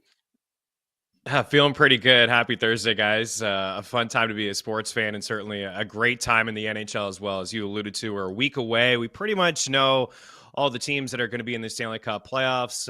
We have a good feel of some of the matchups, and we're prepping over at NHL.com/fantasy. We'll have, of course, the NHL Bracket Challenge for you guys. We'll have player pool rankings, and we have props and picks every day over at NHL.com/fantasy. And we'll continue to do it throughout the playoffs. It's an exciting time of the year. There's no question. Now that Ovechkin has the record, Chris, I'm curious what you think the number one storyline in hockey is right now as we turn the page and head toward the playoffs. What's the number one story in your mind?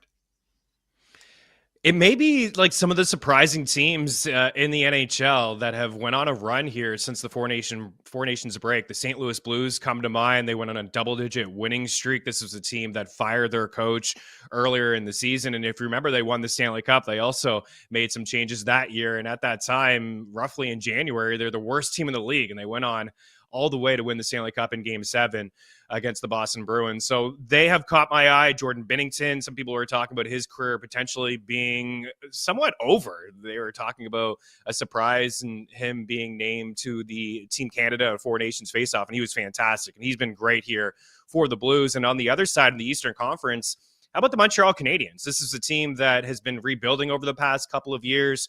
Their Vegas point projected total was roughly 70. They've cruised past that. They've won 6 straight.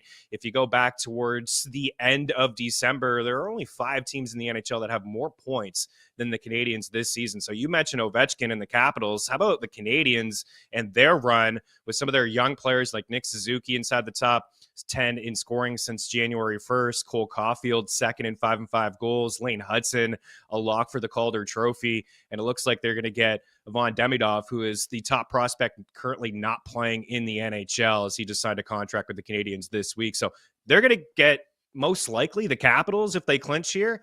And that's a potential upset to keep an eye on. Chris, you mentioned that we have a strong handle on which teams are going to be participating in the playoffs once they get going next Saturday. But as things wrap up here in the final week, positioning always matters. Is there anything that really jumps out where, okay, a potential matchup, a potential path for one team can be really good, really bad, or that really has your attention, which is going to matter over the next week?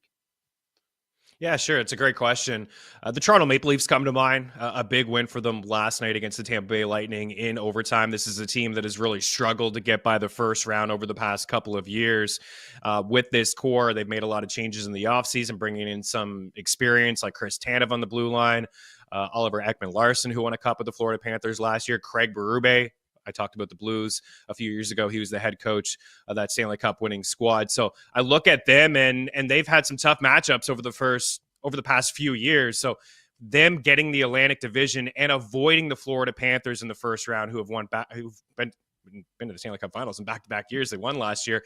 And the Tampa Bay Lightning, who have a couple cups. They went on a run 3 years in a row. They went to the Stanley Cup Finals. So avoiding those two teams in the first round, and this is not a slight at the Ottawa Senators. They're another surprising team, a rebuilding squad. They've missed the playoffs every year. Brady Tkachuk's career, they're going to be in. They're already in. They've clinched. But avoiding those two juggernauts in the Atlantic Division and facing Ottawa would be a big win for the Toronto Maple Leafs. And then on the other side, we've seen how 3 years in a row, the LA Kings and the Edmonton Oilers, some people may be like, come on, let's mix this up a little bit.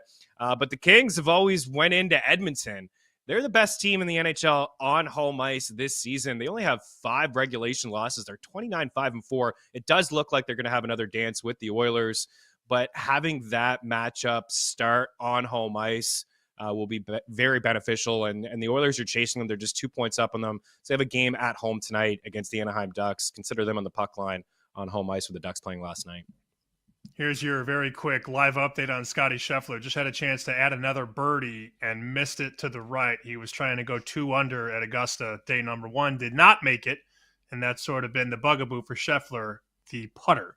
He does not convert for birdie, so he's going to stay at 1 under. Back to hockey as we transition on a busy day. We heard a lot of love, and I understand it, Chris, because this is a veteran-driven team with a Hall of Fame goaltender. But I look at that path for Tampa Bay. Good Lord, man. If you get through Florida, then you get Toronto. These are your first 2 rounds. And they've had a really good season. 97 points. They've done a lot of things right. But it does not get much tougher than going through Florida and then Toronto. And then you got to win more. Like, that's an insane path for Tampa Bay. It is. You're not wrong. It is. And when I look at the Eastern Conference, I really like the Metro side. I did talk about a potential upset with the Canadiens over the Capitals, but the New Jersey Devils without Jack Hughes, Dougie Hamilton is skating at the moment, but Carolina as well. Those 2 teams are not on the same tier, I don't think, as Florida and Tampa and Toronto, as you alluded to. But I really like this Lightning squad. Honestly, they have a really nice core of proven winners. You talked about Vasilevsky as a future Hall of Famer. He looks like vintage Vasilevsky. As just like an okay season last year. It was still good in the NHL, but not up to his standards. This year, he's bounced back. Nikita Kucherov looking like he could win the Art Ross for a second straight season.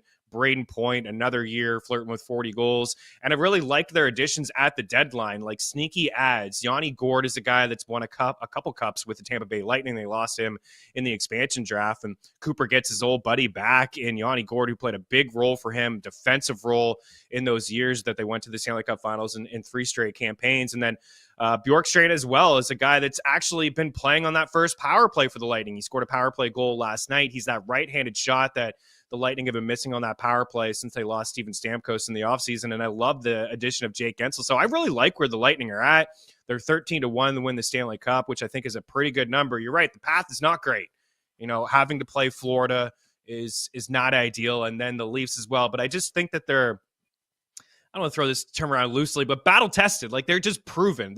They're experienced. They've shown me before that they have won in big situations. So I don't mind backing them. And to be honest with you, they may be my team to beat in the Eastern Conference.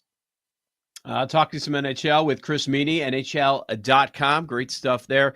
And you mentioned what you guys are posting on the site day after day, including some player props, which I find interesting. So let's talk about this card tonight. It's, I believe, a 10-game slate, a lot of action going on, games with implications, and you guys break it down every day. Okay, here's a guy for a point. Here's a guy for a goal. And what about the shots on goal prop? Take a look over here. And what jumps out to me is you're not going with the obvious picks. You're not going with the picks that everybody wants. That's maybe you lay a short price or it's about even money. You're giving some good plus money options. So talk about this card tonight and some props that are available. Yeah, absolutely. Love to try to find some value, and I think you can really find it at this time of the season with certain teams that are already out of it. They're giving kids opportunities to play on top lines, like Cutter Gauthier is a guy that's plus money for a point.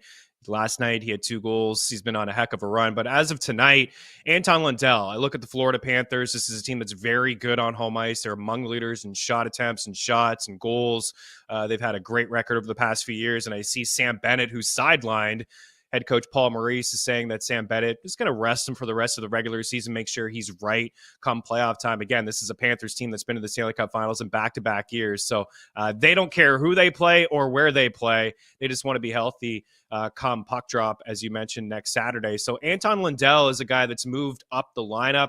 He's playing on the second line in place of Sam Bennett alongside Brad Marchand. He's plus 128 for 3 shots. He's minus 110 for a point. He has points in back-to-back games. Career high 45 points this season in 16 minutes per game. But in April, with some of the injuries to Florida, he's averaging 19 minutes per game. He has 23 shots on goal in his past 5 games, which is second in the NHL. He's had 3+ in 5 straight, so he's cleared the 2.5 in each one of those 5 games, and he's had 4+ in 4 straight games. So take a look at him tonight for a point or 3 shots. And another guy as well is Pius Suter for the Vancouver Canucks. They're still fighting What a comeback they had the other night in Dallas, down 3 goals with a minute left. They come back and tie it, and then they win in overtime. Elias Pettersson has struggled this year. He's been sidelined. It looks like he's going to miss the rest of the season for the Canucks. But Pius Suter is the guy who stepped up on the first line, first power play, career high 24 goals and 45 points this season. He's plus money for a point.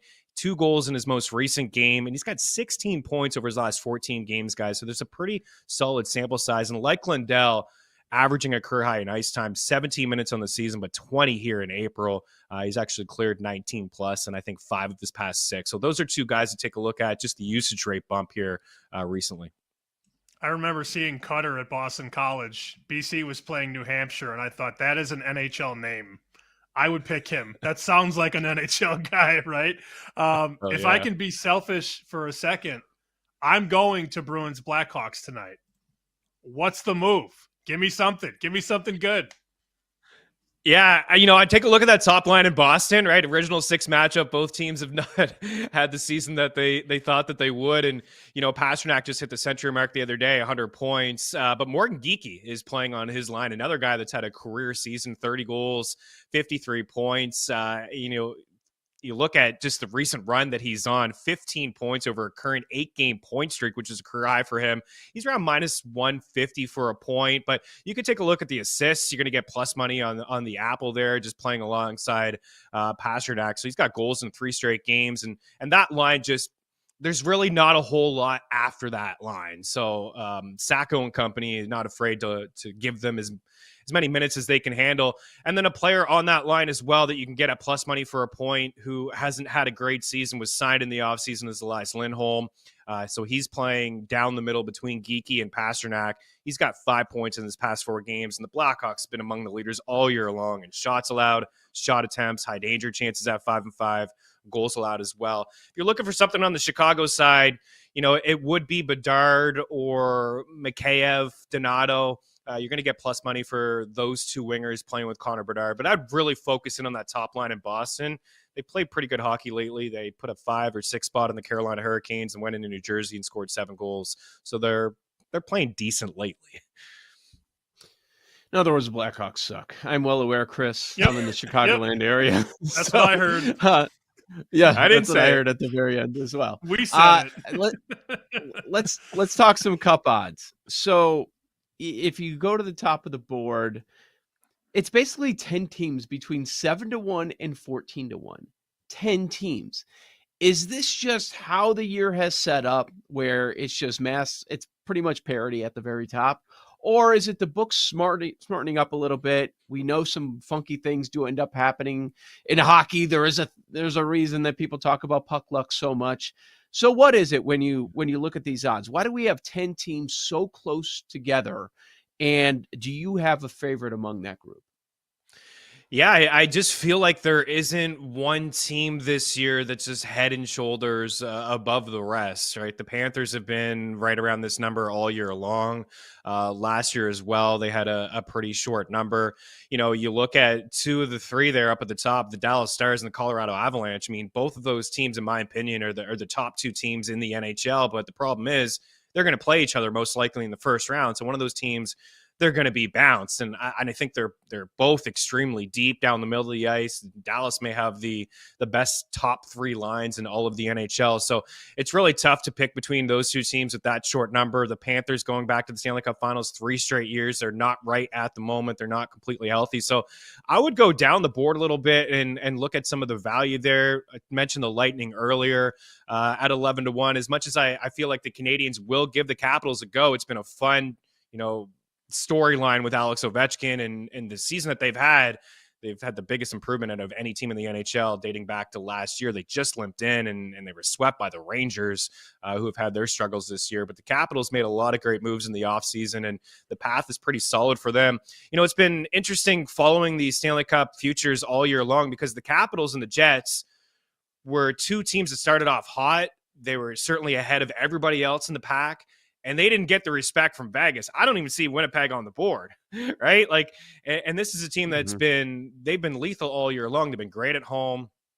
Connor Hellebuck's going to win the Vezina for a 2nd straight season. He's in the Hart Trophy conversation. He would be my pick this year. So that's a team to consider as well. I'm seeing in some spots 13-1 for the Winnipeg Jets. So keep an eye on them. And the biggest thing for the Jets is that they will avoid Colorado and Dallas. Most likely going to have to play the winner of whoever gets out of that series, but to avoid them in the first round, to have the home ice advantage, you know that things will be rocking in Winnipeg with the whiteout. So I would consider them as well. But honestly, looking at that board, guys, don't sleep on the Tampa Bay Lightning despite their path.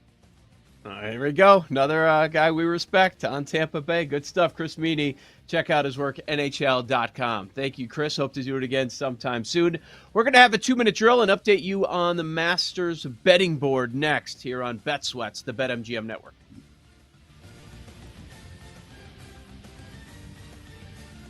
You're listening to Bet Sweats with Joe O and Sammy P on the BetMGM Network.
Welcome back to Bet Sweats with Joe Ostrowski and Sam Paniotovich on the BetMGM Network.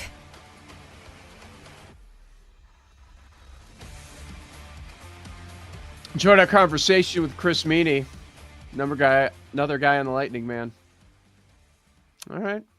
We're taking notes. People are lining up on the Lightning to maybe get it done once again. Joe O, Sammy P, you've got Bet Sweats. We'll do a 2-minute drill coming up in a couple of moments, but want to keep you updated. Everything happening with the Masters. And remember, since the Masters tournament is here, it's time to tee off for a bigger win with BetMGM. Use your odds boost token on any Masters bet, and you'll receive a bigger payout if you win. Excitement is par for the course at BetMGM. And what do you know here? On Thursday morning, Scotty Scheffler is shorter than 4-1. He's plus 350 at the moment over at BetMGM. That number getting shorter. No change with Rory. Your third favorite kind of up for grabs right now. They list Bryson DeChambeau, Joaquin Niemann, John Rahm, all at that 16-1 price, Sam. And Aaron Rai is your solo leader at 4 under, Jager 3 under. So Rai, Jager, and then a 4-way tie between Niemann, Scheffler, Spieth, and Hatton. Spieth. As we get going here. What? Spieth would be a loser. It sounded like Spieth would be a loser to a lot of books because everybody talked about it. They're going to bet him coming in. I'm not buying him in the tournament. I didn't bet against him though either. But they're always betting Spieth, and you are getting Spieth at a decent number because it's been a few years since he's been dominant in Augusta, but he has that course history, even though there have been changes to the course, and that's why a lot of bettors have hated him. Morikawa? Yeah, I just want him to miss the cut because I don't like him. So do I. That's not the reason. The reason is because everywhere you look, you see, I got Colin Morikawa. Have you made a golf bet this year or since the last Masters? No, but I like Colin Morikawa. That's usually the conversation. Even somebody tweeted at Feinberg, they photoshopped Morikawa's body and put Meghan Markle's face on it with Morikawa's haircut. It's very funny. I don't know why he says that he's the Meghan Markle, but I mean, it's what does that mean? Well, was that with us or just a drama queen, just a bitch, you know, like one of those things. He went in on Meghan Markle on Chicken Dinner, and I was howling. So then I guess he's been talking about it on, his other platforms. So somebody photoshopped Meghan Markle's face, and it's Colin Morikawa's haircut. It's very funny. Meghan Markle. I've got no opinion on Meghan Markle. That is so strange, but it's funny because it is such a random reference. Oh man, that's good. Anybody else that's been popular? Okay, we got Zalatoris. He's now 1 under par. That's good for us. And we're still waiting on Ludwig to get going here. So that will be exciting to watch because I think all around that would be the big winner. If we could have a big weekend for Ludwig here and he's victorious, gets that green jacket, I think everybody on the show would be extremely happy. And I love, we'll see. I loved hearing more and more people over the last few days say fade, not buying it. And it's all based on the last couple tournaments. And I just look at it and think it's good. It's good that he missed the cut actually, so his mind can be ready for the Masters. 2 more quick things, and then we're going to do 2-minute drill. Nick Dunlap is 6 over through 6. That is not good last time I checked. So 6 holes, he is 6 over. And I went back and looked at Tiger's 3rd round. I had told the story about how the Bear Bets group was live bogeying Tiger all day Saturday. And I couldn't remember how bad it was. I knew it was challenging for Tiger. He shot a 10 over 82 in the 3rd round last year. And these guys were they were bombing bogey every hole. Now, eventually the books catch up and you don't get the 3-1, 350. But it still had to be plus money to bogey. I mean, even at plus 150, plus 180, whatever. Not to mention people love Tiger and like to see Tiger do well. But imagine live bogeying Tiger all the way to a 10 over on day 3. I'd love to. Would love to do that. That's yeah, I would be in that group. There are a lot of people, no, I want to root for Tiger. I don't want to root against him. Well, that's why you're losing money on your wagers, because they saw an opportunity and they pounced. I don't care. You really care more about the feels of Tiger winning more than having a higher balance? Come on. I do not. That's a missed opportunity. So now I'm going to be looking for bums, people that I think are going to have awful days. And I'm just going to go bogey or worse. Not a market that I've taken a look at. All right, Joe O. Sammy P. This is Bet Sweats. Let's bring in Paul Aspen for a 2-minute drill. Hey, Paul. Hey, guys. Oh, there we go. All right. So a lot of wing talk this week on the show, like from all sorts of angles.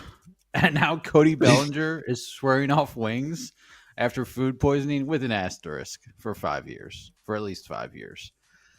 But here's the no wonder he got sick. Do you see what he said? He said they were traditional bone-in wings, no sauce, no spices, no rubs.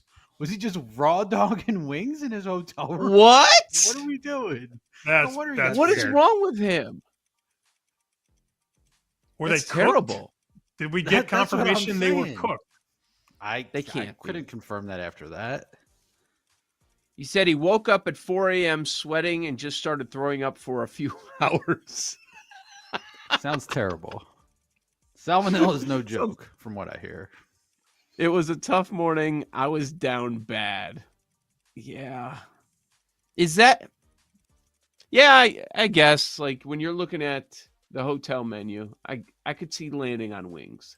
But then he's on the phone with them.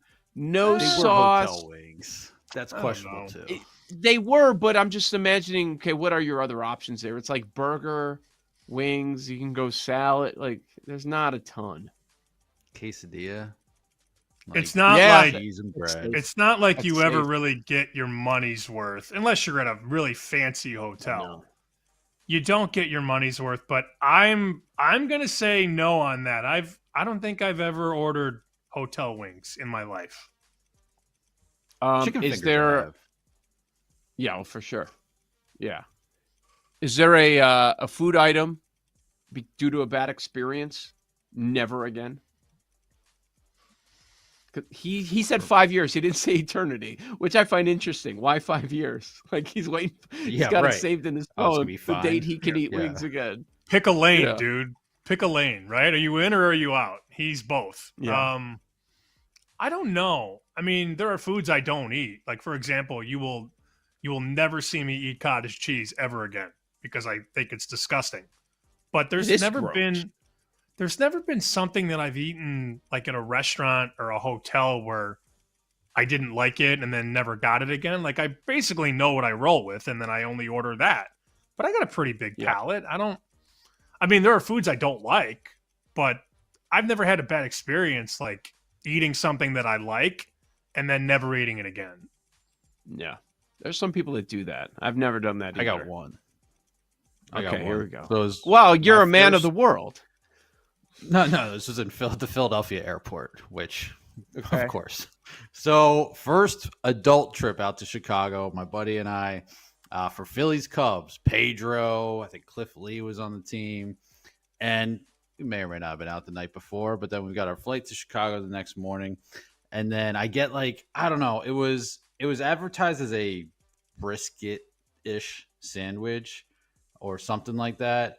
But man, it was like that weird, thin, like almost Arby's-ish meat.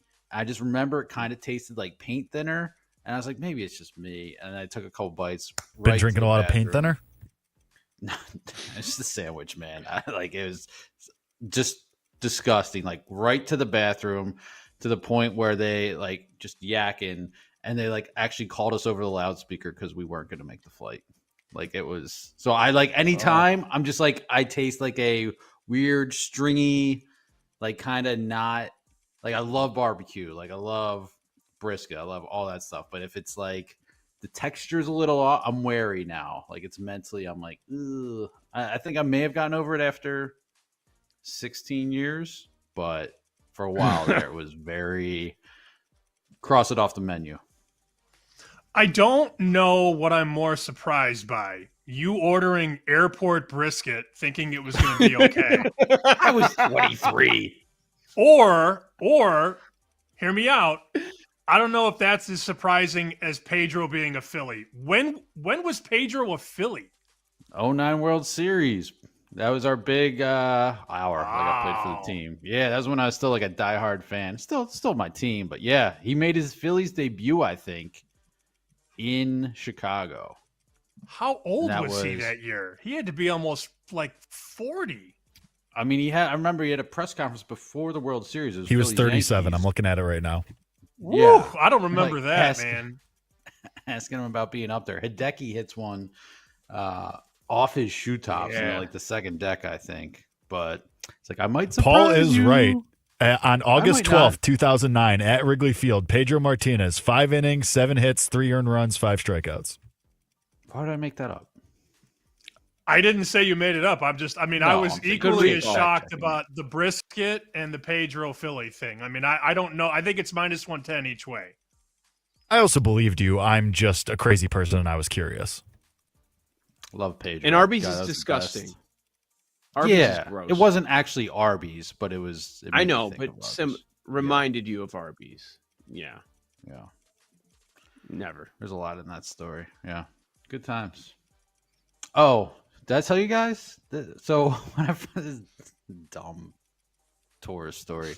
So I've been told about Rush and Division, and I thought it was Russian Division. But I can tell you guys, I'm not the only person that has ever thought that. I talked to someone else, probably from Philly, who thought the same thing. Hey, we were told about this Russian Division place. Yeah, fun Chicago story.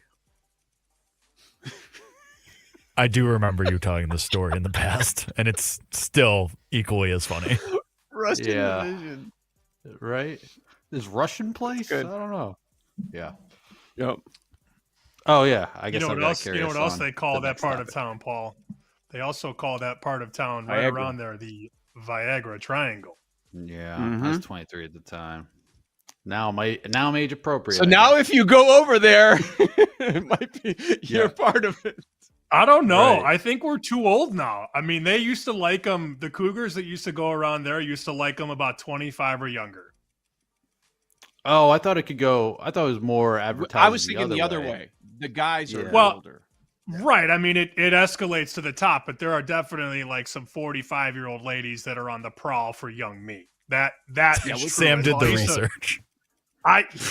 buddy, Young brisket? buddy, I an lived the algorithm. research. Don't you worry, Jake. Walk around the Viagra Triangle, play date or daughter with the guys walking around. That's always fun. I guess I've got to get us back on the rails. Chris Meany telling us that the Canadians could be live to upset our Caps. How do we? But he also towards the end was still high on the Caps to make a run if they get through that series. How do we feel about all of that? Ooh. I'm not worried yet.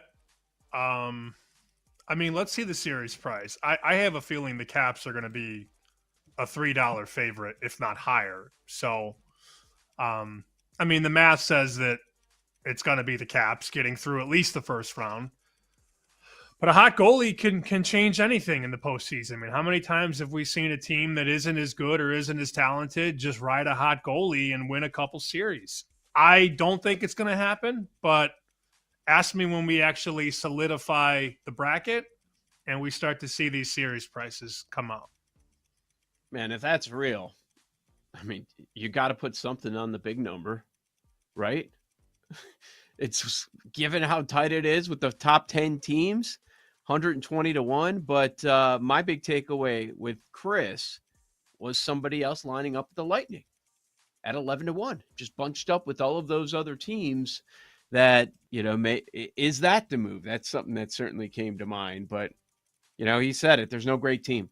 So I think once we get all these matchups and pass and all that, we could probably make a lot of different cases. And it's a matter of just picking your team because there is no great team. Yeah. I don't know. I feel good about the Caps. I don't know why. I think they're in a really good spot, and their bracket is so much easier than any other top-seeded bracket. So I'm going to hold out hope. 12, just 12 to 1. You can still get 11. I mean, Still it's jump not in. like it's really moved that much. Yeah, the books don't know who's winning the cup. Look at the market. idea. That's proof. They have no idea.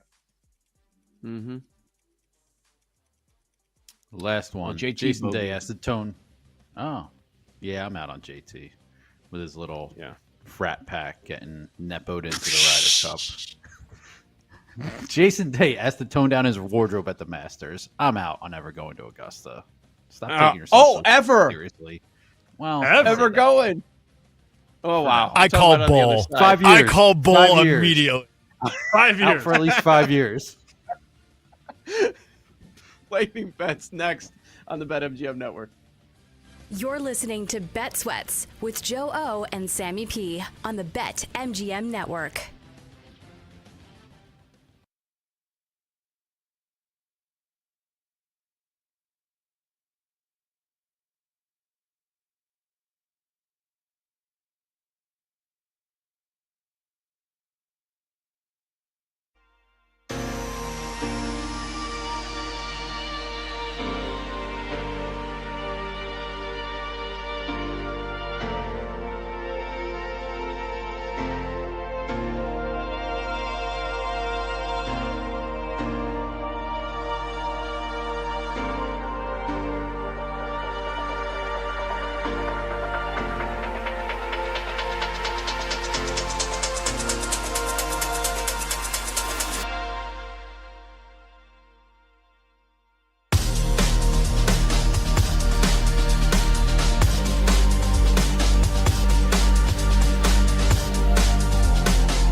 Masters, Scheffler plus 333 favorite over at BetMGM. About half the odds of Rory McIlroy, your second favorite before we get to a group of 16-1 golfers. Scheffler through 5, he is 2 under par.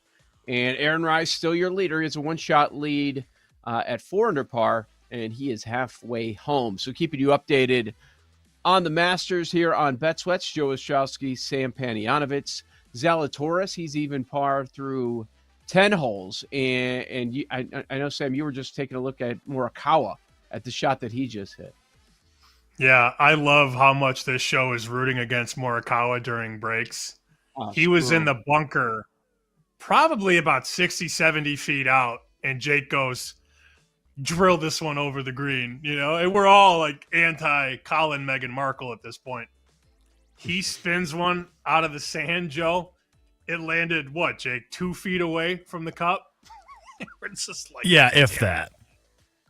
Damn it. To save par. He did par that, so he's still even. But that, I mean, that's a shot that, I mean, if 100 random people go to hit that shot, 2 people are making that to the cup, you know? Like, that's how tough the shot was. Now, PGA golfers, there's going to be a bigger clip.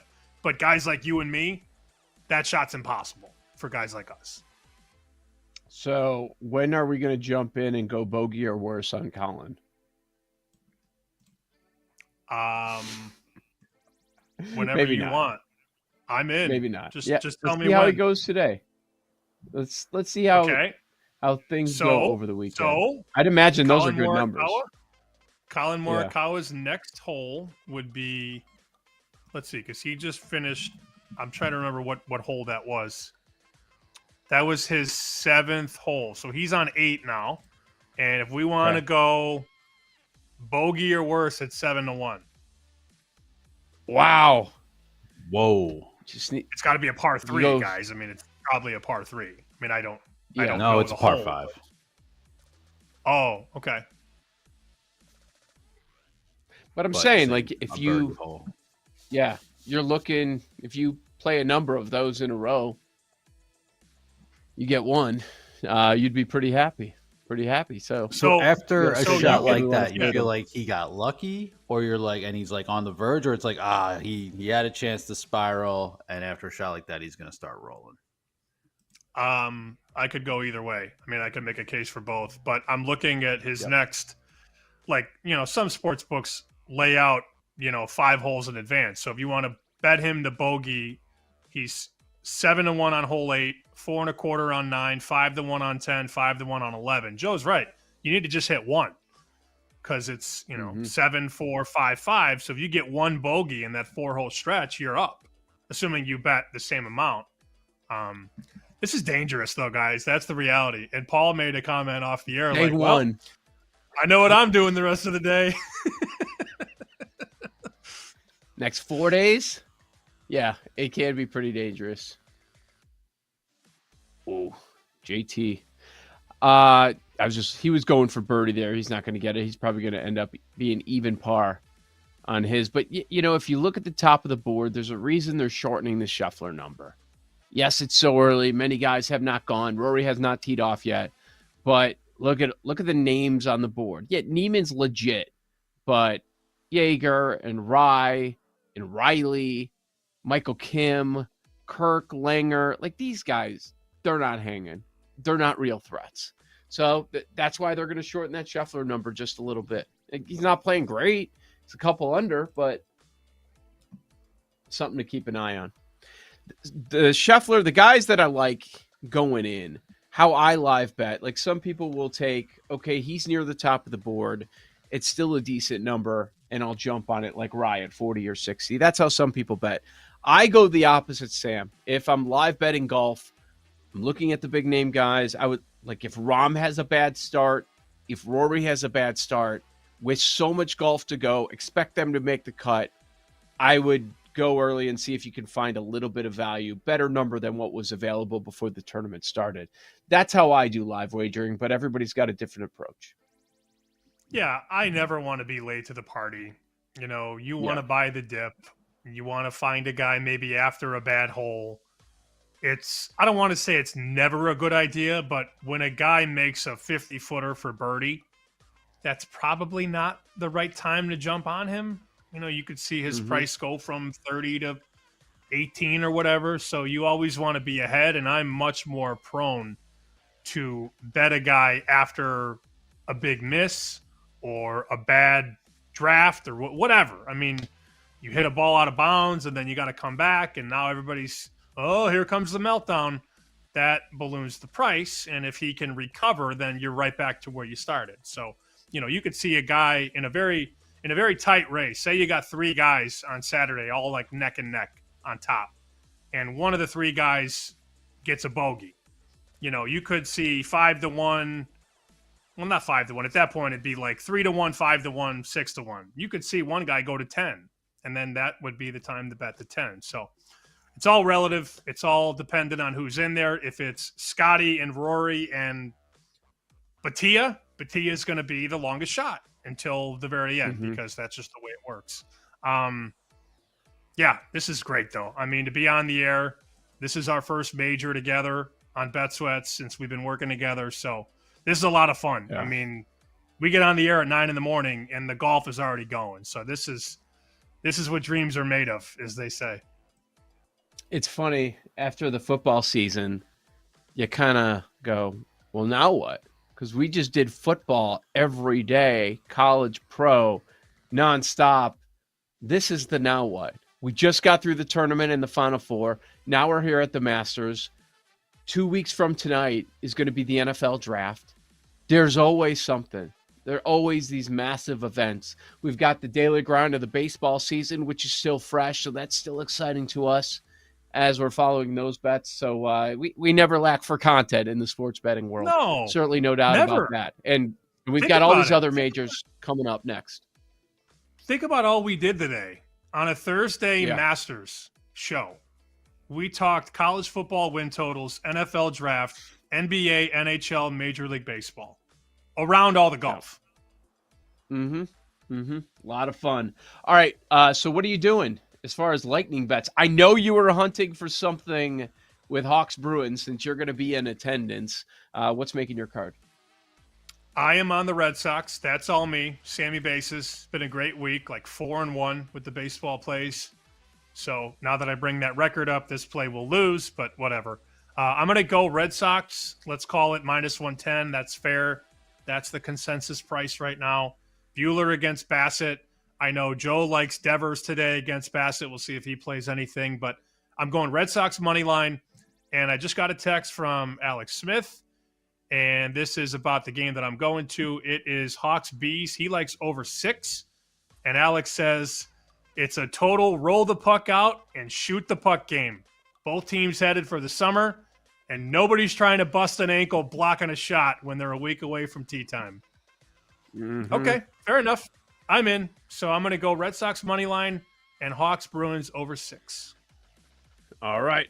I'm focusing on baseball, of course. You know, the golf, we're rooting for that stuff. And tomorrow we'll probably have some matchup bets on the show. Maybe we'll have some live looks on the show as well. But as far as baseball, it's a shortened card, but do like a few things. You mentioned Devers. I'm going to go double, +340. If you want to go over the total bases of 1.5, you can still get a +130 on that. I don't mind that one at all. But I'm going to call a double at +340 in that matchup against Bassett. 7 for 14 in his career, 5 extra base hits. I'm going to go Angels. They're a short dog. It keeps getting shorter. Now we're down to +105, backing Jose Soriano at Tampa Bay. And the market is moving against me, but I'm going to stick with my Royals play. Now we're at -115. So a cheaper price than just a few hours ago.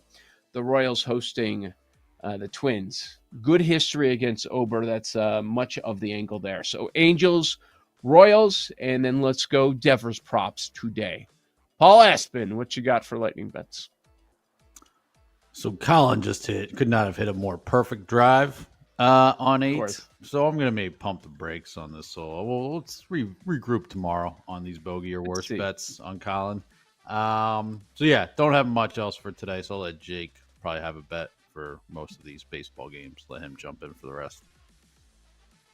Hello. Most of the bet slips and bet flips, 1:30 p.m. Eastern.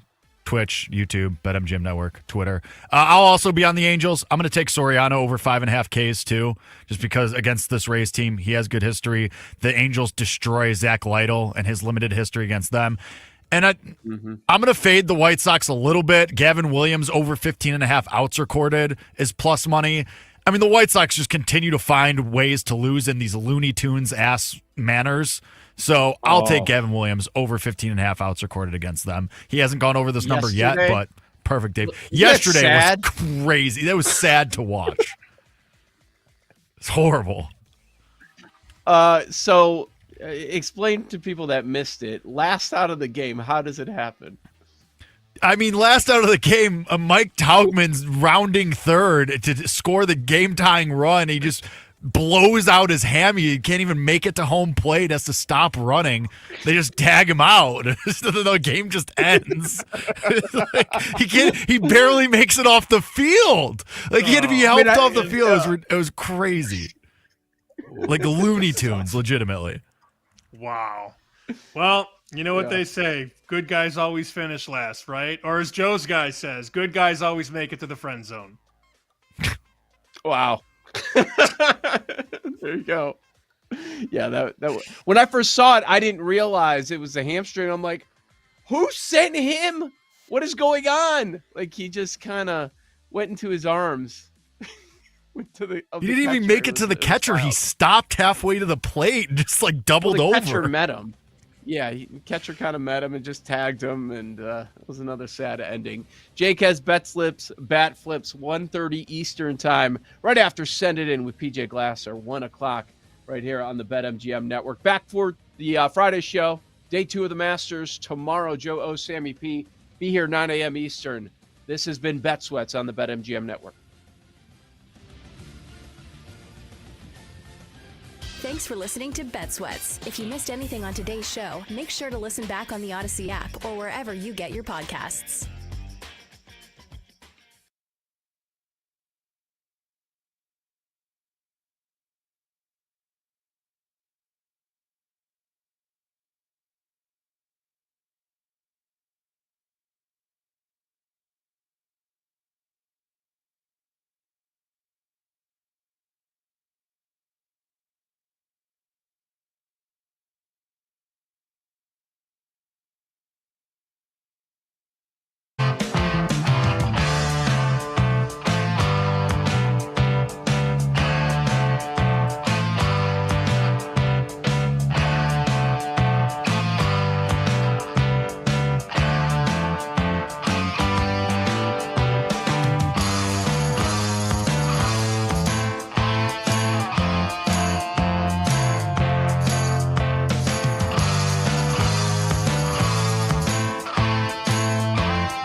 BetMGM Network. It's time for The Daily Tip This is like Disneyland for adults. If I wanted to have fun, I was going to go to Disneyland with my kids. with Michael Jenkins. Honestly, you could talk me into just about anything. Like, you want to do shots? All right, let's do shots. You want to put together a 10-leg teaser? Sure, let's put some money on it. In fact, I do a parlay with Champions League soccer and the WNBA. And Chelsea Messenger. Let's try to beat the rest of the network at being degenerates, because maybe, just maybe, we can win in that regard. I do like the idea of a parlay. And Dad, don't forget about me, the Dunkster. Presented by BetMGM. The sportsbook born in Vegas. Download the app today. Please gamble responsibly. If anyone can be a degenerate, it can be us.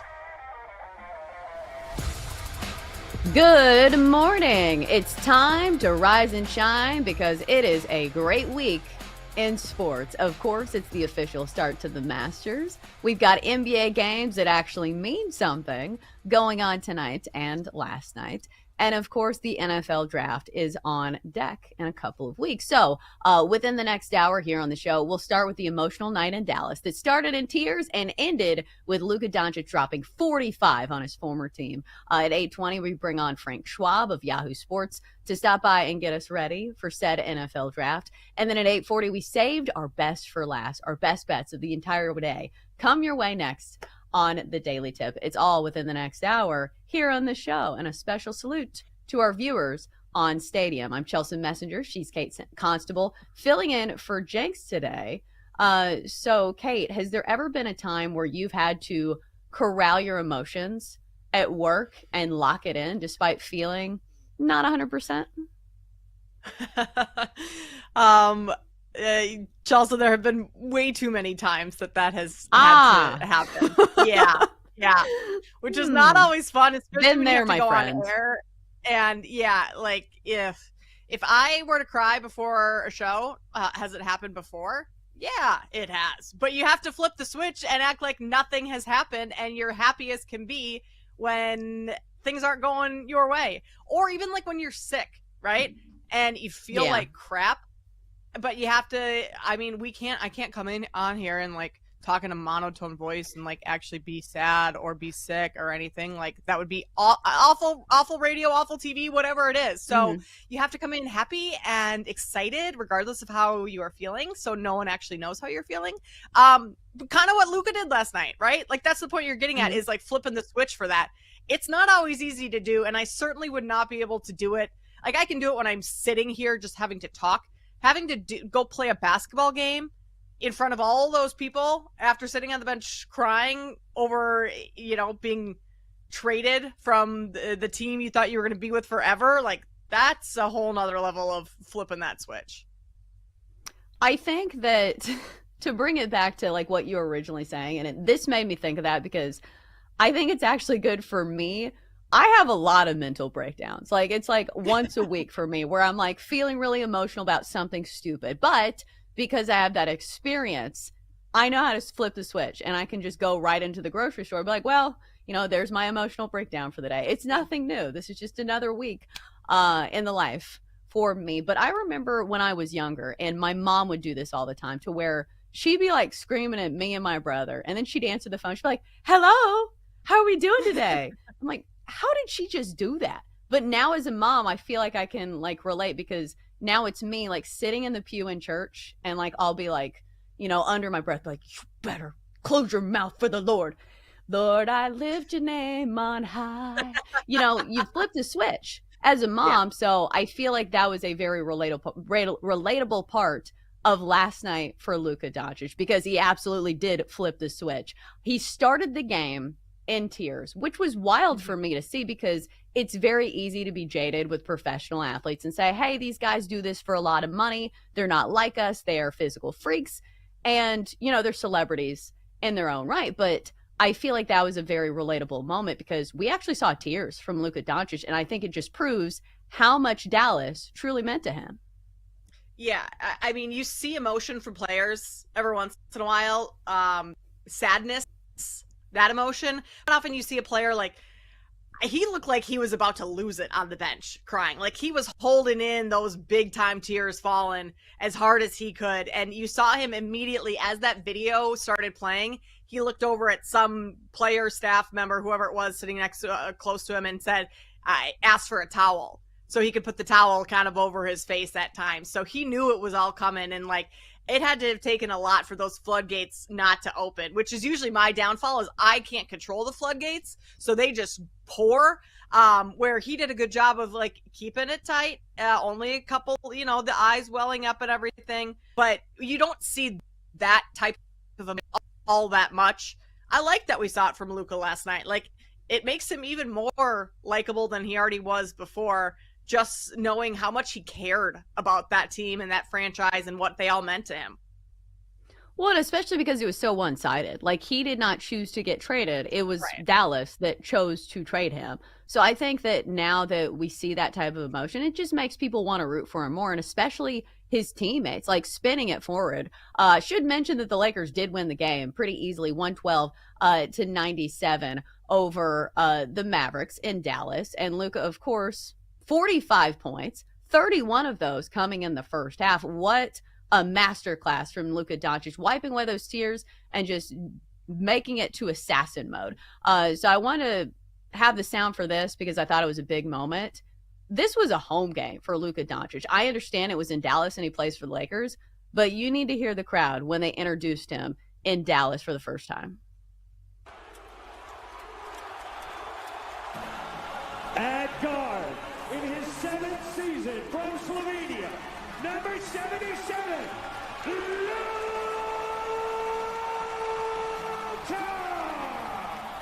Doncic! Yeah, as you can hear, all the fans are in agreement that they're going to be rooting for Luka Doncic, whether they're there for the Mavericks or the Lakers.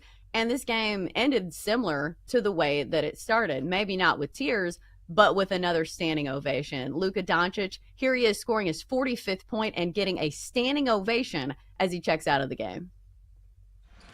Doncic inside, puts it up and in. 45 for Doncic. And Doncic now 16 of 28 from the field. Luka lunacy returns here to Dallas. The Mavericks and, of course, Laker fans as well, showing him such affection and respect. He's going to commit a foul, and now will come out of the game. A night for Doncic that began in tears, and it ends in triumph. Talk about your storybook returns. Absolutely. What an ending for Luka Doncic. And Kate, this game had so many layers because it wasn't just Luka Doncic and making his return to Dallas. It was also a very meaningful game for the Lakers in the standings. As we know, the Western Conference is absolutely wild right now. Just a few games separating the 3 seed, where the Lakers currently stand, and the 8 seed. So the Lakers, going into this game, needed to win 2 of their last 3 games to end the season in order to lock down the 3 seed. So they've got 2 games remaining. Do you think this is a point where the Lakers galvanize as a team? And obviously, we say this all the time about college basketball. You want to be playing your best basketball this season when it goes into the postseason. Do you feel that way about the Lakers? Yeah, I think this game, I mean, maybe doesn't change their on the floor play, but it certainly brings them closer together as a team, like emotionally, right? Because you saw at the beginning of the game when the tribute video was going on, not only was Luka crying, like JJ Redick said after the game, he had some tears in his eyes. You saw some of the other players tear up a little bit. Just and then at the end of the game celebrating Luka, like LeBron jumping up and down when Luka came out of the game and like hyping up the fans. That means something. Like, that's a moment where this team kind of rallied around one of their players, and I think that brings them closer together as a team, maybe chemistry wise, emotional wise, which translates to on the floor play. I mean, if your chemistry is high, you're probably going to play at a pretty high level. So that's a great mark going into the postseason right now, assuming they do get the 3 seed. Like, not only are they playing well, but they're playing very connected. And that's one of the qualities or identities of a championship team, is how connected are you playing in the postseason. You have to be extremely connected. So I certainly think it was a very galvanizing moment for the Lakers last night, not only getting the win, but the emotional aspect of it all and having Luka's back. Yeah, absolutely. I think his teammates really wanted to support him. Like, you can tell how much a player is liked by the way the teammates support him in like their lowest moments or games that are really meaningful. Like, even on like a lower scale, when we see players go back to like teams that they used to play on, you will see players who really try to get them the ball and say, hey, dude, this is your night. We want you to score 45. And we've seen that with Luka Doncic. All of his teammates want to support him and they want him to win. So we saw that last night. I think now it's going to be really easy to fall in love with the Lakers, though, going into the postseason. And that kind of scares me because, Kate, as much as we talk about the Lakers, it is still very much the Oklahoma City Thunder who have looked like the best team in the Western Conference. So are you buying in to the narrative that somebody else could win the Western Conference? Or do you think the Thunder are just too deep? I mean, someone else could win the Western Conference for sure, right? Like, Duke lost. They looked like the best team in the Final Four. They lost, right? So, like, crazy things happen. I'm not scared of the Houston Rockets this season, even though they're the number 2 seed. I think that they're still a little young and have another year to go. With the Nuggets firing Michael Malone, like, that... they would have been a team that I would have been a little nervous of just because of their championship pedigree. They have Nikola Jokic, the best player on the planet right now. But with all the turmoil going on in the front office, the coaching, like, that throws another wrench in it.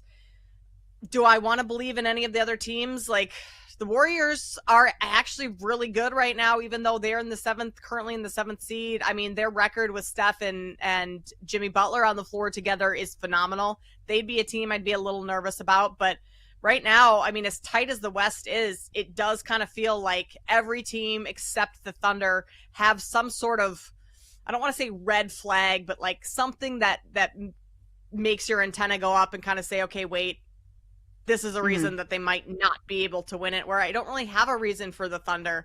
The popular reason to throw out is that they're still a young team, but I don't think that's the case this season. They had experience last year in the playoffs.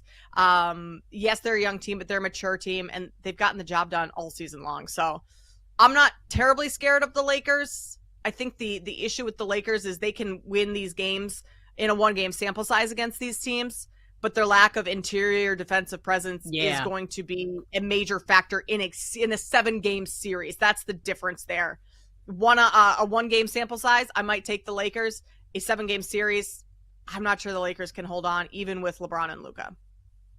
Yeah, I think that's the takeaway from me is that they still have flaws and they're still not a complete team. But, I mean, we see this in the postseason a lot, though. Like Luka Doncic and the Mavericks made it all the way to the NBA Finals last year. And sometimes those superstar players can propel you a long way. Maybe it doesn't mean a championship, but certainly it will be fun to watch. And that's why we like watching the NBA. Last night, a notable upset maybe that should be on your radar. The Spurs beat the Warriors 114-111 as 17.5-point dogs. I didn't see this one coming. I'm not going to lie. Here's Harrison Barnes stunning his former team with the game-winning 3-pointer. Harrison Barnes launching the 3. Got it! The Spurs win the walk-off! I've always wondered what it's like to be on like the opposite end of like Steph Curry hitting like a bananas 3-pointer. I wonder if the Warriors finally got that feeling when they got stunned at the end, by Harrison Barnes, obviously, who is not the shooter that Steph Curry is. But still, like, this goes to show, like we were talking about this, just because a team needs to win games like the Warriors do in the standings doesn't mean that they're going to win those games. No, Chelsea, last night, the Warriors were and closed 17.5-point favorites to the Spurs last night. Like, that's insane, and they lost. So that would have been a great money line price on the Spurs. Now, was anyone going to bet that? Like, no. As much as I'd like to say, oh yeah, but you could have seen that coming. No one saw that coming. Like, if anyone tells you they saw the Spurs beating the Warriors last night, no, they're lying. But that was a massive loss for the Warriors too, because that would have put them, I believe, and again, this is like quick math and figuring this out, which my math is awful, but like that, now they're in the 7th spot. They are a half game back from Memphis for the 6th spot, and they have the tiebreaker over Memphis because they lead the series 3-1 over Memphis this year. So that would have jumped them up into at least the 6th seed out of the play-in and clearly didn't go that way. So now they have some more work to do. So not only was that just a bad loss as 17.5-point favorites, but that was a really bad loss in terms of seeding going into the final 2 games of the regular season. Yeah, absolutely. There's a lot of math involved with the final 2 games in the NBA standings when it comes to the Western Conference. Because right now it's the Thunder with the top overall seed, Rockets securely in the 2 seed. Lakers need to win 1 more game, but the rest of it is pretty much chaos when it comes to 3 through 8. So buckle up, baby. The rest of the regular season should be fun. Coming up next, time to switch gears to the NFL draft. Frank Schwab of Yahoo Sports stops by next on the Daily Tip.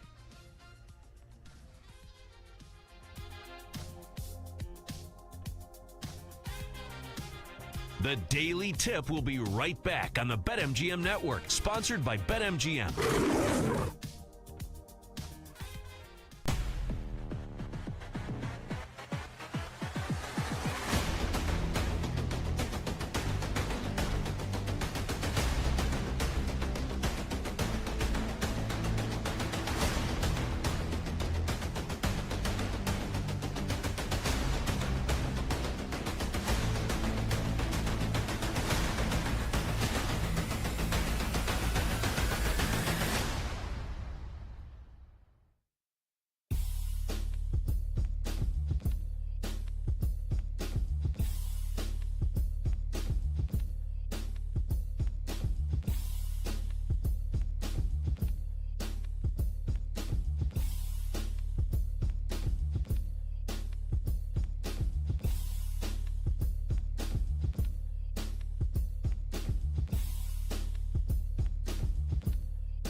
well. Welcome back to the Daily Tip on the BetMGM Network, sponsored by BetMGM. Lego, wake up. It's time to talk some sports and sports betting.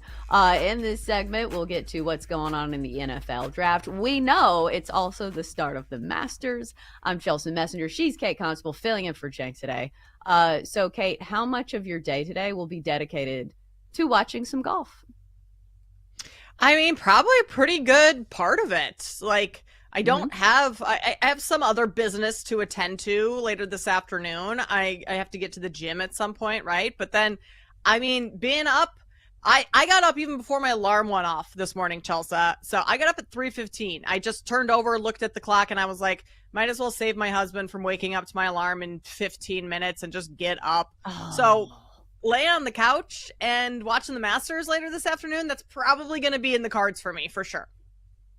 I feel like it's one of those things where you just turn the TV on and you just keep it on. If it was just one, coverage channel, because that's the difficult part about the Masters. It's like, okay, what time is it? It's time to flip it to ESPN. So we will have it on for the entirety of the day at our household, against my will, or, even if I wanted to, because my husband loves golf. So we will be watching the Masters. All right, we'll also be watching the NFL draft in just a couple of weeks. Maybe we'll see some drama, or at least that's what I'm rooting for. Let's bring in Frank Schwab of Yahoo Sports, who covers the NFL and sports betting for Yahoo. So let me start by asking you this, Frank. It feels pretty much like a done deal that Cam Ward is going to be going to Tennessee with the first overall draft pick. But are we going to see some drama this year? Because I feel like that's kind of what this year's draft is lacking a little bit. Like, of course, there's some questions for the quarterback, but do you think it's going to be an interesting draft? Somewhat. I think that the drama is really going to be one guy, and it's Shedeur Sanders. Yes, you're right. Cam Ward is number one to the Titans. The Titans this entire offseason have not made any indication that they're drafting anybody but Cam Ward or trading a pick or anything. It's been there the whole time. Like Cam Ward, now he's minus 10,000 or whatever he is. Like that's been there the whole offseason. So he's going to Titans. But where does Shedeur go? It sounds like unless everybody's playing coy early in the draft, the Browns aren't in on him. They're I guess moving towards Travis Hunter. Seems like the Giants are out on Shedeur. So where does Shedeur go? He's a polarizing player. He's obviously famous already, partially because of his dad, partially because he's just that guy. He's got that aura about him that, whether he can make it as an NFL franchise quarterback or not, we're all kind of drawn to watching Shedeur Sanders and paying attention to him. And he could go anywhere from, 6 to 20-something. Could he even fall to the second round? I don't know. Like, that's the thing. That's the interesting wild card of this draft is Shedeur Sanders. I honestly don't think there's going to be a ton of drama outside of that. Yeah, there's going to be some picks we're shocked by, and, this team will make this move and that move, and we'll make it a big deal, even if it's not, because we love the NFL draft and the spectacle it is. But I think the one thing that we're going to be keeping our eyes on is where Shedeur Sanders lands. Personally, and I got some slips to back this up. I think he's going to New Orleans. It just makes the most sense to me, and I know he's become the favorite now to go to New Orleans. But it was one of these. You start to look at the draft. Who could draft Shedeur? And you start thinking, 9 all of a sudden isn't that big of an investment in this draft that has so few true blue chip players. New Orleans needs an infusion of something interesting. I mean, they're such a boring team right now. They're really, really dull. And Derek Carr is not their answer. We know that. Kellen Moore might see some of himself in Shedeur. I mean, neither guy. Kellen Moore is a great, great college quarterback, right? But he was not physically gifted. He just understood the game, was very accurate, all that. Shedeur Sanders, for being Deion's kid, as crazy to say is about Deion's kid, not the greatest athlete in the world. He's good. He's not great. So I think everything just fits to where New Orleans and Shedeur Sanders seems like a match. But if it's not New Orleans, where the heck is he going? Yeah, crazy to think last season or even partway through this last college football season, like Shedeur was looking like the number 1 overall pick, and now hearing you say he could drop all the way down to 20, it wouldn't be shocking. It's just wild. In terms of the second overall pick, it was Abdul Carter for a while. Travis Hunter has jumped him on the odds board, but what kind of drives the decision between those two players going either 2 or 3, and how we see that fluctuating within the odds? Yeah, and I think it's perfectly reasonable for the Cleveland Browns to sit down and say, you know what, there's one dude in this draft class who's just different than everybody else we've seen the past few decades, and it's Travis Hunter. When I don't think we're ever going to see another point in the next however many years where one guy can come to the NFL draft and say, I'm the best receiver in the NFL draft, and I'm the best cornerback in the NFL draft. Like, that's never happened. Like, this is unbelievable. And so I think the Browns could look at that and say, this is a unicorn. Like, Abdul Carter is a great pass rusher, and he would pair very well with Myles Garrett, but we can add some juice to our passing offense and our passing defense with one guy. Maybe this guy just is just different than everybody else. Maybe he can do this in the NFL. Deion's pushing it for sure, and Deion would know what it takes to play both ways in the NFL. He did it in 1996 for most of the year. So I think that's what's kind of, if something has changed within the Browns or we're just starting to learn about it, or maybe nothing has changed. They're going to draft Abdul Carter. Who knows? It's the NFL draft. But I think if something has clicked with the Browns, it is, you can find an Abdul Carter in some drafts. They found one with Myles Garrett a few years ago, Hall of Fame guy. But Travis Hunter's just different. We haven't seen anything like this. I'm excited. I'm based in Colorado, so I'm a little bit biased because I've seen the rise of Colorado football. But Travis Hunter is just, I don't see why he can't play both ways in the NFL. Like, yeah, it's never been done before. You know what else has never been done before? A guy winning a Heisman Trophy playing receiver and cornerback in the modern era. So I hope if the Browns pick him, I just hope that they commit to, this guy is different. We're not just going to put him at receiver. We're going to play him both ways, because Travis Hunter didn't win a Heisman Trophy because he's a great receiver. He didn't win a Heisman because he's a great corner. He won a Heisman because he's both. That's his value, and I really, really hope the Browns do it because I want to see it play out. Well, it'd be nice to have an interesting storyline for the Browns that we can all root for instead of, whatever's going on with Deshaun Watson. So it would be fun to watch, obviously, for people who follow the Browns and just the rest of the NFL. Let me ask you the question that I feel like nobody knows the answer to.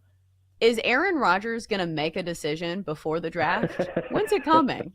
I don't believe so. I think everybody's waiting until after the draft for whatever reason, whether it's a comp pick formula or something, or just Aaron wanting to see what the Steelers do at quarterback before he settles in.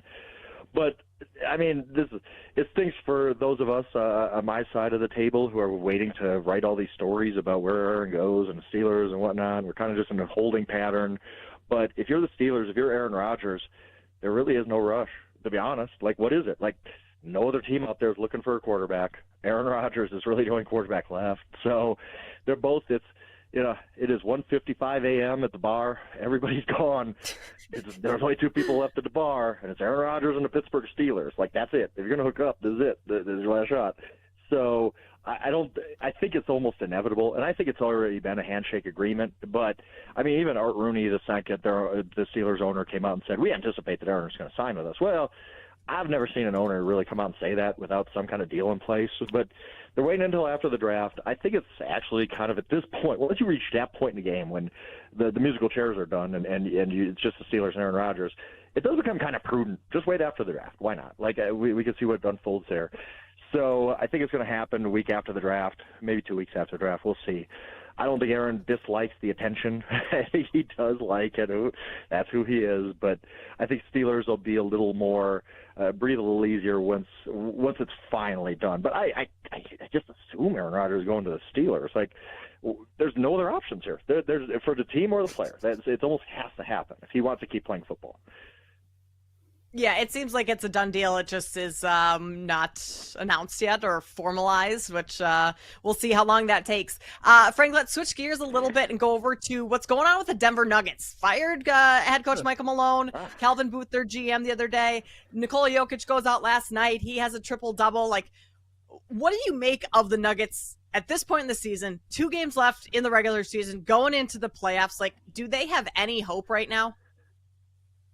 I don't think they have a championship hope. I think the West is just so loaded. The West is just unbelievable. Like, this is one of the rare conferences in a particular season where you can make an argument for whoever's going to be the 7th seed, whoever's going to be the 8th seed, making a deep run. That really doesn't happen in the NBA, right? Like, we don't see that. But, 1 through 8, the West is just going to be a monster. So it's hard for me to get the Nuggets to the finals. But when you do have the greatest player in the game, like, it gives you a chance when he's going out there and putting up, 30, 20, 20 triple-doubles. Like, it's possible that he could just carry you. But, yeah, again, I'm based in Colorado, and everybody out here is just stunned. I haven't met anybody who was like, yeah, I understand why Mike Malone got fired. Like, nobody, everybody. I was at a dentist yesterday. First thing when I stepped in the door, they're like, wait, let us ask you a question, because they know what I do. They're like, did you see the Michael Malone thing coming? Like, and both guys were talking to me for a while before I went and got my teeth cleaned. Like, it is so buzzy out here of what the heck are the Nuggets doing? Why did they do that? Because the timing just made no sense. But we'll see if it sparks something. I don't think it will, but obviously they saw something going on that they didn't think that Mike Malone and Calvin Booth got fired too, their GM, that this whole thing was going to lead to a playoff run. I don't know if what they're doing now is going to lead to a playoff run, but I thought it was. Look, I'll be honest. I was on Sacramento last night because I thought this thing could go one of two ways last night, and it's going to be very telling. Either the Nuggets get blown out in Sacramento because they're screw this. This is a terrible move. We don't agree with it. Or kind of rally the troops, and you play pretty well against a bad Sacramento team, I guess, a mediocre Sacramento team. And it went the other way. They won. They looked good. So I kind of wonder, maybe this does spark something. As crazy as the move was, as unanticipated as it was, we'll see. We'll see in a couple months if this was the right move right before the playoffs. Yeah, and I think you still need some sort of depth, right? Like, we've seen Nikola Jokic put up these circus numbers, and yet, like, the Nuggets aren't winning these games. So I think, like, as much as we want to say, like, oh, it's because the vibes are bad, it's because they fired their head coach, but maybe just the pieces aren't there. Yeah, the roster was not great. That's why everybody, the consensus around here in Colorado is, yeah, Calvin Booth getting fired, the GM, that makes sense because this roster just isn't deep enough. Like you said, that is a great point. Like, you do have the greatest player on earth, and you've failed him a little bit. I hate to say that about a team that just won a championship a couple years ago, but it's not a championship roster around him. So everybody kind of understood why general manager got fired. Malone wasn't the problem. Like, I don't think so. Like, I don't know what's going on behind the scenes, but yeah. So you look at the Denver Nuggets, and they do have some good pieces. Aaron Gordon's fine, and Porter, and obviously Murray if he's healthy. And I think what you have to hope now for the Nuggets is just, hey, we get healthy, we stay healthy. Everybody else kind of, the attrition of the playoffs. Maybe other teams fall by the wayside that way.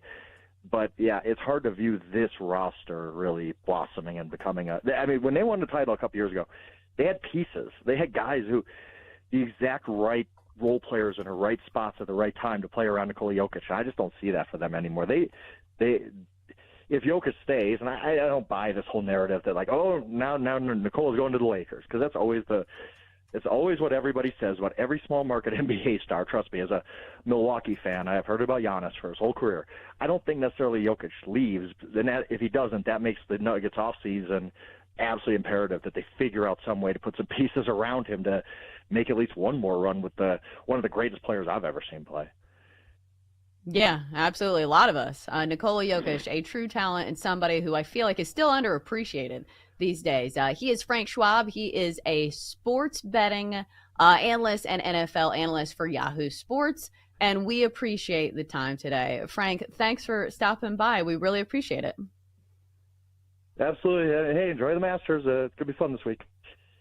For sure. It is truly one of the best times of year for sports fans. Okay, we have so much going on. It feels like my head is spinning. Like, I'm trying to do the math for the Western Conference in the NBA. I'm trying to look at the Masters and be like, okay, what channel is it on right now? Can I see somebody playing? And then we also have baseball going on. Are you somebody who believes in the best time of year as being the spring, March Madness, obviously Final Four, baseball opening day, the Masters? Or are you team fall, where it's college football, NFL, the tail end. No, basketball's already done. So it'd be like the postseason for baseball. Are you team spring or team fall?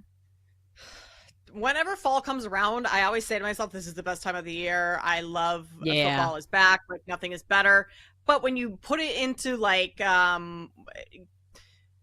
perspective of the number of events going on in the spring, like that's what makes the spring better, because you do have all of those. And throw in the NFL draft in there, throw in the NBA draft coming up. The WNBA season, if you're into that, starts fairly soon. So the spring, the volume of events is what makes the spring so special. But like there really is nothing quite like football being back in the fall. Like that is to me the most anticipated time of the year.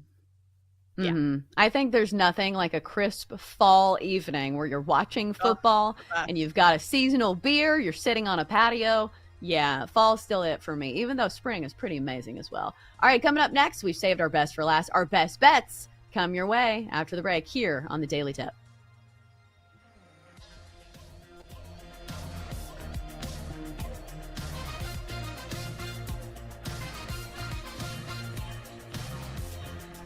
The Daily Tip will be right back on the BetMGM Network, sponsored by BetMGM.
Welcome back to the Daily Tip on the BetMGM Network, sponsored by BetMGM. Welcome back. It is the final segment of the Daily Tip here on a Thursday. I'm Chelsea Messenger. She's Kate Constable, filling in for Jenks today. In a few minutes, we'll get to our favorite bets of the day. And then coming up next, it's Bet Sweats with Joe O and Sammy P back in action. Of course, they'll talk the Masters, give you some live updates, and maybe a little sprinkle of baseball. And of course, what's going on in the NBA. So, Kate, I am somebody who I follow like a few influencers and a few celebrities on social media, but not a ton. Like, I'm not somebody who follows like 1,000 celebrities, just a few, only the ones that I really like. But I am a lurker. I am not going to comment. I'm not going to like. I am simply just, seeing their content. But for the first time in a while, I actually commented on somebody's post. There's this influencer that does like themed parties for like all these different events, and she's really good at like home renos and whatever. But she was throwing a Masters party, and everything looked so great. But then she showed the flowers, and they were hydrangeas. And I was like, she's got to have azaleas. Like, does she not know about golf? And like nobody in the comments was saying anything. So I took a deep breath and I was like, I'm going to comment for the first time. Long time lurker, first time commenter. Maybe you should have some azaleas as the flowers instead of hydrangeas. Love your content. Just wanted to let you know they're iconic at Augusta. Thanks. I felt like such a loser. Did she respond? But yeah, she did. And she said, I wanted to do azaleas, but they didn't have any. So understandable. But are you like this with celebrities or like people you follow on Instagram where you lurk, but you don't comment? Yeah, I now that you say that, like the only people I comment on are my friends. I don't comment on any celebrities or influencers. It feels weird. Hardly right? Ever. Yeah, I just don't care that much. I doubt they're going to see my comment, right? And I mean, I guess this woman did and responded. I don't know what her following is, but like celebrities for sure, or like influencers with millions of followers, like I don't think they care about my comment, nor does my comment really provide any value. So, or I don't even care to comment. Like, I just prefer to scroll and watch and lurk. But yeah, now that you say that, I don't know if I've ever commented on a celebrity or, which you should do, because if you want to build your following, I guess that's one way to do it. Like, that's what I've always heard on Twitter is like, you're supposed to respond to random people and get involved in conversations. I hate that, but like, I don't want to do stuff just for engagement farming. That feels weird to me. Yeah, I'm the same with you, is that I hardly ever do that. So, yeah. Well, good thing she got back to you, and the good thing she understands if she's throwing a Masters party that she needs azaleas. But get some fake ones. Apparently they were out. Yeah.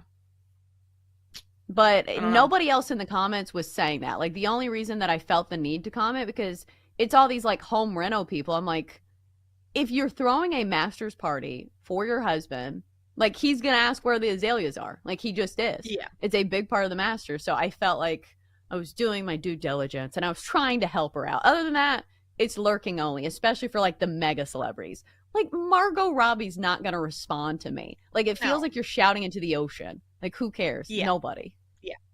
So, Chelsea, with your husband being such a big golf fan, do you guys have a Masters party, or do you guys, like, do anything? You're also a big gardener. Do you bring in any azaleas for the weekend? We do have azaleas at our house, but I'm not going to, like, cut them off and bring them in. You know, it's not like a cut flower normally. So we just leave them out front. But, like, we both work, you know? So I'm working. We have a daughter. We've got to take care of her. And then Jake has pitching lessons later today. So, like, we'll watch it, but, like, we're not throwing a party. Because also, like, Sunday most Masters people work. Party to wrap up the weekend? Oh, Jake has a baseball tournament. So he's going to be with his favorite 12-year-olds playing baseball. Aww. And probably not very dialed in. I bet he's going to be standing on, like, first base and giving signals while watching the Masters on his phone. Yeah, sounds about right. That works. Yeah. So I don't expect him to be, like, the coach of the year this weekend, but he will be there. But only physically speaking. All right, so let's get to it. Let's look at the slate and see if we can pick some winners. So who do we have the most faith in today? Time to place your bets. All right, Kate, since you are the guest host, you get to go first, my friend. Who do you like the most, or what play do you like the best today? All right, I am going with the Minnesota Timberwolves. They are -1.5 right now at BetMGM. You can get better prices elsewhere. The Grizzlies are actually, nope, everything has flipped. This opened Grizzlies as the 1-point favorite and has flipped to Minnesota as the favorite, but you can get some ones out there. You can also just take Minnesota on the money line, -110. I think that's the way to do it. I like the Timberwolves to bounce back. They're coming off of a brutal loss. Absolutely threw the game away against the Bucks.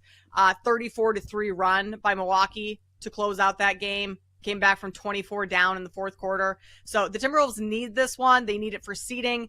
The Grizzlies are right there with them in the West, in that jam-packed West. And the Grizzlies have had their number this season. They've already beaten them twice. I think we get a very spirited effort from Minnesota tonight. Even though they're on the road, last leg of a 5-game road trip, it's a really tough spot.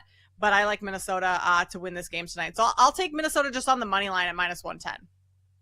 Yeah, massive game in the standings, as you referred to. And this is one that I kind of want to watch. I feel like John Morant is must-see TV when he's on his petty BS. And same goes for Anthony Edwards. So 2 young superstars and a very meaningful game should make for good television. All right, for me, I'm going to go to the NBA as well. And I'm going to take the Pacers laying 8.5 against the Cavs. So for me, most of this handicap is that the Cavs are playing for nothing right now.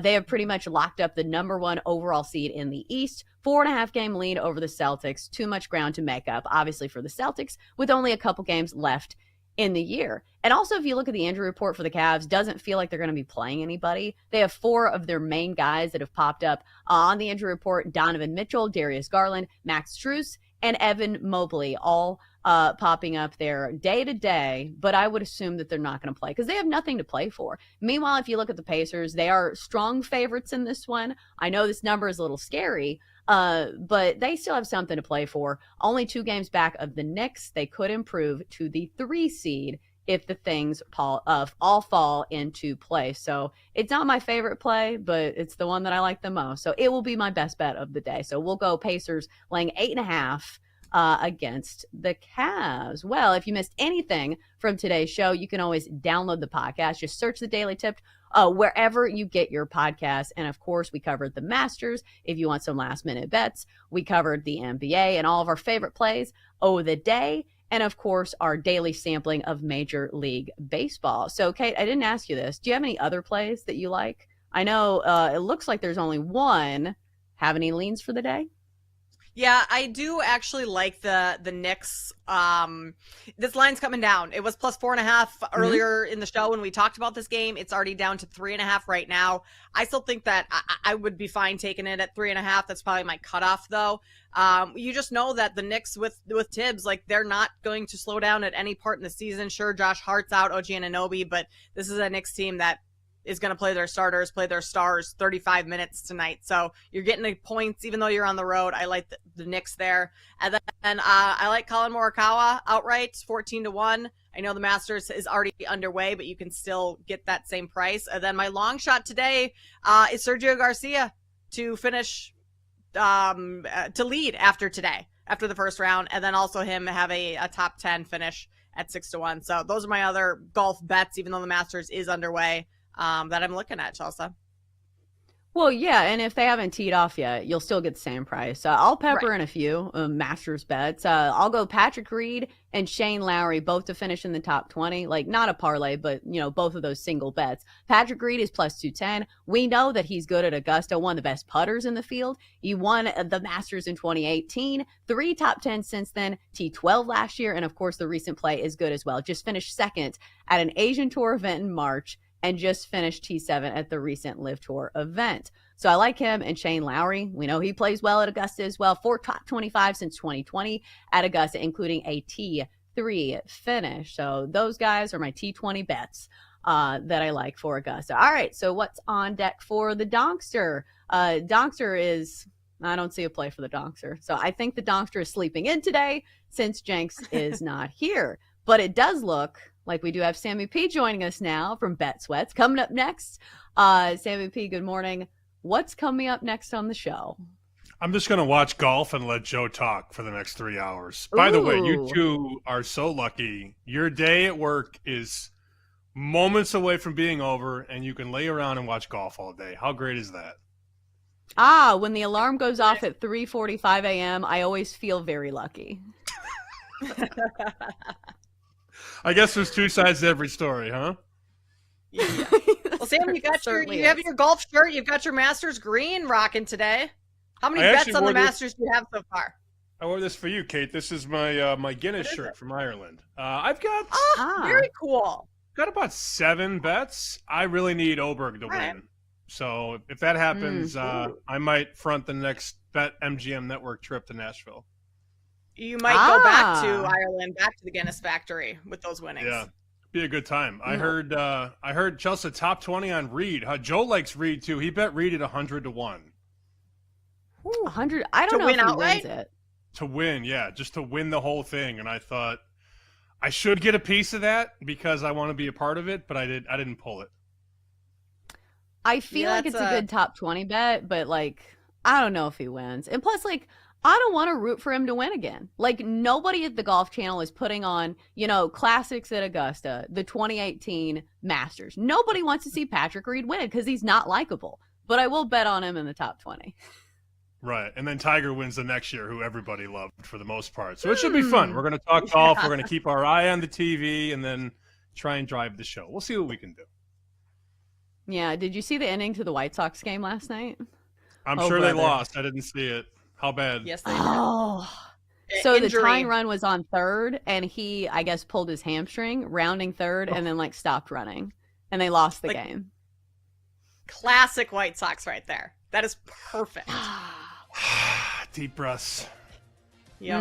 And with that, we cleanse the vibes of the White Sox, and we move on to the next show here on the network. He's Sammy P. Bet Sweats is coming your way next, and that's going to do it for us here on the Daily Tip, presented by BetMGM. For me, for Kate Constable, who did a fantastic job of filling in, have a great Thursday. Enjoy the Masters.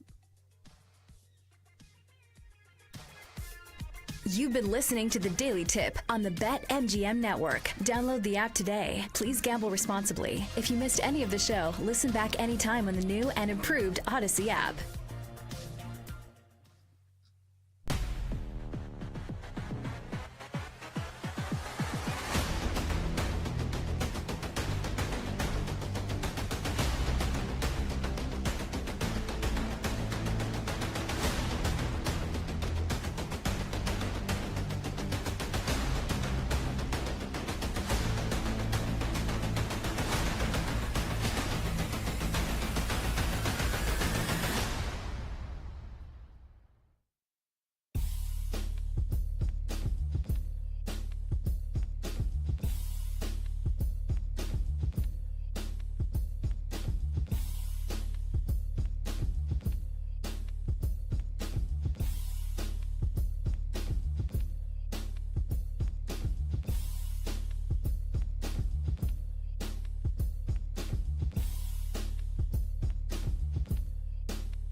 A happy Masters Thursday. Welcome into Send It In, presented by BetMGM here on the BetMGM Network. I'm your host, PJ Glasser. Appreciate you guys tuning in. Great show for you coming up over the next 30 minutes. We're getting ready to update you here in a little bit on what's going on so far at Augusta. We'll also break down some of the three-ball groupings that we have coming up. We got Xander Schauffele, Adam Scott, Victor Hovland getting ready to tee off in a couple more minutes. Rory, Bryson, John Rahm, they're going to start their tournament as well. So we'll get into some three-ball pairings here. We'll also talk some NBA futures. We obviously got the last couple days of the regular season before the playoffs get going next week. We'll look at some NBA futures. Our guy Jake Hassan going to join us later on in the show to talk some baseball. We'll also talk some NFL draft on the show today as well. Over at BetMGM, we have the markets up for which team are going to draft certain positions for their first pick in the upcoming draft. Couple of teams with some certain prices on which position they're going to draft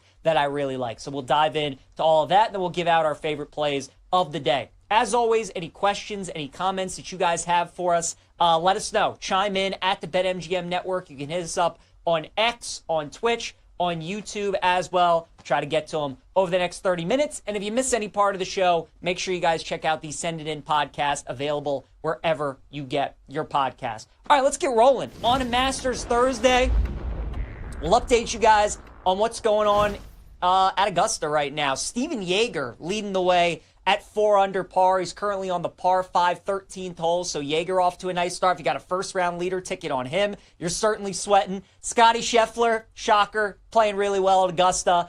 Just finished up the front 9. He's 3 under as he's working his way right now on the par 4 10th hole. Scotty now plus 260 on BetMGM, and if you've watched the round already this morning, it just looks like quintessential Scotty Scheffler. Smooth, no stress. The ball striking's there. The putting's really good. Scotty plays like this. Everybody else is just playing for second place, quite frankly. So Scotty looking really good. Also have Tyrrell Hatton off to a nice start. He's 3 under par. Justin Rose has birdied his first 3 holes. He's at 3 under par. Harris English is 2 under. Another live golfer, Joaquin Niemann, off to a nice start. He's 2 under. How about Jordan Spieth is 2 under par so far? Max Homa, who's been like one of the worst golfers for the first 2 months of the season, off to a nice start. He's 2 under for his first 3 holes. And then some guys that we bet. Corey Connors is 1 under right now through 12. Morikawa is 1 under right now through 10. And that's really everybody of note so far. Cam Smith, Patrick Reed, they're even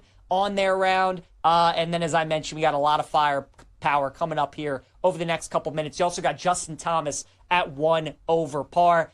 We were heavy this week on Morikawa. And I got to tell you guys, he really hasn't played all that great so far. It's honestly pretty impressive that he's 1 under. His putter has really been saving him on a bunch of these holes with a couple of par saves. Ball striking has looked very good at times. Justin Thomas is a guy that I would keep an eye on potentially to bet maybe like a live top 20 or maybe a live top 10. JT has been terrible today so far with his ball striking, but he has been unbelievable scrambling, making some long par saves. So if he can start to find it a little bit with his driver and his irons, JT could go low here over the next couple days. So I think he could be worth a look potentially. Like the way that Corey Connors is playing, just kind of simple, steady golf, looking kind of how we drew it up, how I thought he would play this week. And then Joaquin Niemann looked really good so far, too. Looked really smooth. He's done this at the Masters a couple times where he started pretty fast.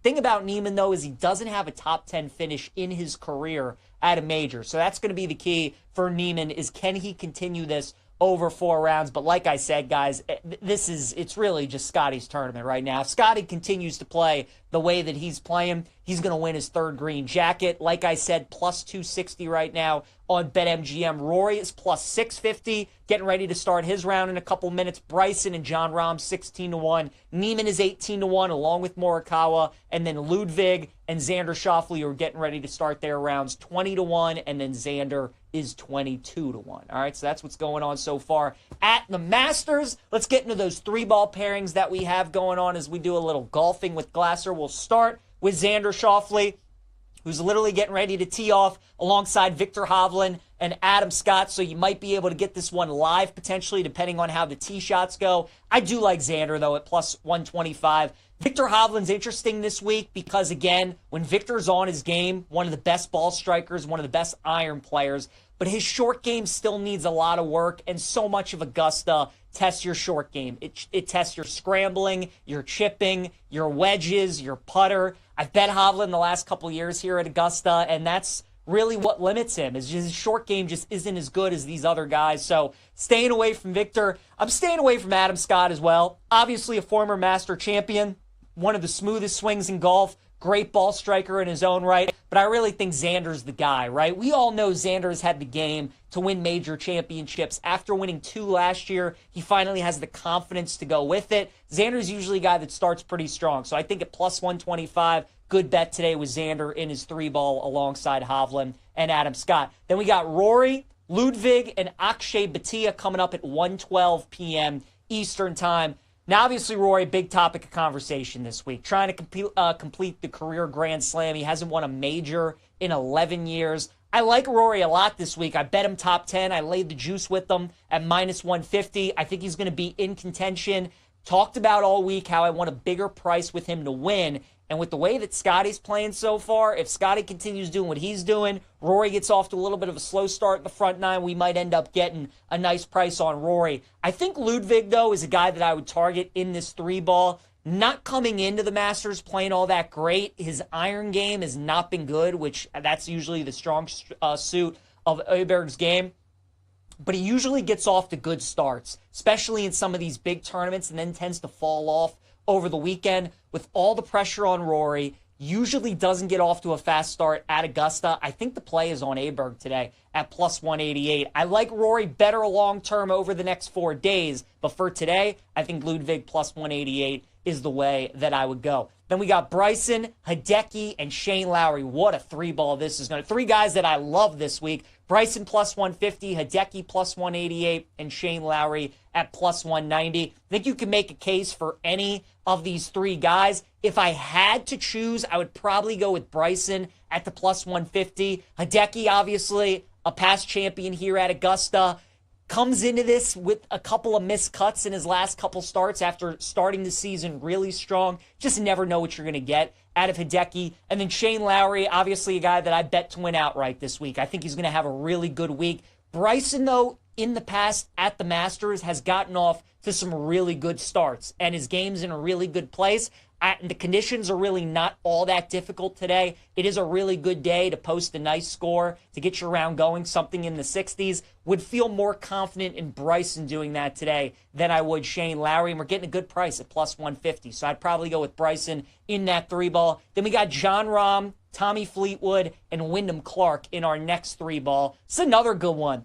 I had a dream last night that Wyndham Clark would be the first-round leader. I woke up and it felt pretty real to me, so take that for what it is. Maybe Wyndham goes out, shoots really low today at plus 275. Jon Rahm, obviously a past Masters champion. We had our guy Pat Perry of the Tour Junkies on earlier this week. Said this is the 9th time that John is playing at the Masters, and this time was only the 2nd that he didn't show up the week before Masters week, right? The only other time he didn't do that, he won the tournament. So Jon Rahm, not necessarily over-preparing, just showing up the week of, feeling good about his game. Think he could get off to a good start today. Tommy Fleetwood is interesting because in all these tournaments, Tommy's kind of turned into the new Xander Schauffele, where he has these prices that you don't want to bet him because you don't trust him to finish the deal.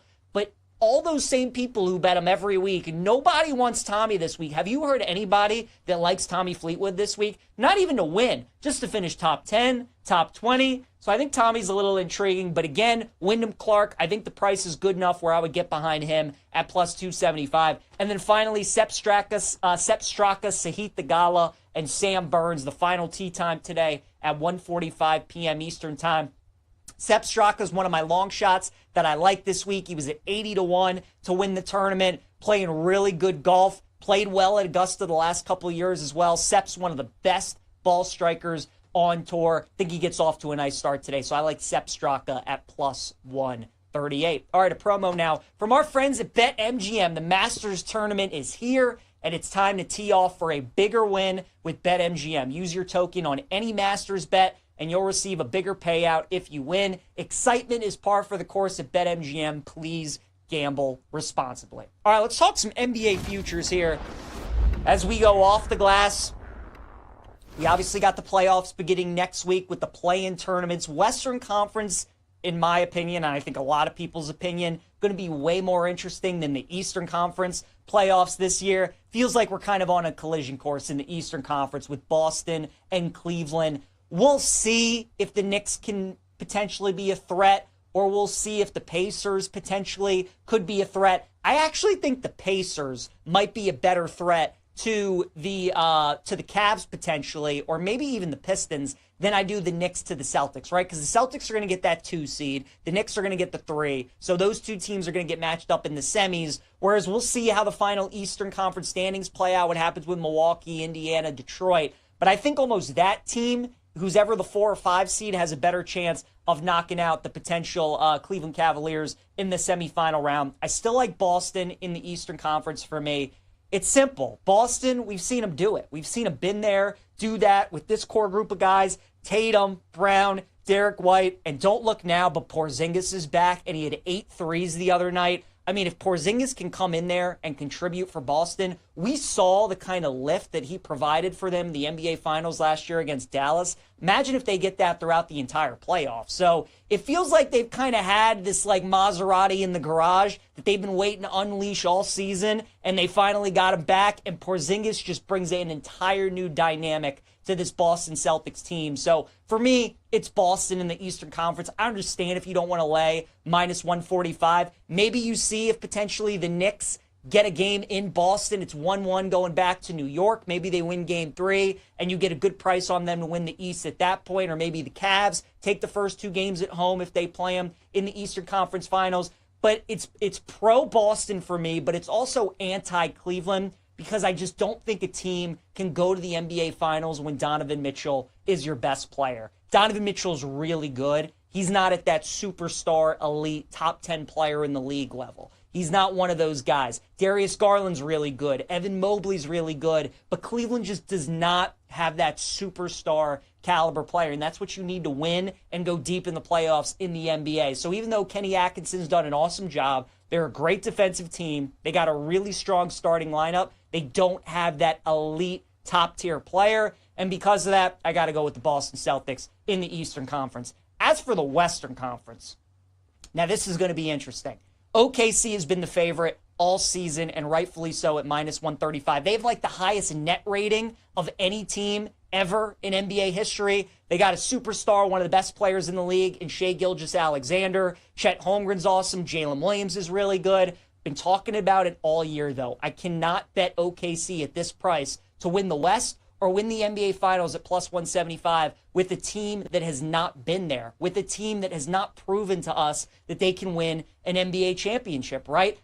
In the NBA, in professional sports in general, for me to back you to win a championship, especially at a short price like this, especially when you are the favorites, you got to prove to me that you've done it. Not only has OKC not even won an NBA Finals or even been there, they haven't even been to a Western Conference Final with this core group of players. And we saw it last year. Jalen Williams didn't really step up all that much in the playoffs. Their shooting, their perimeter shooting wasn't all that great. SGA's awesome. Their defense is terrific. But keep in mind that for a lot of these guys, this is just their second taste at postseason basketball, and they're going up against Hall of Famers and all-time players. They're going up against Steph and LeBron and Luka and Jokic and trying to take these teams down 4 times in a series. I think it's going to be tough. Warriors and Lakers right now in the Western Conference are kind of the next 2 teams up. Lakers are plus 550. Warriors are plus 600. I like the Warriors better if I had to compare the 2 teams. Steph's playing at an unbelievable level.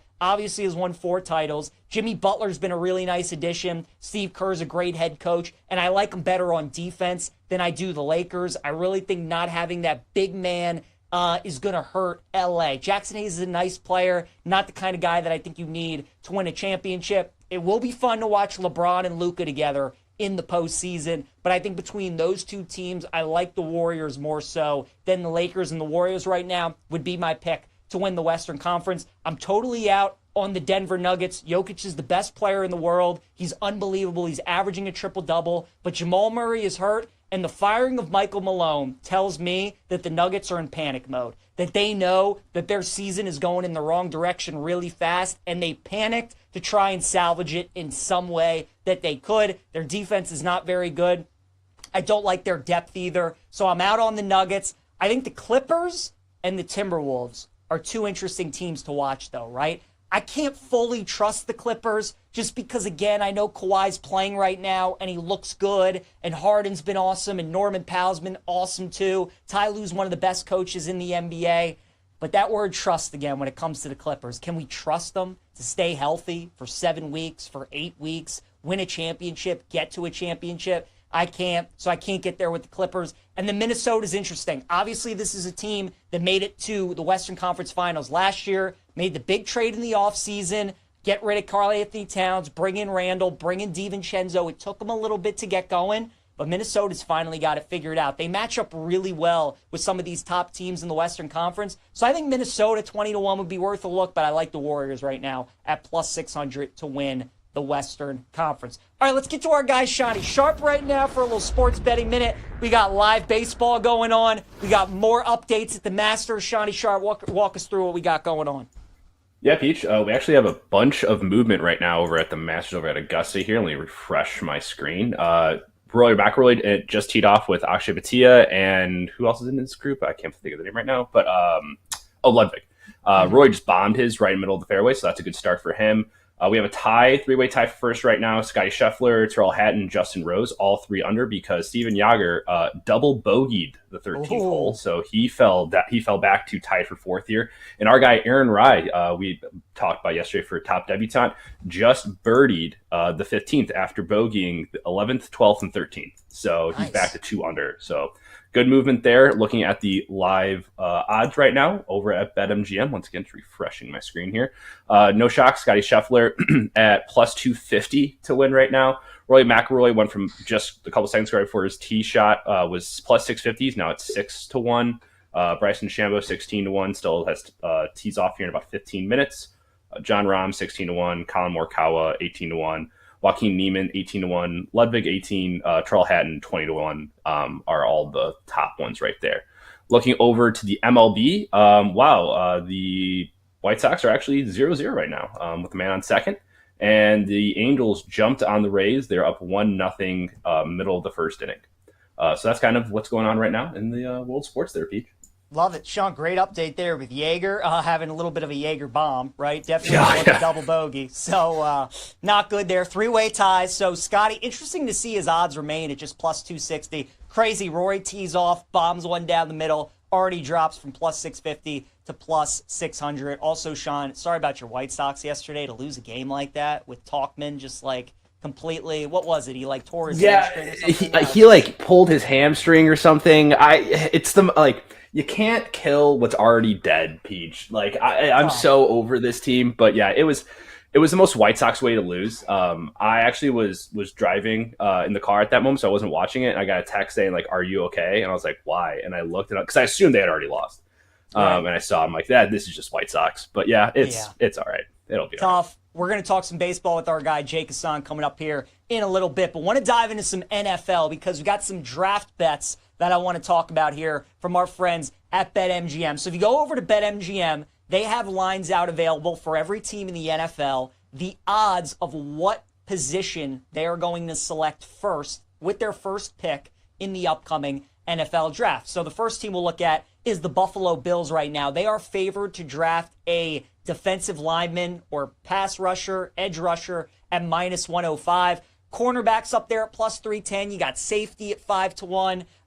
You got offensive lineman 7-1, wide receiver at 13-1 as well. I think it's simple for Buffalo. They got to go defense with their first pick, right? Josh Allen just won MVP. You have one of the best O-lines in football. He won MVP without having a top wide receiver, which I think suits him because the end of the Diggs era and that relationship, I think having an established guy like that who constantly wanted the ball was bad for Josh, that he felt like he had to force feed him. Allen was at his best this year when he just sat back and read what the defense gave him, didn't feel like he had to give it to a certain guy an X amount of times throughout the game. So I think Buffalo's going defense. Now, whether it's pass rusher, corner, or safety, again, with how many great quarterbacks there are in the AFC and the importance of getting after the quarterback, pairing somebody with Von Miller. I think that's what the Bills are going to do. So I really like them with their first pick in the upcoming draft to select a D lineman at minus 105. Then we got the Pittsburgh Steelers, who have obviously had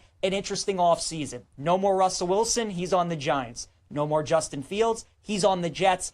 But enter DK Metcalf, who they trade for in the offseason and bring over from Seattle. So now you lose Najee Harris as well at running back. So you have Jalen Warren, you got Pickens, and you got Metcalf on the outside, and you don't know who your quarterback is. Whether it ends up being Aaron Rodgers or whether it ends up being one of the young quarterbacks, I think Pittsburgh has to protect their guy under center. The defense, as we know, is really good. TJ Watt's still one of the best players in football. Minka on the back end. You have some nice young corners, good linebackers. Tomlin's a defensive guy. Steelers are always going to be solid on defense. But I think Pittsburgh needs to continue to upgrade the O-line. And at plus 500, I think that makes a lot of sense for them to do. I like that price a lot for the Steelers to draft an O-lineman with their first pick in the upcoming draft. Then we have the Cowboys at plus 130 to draft a wide receiver with their first pick. What I've noticed about Dallas the last 3 or 4 years is that all the reports that we usually get, all the people that cover Dallas, who they tell us who they think they're going to draft, ends up usually being right. And right now, what I'm seeing a majority of is that Dallas is going to select the wide receiver out of Arizona, Tet McMillan, and I think that's what they're going to do, right? I mean, Dallas needs another weapon outside of CeeDee Lamb on the outside. Dak Prescott is going to come back. He's going to start the season. You bring in Schottenheimer as the head coach. I like plus 130 for Dallas to draft a wide receiver. Maybe it's Matthew Golden, who they end up going with. I think it's going to be Tet McMillan. I think that makes way more sense. I like that pick for the Cowboys, and I like the price at plus 130 as well. Chicago Bears. So fascinating what the Bears are going to do with their first selection in the draft. They're selecting 10th this year in the draft. I think we all expected it to be Ashton Genty out of Boise State, and it certainly could be. Right now, there are a lot of rumblings, though, that Vegas is going to get Genty at number 6. They obviously traded for Geno in the offseason, so they have their quarterback. You got your pass catcher in Brock Bowers. Now you need a great running back to lean on. A lot of people feel like they're going to get Genty at number 6, which they certainly could do. Chicago's in play at 10. They're plus 195 to get a running back. That's the favorite of what position they're going to draft. But I think there's a lot of value on Chicago to draft an O-lineman at plus 250 with their first pick. Ben Johnson comes over as the Bears head coach. Think about the Lions offense the last couple years, right, in Detroit. First things you think of, how great their O-line is, and then that dynamic running back in Jahmyr Gibbs. If Genty is there, I think Chicago goes running back because, again, having a Gibbs-type piece was so big for Ben Johnson in that offense. I think he wants that in Chicago. If they can't get Genty, though, so important to protect Caleb Williams. That was the Bears' biggest issue last year. It's great to have Romeo Doubs, and it's great to have, Roma Dunze and Keenan Allen and DJ Moore. It's great to have Caleb Williams. It's not great when he has no time to throw the football. So they might even go O-line, even if Genty is still there. I think they probably go Genty. But if he's gone, certainly feel good about the Bears drafting an O-lineman. So I think it's going to be one of those, running back plus 190 or the O-line at plus 250. The Lions to draft a corner is 16-1. I think that's an awesome bet. The favorite right now is for Detroit to get a defensive lineman at plus 250. They're getting Aiden Hutchinson back. They're getting DJ Reader back. Remember, the Lions were so beat up on defense last year. You can never have enough corners in the NFL. And with Aaron Glenn leaving and doing such a great job with the corners last season, I think the importance of not having a coach there to help develop those guys and maybe drafting one that's already a little more NFL ready is important to the Lions. We know they don't need any help on offense. They're going defense. The question is it up front or in the secondary? I think it's 16-1, worth a bet to take the Lions to draft a corner at 16-1. All right, let's check in with our guy Jake Hassan, host of Bet Slips and Bat Flips, which you can catch right here on the BetMGM network, coming up in about 5.5 minutes, 1:30 to 2 p.m. Eastern time. Jake, we got a couple of day games going on right now, Angels, Rays, and White Sox, Guardians. Any bets that you're sweating out? I am actually sweating Angels money line right now at plus money. I wanted to back Jose Soriano against this Rays team, and good start. Taylor Ward leadoff home run, so we're looking pretty good right now. Just got to get through the rest of the game, obviously. And I did take a little piece of Gavin Williams over 15.5 outs recorded against the White Sox because the White Sox still just find ways to lose in these Looney Tunes-ass fashions. And Gavin Williams, even though he hasn't gone past the 5th inning yet this year, still has a ton of upside. And what's a better get-right spot than against the White Sox? Yeah, fair enough, Jake. You were talking about the Angels. They're obviously off to a nice start this year. So are the San Francisco Giants, 9-3 to start the season. Are you buying into San Fran? Like, do you think they're legit this year? Not yet, PJ. Like, I got to see it a little bit more. I got to see this continue for just a little bit longer. But they definitely have the makings of a really good team. I mean, they have the manager in Melvin. They have the ace in Logan Webb, who I think is a sleeper for NL Cy Young, by the way, at 20-1, 25-1. I think that price is outrageous for him. And they have the star now with Willy Adames, who I know most people don't look at and think of, wow, superstar. But they signed him to that massive contract for a reason. I would like to see it. And this is kind of what the Giants do. They're always a good team. They always have the high floor. It's just a matter of what the ceiling is. So we'll see what they do throughout the rest of the year and in the coming weeks. They have some reinforcements in the minors that I would like to see them call up, namely Bryce Eldridge. But they definitely have the foundational pieces, PJ. It's just a matter of consistency for them. Yeah, makes sense. You mentioned Logan Webb as a guy you think's interesting for NL Cy Young. Anybody else, Jake? Skeens probably ends up winning the award, but I think some of these prices that you can get on some of these NL pitchers are pretty enticing. Anybody besides Webb that you think may be worth a bet? Yeah, I think there's a couple of guys, actually, and maybe I'm the idiot for trying to go against Paul Skeens, but Logan Webb is one, for sure. The price right now is crazy, especially considering his last start against the Reds, where he had 10 strikeouts, went deep into the game, went 7 innings, shutout, looked really, really good, and he's always going to have the innings. PJ, he's always going to rack up about 200 innings pitched. He's very durable. He works deep into the games, doesn't allow a lot of home runs, which is really awesome and builds for a nice solid floor with Logan Webb. So I've made a bet on him. I'm going to war with him. Christopher Sanchez is another one, and I've been banging the table for him for months, and he's back out to 30-1. His price dropped through his first couple of starts down to about 13-1. But Christopher Sanchez of the Phillies, I think, has the upside to be the best pitcher in that Phillies staff, and his price has dropped, but I think he's getting dinged for having an okay start against the Dodgers. Like, the books are giving him demerits and knocking his price down because they gave a couple home runs to Teoscar Hernandez. I think he pitched well in that Dodgers start on this past Sunday. So Christopher Sanchez now I think is a good time to jump in on him if you missed the initial price drop, because his next couple of starts, PJ, I was looking at it earlier, his next couple of starts for Christopher Sanchez, he gets to go at the Cardinals and against the Giants. So I think this price could come back down pretty quickly. I like it. All right, Jake, real quick, tell us what you got coming up on the show. I know there's not many games, so I assume I'm going to need a lot of help from the audience today. Yeah, small slate, obviously, but we are trying to get and corral some questions and bets from the audience that we'll talk about, and we'll also do a bunch of futures. I think AL reliever of the year is very interesting, and I know it's kind of funny. You're thinking April 10th, we're talking about relievers of the year. I think it's wide open because Emmanuel Clase looks washed, so we'll hit that. We'll hit some more NL Cy Young stuff, more in depth than we just did here, PJ, and of course some divisional stuff as well. Make sure you check it out. Join in. Bet Slips and Bat Flips coming up 1:30 p.m. Eastern. Jake, always appreciate the time, sir. Thanks, PJ. Love you.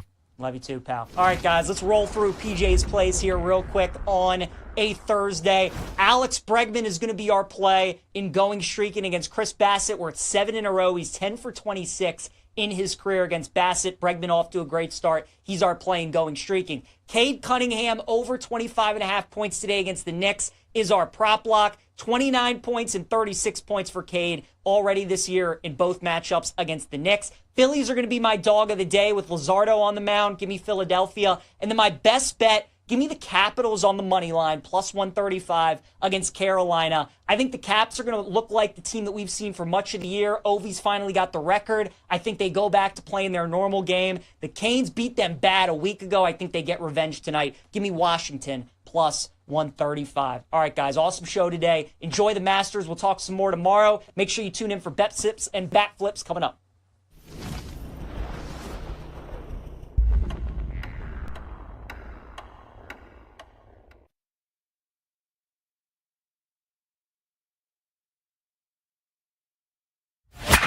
It's time for Bet Slips and Bat Flips. This is going to be unbelievable. With your host, Jake Hassan. And what do we do is better. Once everybody else likes something, you hate it. And that's exactly what happened with me. We'll be betting K's and debating your plays. No sweat. Have a fun time. Good luck out there. Do your best. Play ball.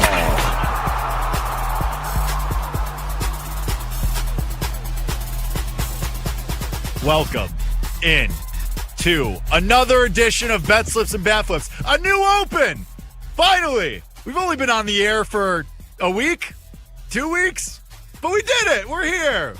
Shout out to everybody for working on that open. That was awesome. Yes, what do we do as bettors? As soon as everybody likes something, you want to go the other way. And that's exactly what I did with the NL Central. And now it's just a crapshoot. So I guess I was kind of right. I don't know. We'll see. It's April 10th. We got like 6 more months of this nonsense. But welcome into the program today. Small card today. Not a ton of games. We will, of course, get to all of those games. But big audience participation day today. Have some questions already that were taken from Twitter. And I'm sorry I meant to say this earlier to Sean and Maddie, but I do have some replies with questions. You could drop those into the rundown. That would be really awesome. Love you. Thanks. But keep sending them in. Keep sending in your bets, your questions. We will get to all of it today because we only have a handful of games. So we're going to go through futures, awards, divisions, whatever you got. I think I found something interesting, an AL reliever of the year, which we'll talk about. I know I got some replies on Twitter about Cy Young. We'll get into that. We'll get into some division stuff because these prices are all over the place. It's going to be a lot of fun. And whatever else you got, get into the bettor's box as always and throw it in there and we will talk about it because, like I said, today we need you. You're the second co-host of the show today. If you want to participate, if you want that really great title of co-host of Bet Slips and Bat Flips today, well, today's your day. If you want an audience participation award, today is the day. So go to Twitch, go to YouTube, go to Twitter, BetMGM Network. We are live there. And if you missed today's show, as always, go to the podcast and rate us 5 stars, write a review, because that helps keep me fed and alive. And I like being alive. So that'd be really great if you could support that. But let's get into it. Let's get into the bets. Let's get into everything that we have. And we will start today with the one game that I absolutely love, the first thing that caught my eye. And I have never been a Bailey Ober guy. Sorry, I have Ludwig Ober on the mind, which apparently is now Oberg. I don't know. He's changing the way you want to say his name all the time, but whatever. That's neither here nor there. That's golf. Happy Masters, by the way. But Bailey Ober, I've never been a huge fan of his. I think he has real problems with the home run ball, with his fly ball rates, and now he goes to Kansas City. And yes, did the bets yesterday not go great with Kansas City? Yeah, we missed on that one. Missed on a lot yesterday, to be completely honest. Kind of took a bath yesterday. Wasn't awesome, but we go on. We press on, we persevere, and we are back today. And with a smaller card, maybe we can find some more winners. That would be really awesome. Personally, for me, I would love that. But we go back to Twins and Royals today, and I like the Royals team total over 4.5. It's sitting at 3.5 at the books right now. I think that's going to get bumped up because that is juiced to the over. But I took the alt 4.5 over today because Bailey Ober has terrible history in Kauffman Stadium. He pitched there last spring in April and gave up 8 runs, didn't even get through the second inning. This Royals team has good history against him overall. So I'll take the Royals team total over 4.5 against Bailey Ober today. He's been terrible this year. His ERA is in the 12s this year. So I'm going to fade him. There are also 2 games that are currently in action right now. Jonathan Cannon and Gavin Williams face off in White Sox and Guardians. That game already, Guardians 2-1 with the lead. Total is at 9.5. Game is currently in the top of the second. And I have Gavin Williams over 15.5 outs recorded. Caught the end of crosstalk there with myself and PJ Glasser at the end of Send It In. Thank you to PJ, as always, for preceding us and throwing it to us here on Bet Slips and Bat Flips. But I took Gavin Williams over 15.5 outs recorded. It was plus money against a White Sox team that is now missing guys. They placed a couple of guys on the injured list today, Corey Lee and Mike Tauchman. And I don't know if anybody was watching the White Sox game yesterday. I know Sean was. But and I mentioned it briefly, they continue to lose in these Looney Tunes ass ways where Mike Tauchman is rounding third. They're sending him home, trying to tie the game, 2 outs in the 9th, and he can't even make it to home plate. Like the guy can't even, like, he's double. He is this. This is why you should be watching on Twitch and YouTube. We're doing visual representation. He is doubled over like this, like massaging his hamstring. Like he can't even make it to home plate. The catcher for the Guardians, Bo Naylor, has to go and like greet him halfway down. It was horrible. Like it was sad to watch. It was hard to watch. And the White Sox lose in Looney Tunes fashion. So get right spot for Gavin Williams. Hasn't gotten through the 5th inning or past into the 6th inning yet in a start, but against a White Sox team that is now reshuffling the roster and the lineup, I liked him at even money to go over 15.5, and we'll see how that goes. We'll keep you posted on that. The other game that is currently going on is Angels and Rays. Totals at 9.5. Angels minus 275 on the live line right now. And this was Jose Soriano against Zach Littell, and I backed the Angels. I took them with the plus money on the money line. I wanted to back Jose Soriano here because good history against the Rays, first of all, has had a really good start to the year. He's been a breakout candidate, or I guess a breakout star for the Angels on a surprising Angels team. I was completely, thus far, it's April 10th, but so far this season, I've been completely wrong about the Angels. I thought they were going to be a laughingstock of a team, and they're at the top of the division right now, fighting for first place with the Texas Rangers. I still like the Rangers more, and I do think that the Angels will fall back at some point. But so far, they've been good, and this Angels team has good history against Zach Littell, and so far, it's 2 men on, first and second right now, and the top of the second for the Angels. And oh, by the way, they already have 2 runs scored. So looks pretty good through that one, and we'll see how it goes. Hopefully we get it and we could get off to a fast start here with Williams and the Angels and start the day 2-0 to make up for yesterday's atrocity. But before we get into the news, the lineup updates, everything that you need to know going on in Major League Baseball, we still need you to jet. I guess jet works. Jet into the bettor's box, and unless we do soft G's, because whatever. Neither here nor there. That's a circling back bet. If you're familiar, familiar. If you're not, whatever. Still need all of your 5-star reviews. Still need your 5-star ratings, your written reviews in the podcast form, and we still need you in the bettor's box today to send in your bets, questions, anything you got, because it's going to be a big audience participation day with just a couple of games. So go wherever you find your podcast to review and rate us, and come to Twitch and YouTube and Twitter, BetMGM Network, to participate in the show live. But let's touch them all. Let's get in some injury news, lineup updates, things you need to know that is happening. Speaking of the AL Central, we've hit the White Sox. We've hit the Royals. Let's hit on the Twins a little bit today, and I guess we did hit them because they're playing the Royals. But anyway, I digress. Byron Buxton is not in the lineup for a second straight game today. This is because of personal reasons, quote unquote. Health is apparently not a factor. Listen, when Byron Buxton is out of this lineup, the Twins just it's a big hole in their lineup. They're already missing Royce Lewis. Carlos Correa's gotten off to a slow start. He's played better in the last couple of games. But then Buxton's out too, so you're missing 2 of your big 3. It's not great. It's part of why I've been against the Twins so far in this series against the Royals. Didn't go great yesterday, but for the most part, this Twins team, it's why I'm low on them overall. Whenever Buxton is out of this lineup and they're already missing Royce Lewis, as I said, it's just a bunch of guys. It's just dudes. So I'm out on the Twins already, and however long Buxton is out as well, I am way good on this Twins team. Speaking of the Angels that we just hit on, Kyron Paris is making the statement. He is a breakout star so far this year. He is slashing 440, 533. His slugging percentage is 1120 with a 1653 OPS, 5 home runs, 8 RBI, and 4 stolen bases so far. He is the 18th player in Major League Baseball history to have 4 home runs, at least 4 home runs, and at least 4 stolen bases through the first 11 games of a season. First since Larry Walker in 1997 to hit at least 5 home runs and record at least 4 stolen bases in his first 10 games of the season. And now we get to the real crux of the issue. Kyron Paris is awesome. He's been a big part of why the Angels have surprised and why they're near the top of the division, why they're winning games. But now, and I can't believe we're going to do this again, because we just did this last year.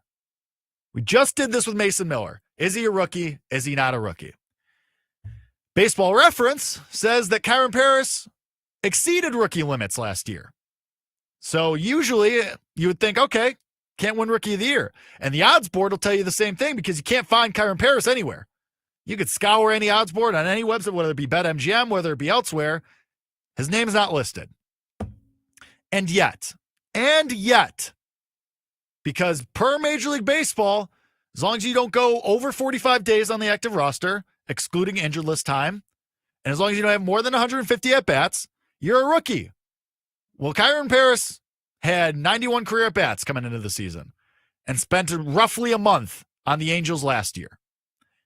And yet, here we are with Baseball Reference saying he's not a rookie. And we did this just last year with Mason Miller. And we just did this.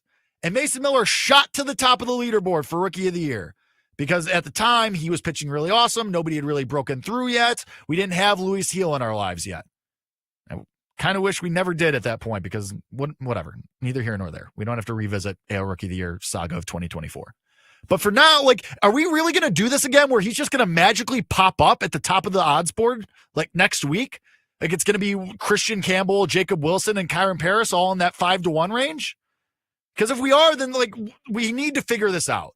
Either Major League Baseball or the books or somebody has to make a decision here. Because Major League Baseball makes this so unnecessarily convoluted with the at-bats, but also the days on the active roster. And then you got to do back-of-the-napkin math of, well, actually, how many days was he actually on the roster? Even if he only appeared in so-and-so games, well, was he on the roster until blah, blah, blah. Like, it's unnecessarily hard to figure out who's a rookie and who's not. We literally just did this 365 days ago. How is this still an issue? It's ridiculous. And for us as bettors, it makes our jobs and our bets and our wagers much harder than it needs to be. And if Kyron Paris pops up on this odds board next week at 5-1 as the third favorite behind Campbell and Wilson, I'm going to blow an artery on air. You will see me lose my mind live on air. Because we just did this last year. And granted, Mason Miller didn't win, so nobody really lost any hashtag value. Some people lost some bets because there were people that did get it, Mason Miller, that is, at about 100-1 when it first dropped. But the books aren't going to make that mistake again. They're going to put him near the top if it's ruled that he's a rookie. So this is just ridiculous. And Rob Manfred and the league office need to get this together and just make one rule. Is it at-bats or is it days? And when does it count? Because we did this whole thing of, well, injured list days, then post-September days. It's just ridiculous. And it's infuriating, too. So that's that on Kyron Paris. Shout out to him. I'm sure he's a great guy. And he's playing really well. But as far as the bets go, Jesus Christ. Anyway, let's get into something that I do feel like we can have an edge in, and that is bettable. Emmanuel Clase looks washed. He has been terrible to start the year. He has a 6 ERA, only 6 strikeouts in 6 games, allowed 4 earned runs already, had 5 earned runs in all of 2024. He just doesn't look the same. And we saw the decline sort of in the playoffs last year where he struggled to hold a lead in the playoffs, and it just didn't look great overall. And him and Mason Miller were co-favorites for AL reliever of the year at plus 250 so far this year. Or to start the year, rather. And if you look at the odds, honestly, the books are not dinging Emmanuel Clase. They're giving Miller more credit than anything. He's at plus 175 at BetMGM, but Clase is still plus 270. And then there's a drop to 8-1 with Josh Hader and Andres Munoz and Jeff Hoffman. And I think that's way wrong. Like, I already think that Clase just can't win because already he's way worse than last year. And so I think there's some bettable action here. I like Jeff Hoffman a lot in this market. He's been very, very good to start the year. The Blue Jays have surprised, and maybe they're going to be better. Maybe they're going to be better than we thought, and they win the division or finish top 2 in the division. If that's going to be the case, Hoffman's going to be way live for this award. I don't want Josh Hader because I don't really love the Astros. Munoz is very interesting because I think the Mariners, if they can start to hit, and they have, I mean, look at last night, Randy Rosarena, the hero last night with a grand slam. So I think they're interesting. I'm not in on Joan Duran at 11-1. I think the biggest number here that pops is going to be Devin Williams. 11-1 at BetMGM. There's a 15-1 out there. And he's been bad to start the year. But the Yankees theoretically are going to be in contention at least to win the division. And they're favorites for the division. And if that's going to be the case, you're going to think that Devin Williams saves a ton of games. And so usually it's guys that lead the league or are near the top 2 or 3 in saves, ERA, and WAR. And Williams has a lot of work to do as far as his ERA goes, but it's early in the season. And if he doesn't allow a run for a month or two, like we know that he can do, then that ERA is going to come way down. So he's interesting to me. I think for me, it would be Hoffman, just because this Blue Jays team has popped and Hoffman's got a whip of like 0.6. He's not allowing any hits or walks. He's got a good amount of strikeouts as well. So for me, if I'm betting this right now, it would be Jeff Hoffman, and shop around. There's a plus 950 out there on him, and we'll see how this goes. But I think the Blue Jays, what they have is sustainable, and we'll get to that when we get to the tweets and the questions, because somebody did tweet me about the Blue Jays earlier. So I think Hoffman right now has the juice. But as of the board, Clase is way wrong. Should not be plus 270. Should not be the second favorite. He should be way, way further down the board as far as that goes. But let's get into your questions, your tweets, your comments, everything that you have sent in. As I said, big audience participation day. So let's get right into it. At JMac1211 on Twitter. Any hashtag value, glad that that's catching on, and any division winners that you like. Let's start there because this was a multi-question comment. Yeah, I mean, there's a lot of cloggage. I don't even know if that's a word, but it's very clogged in a lot of these divisions. And the AL Central is very clogged up. The NL West is surprisingly clogged. The AL East is way more of a rock fight than we thought it was going to be. So honestly, everything is pretty interesting. With the exception of the NL East, I guess, because I still really like the Phillies there. But let's start with the AL East. And the Yankees are still your favorite at plus 110. I don't think that's right at all. This rotation has issues. This bullpen has issues. The torpedo bats were fun for a little bit, but I mean, Jazz Chisholm's been terrible for the last couple of weeks. Anthony Volpe is in like an 0 for 30 slump right now. The Red Sox, I still like their upside, and their offense definitely has the juice, but their rotation has issues too. I think honestly, the value's on the Blue Jays at 8-1. They're leading the division right now. And they have a chance today to put even more distance between them and the Red Sox as they go for the sweep, and I like them a little bit today. I think the Blue Jays, with the Vladdy still not playing at the height of his powers, I think the Blue Jays still have some value. Their rotation has been surprising. It's never the Yankees. I'll tell you that right now. It's never the Yankees at plus 110. It's real bad. So I'm never on the Yankees. I think this rotation is god-awful.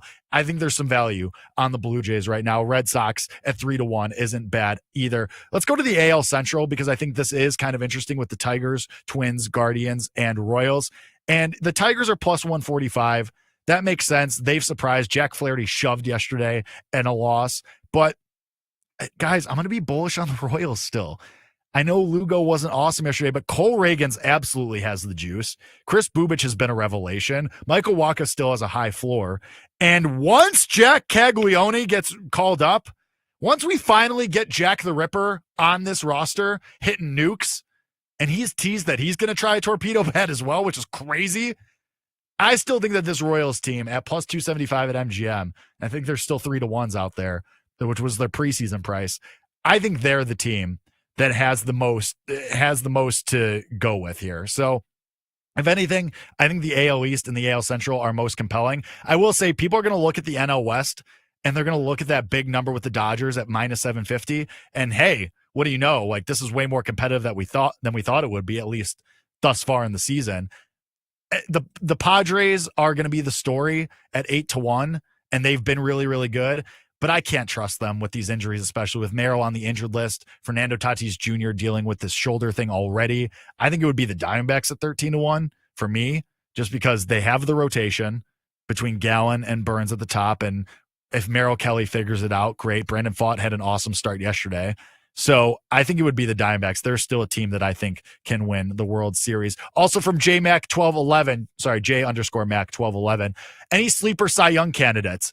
Listen, we talked about this a little bit with PJ. I think Christopher Sanchez at 30-1, he got dinged for having a good start against the Dodgers, gave up a couple of home runs, but it's still an awesome look at 30-1 for him. Is missing a ton of bats, is racking up strikeouts. His whip is awesome. All the expected numbers look great still. And Christopher Sanchez and his next couple of starts, as I mentioned with PJ, gets the Cardinals, who are missing their best hitter in Ivan Herrera and have been just I mean, God, they barely scored against the Pirates in their series against them. And then he gets the Giants, who may or may not be fraudulent. So I think it's a really good spot for you to jump in on Christopher Sanchez now at 30-1, because that price I think is going to drop real soon. And also the guy that's been the talk of the town, really. And it came out swinging, getting guys swinging. Mackenzie Gore has dropped back down to 50-1 for the Nationals after he had an awesome first start, a so-so second start, and then he got the Dodgers and pitched really well in that game too. 6 innings, just 2 earned runs. I think Mackenzie Gore at 50-1, he had dropped all the way to 30 from like 100, and now he's back to 50. As long as he can be consistent, and through 3 starts, he's been remarkably consistent, I think he's always had the ceiling of Cy Young. He's always had the upside.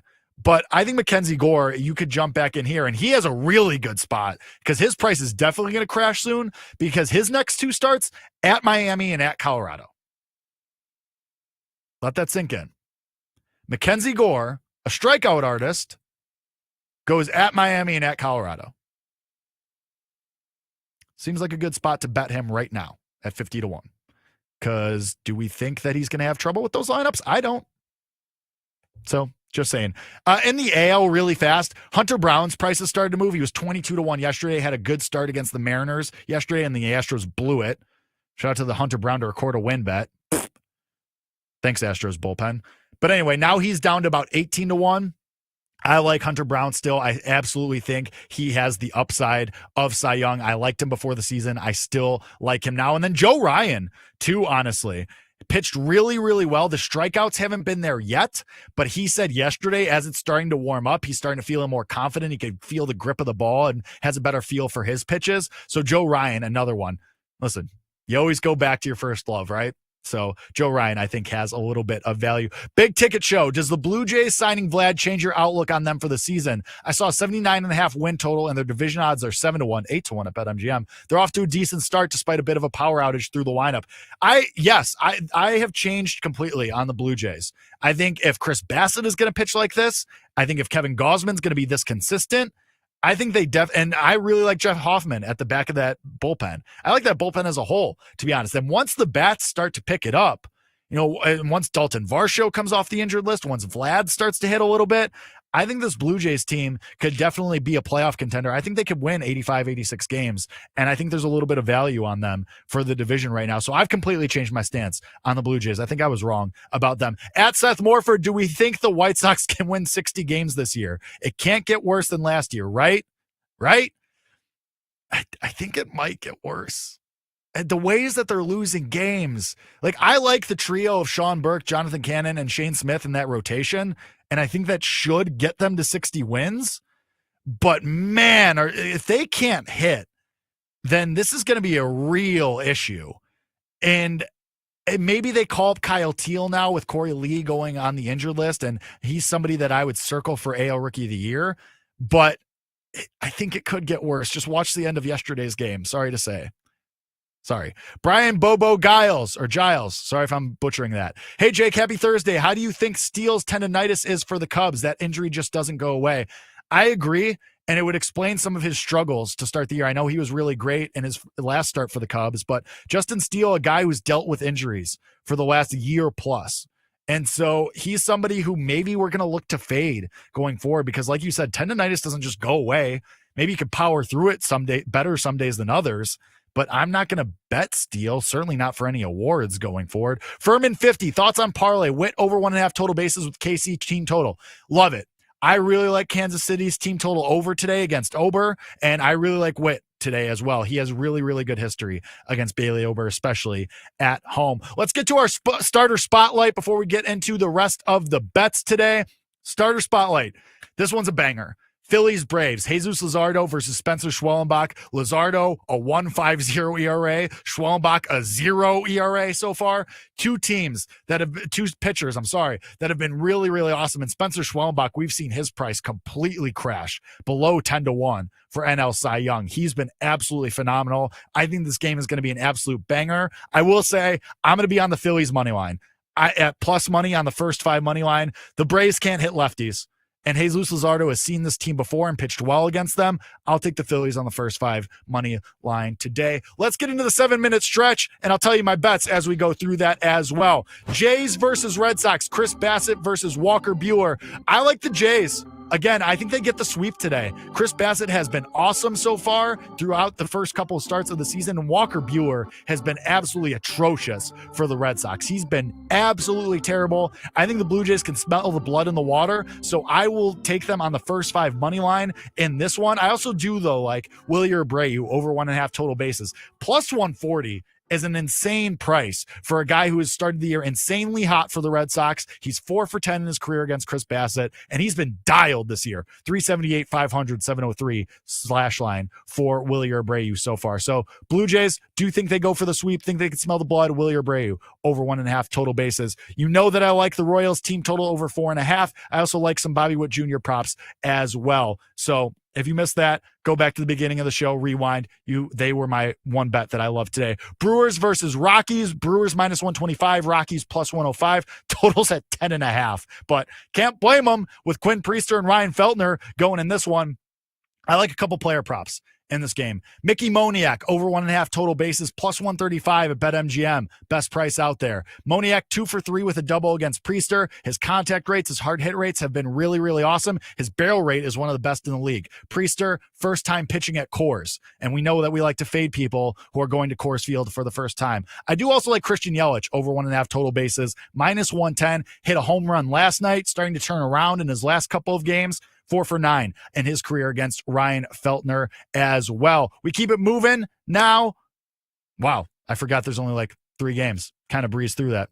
My bad. But let's go to the warning tracker. Let's get in some other futures talk really fast. And AL Cy Young has gotten really interesting because your favorites have flipped. And we just had a couple of guys pitch in the last couple of days. And Garrett Crochet is now your favorite at 3-1. Tariq Skubal just behind him at plus 350, followed by Logan Gilbert, Cole Reagans, Jacob deGrom, Hunter Brown.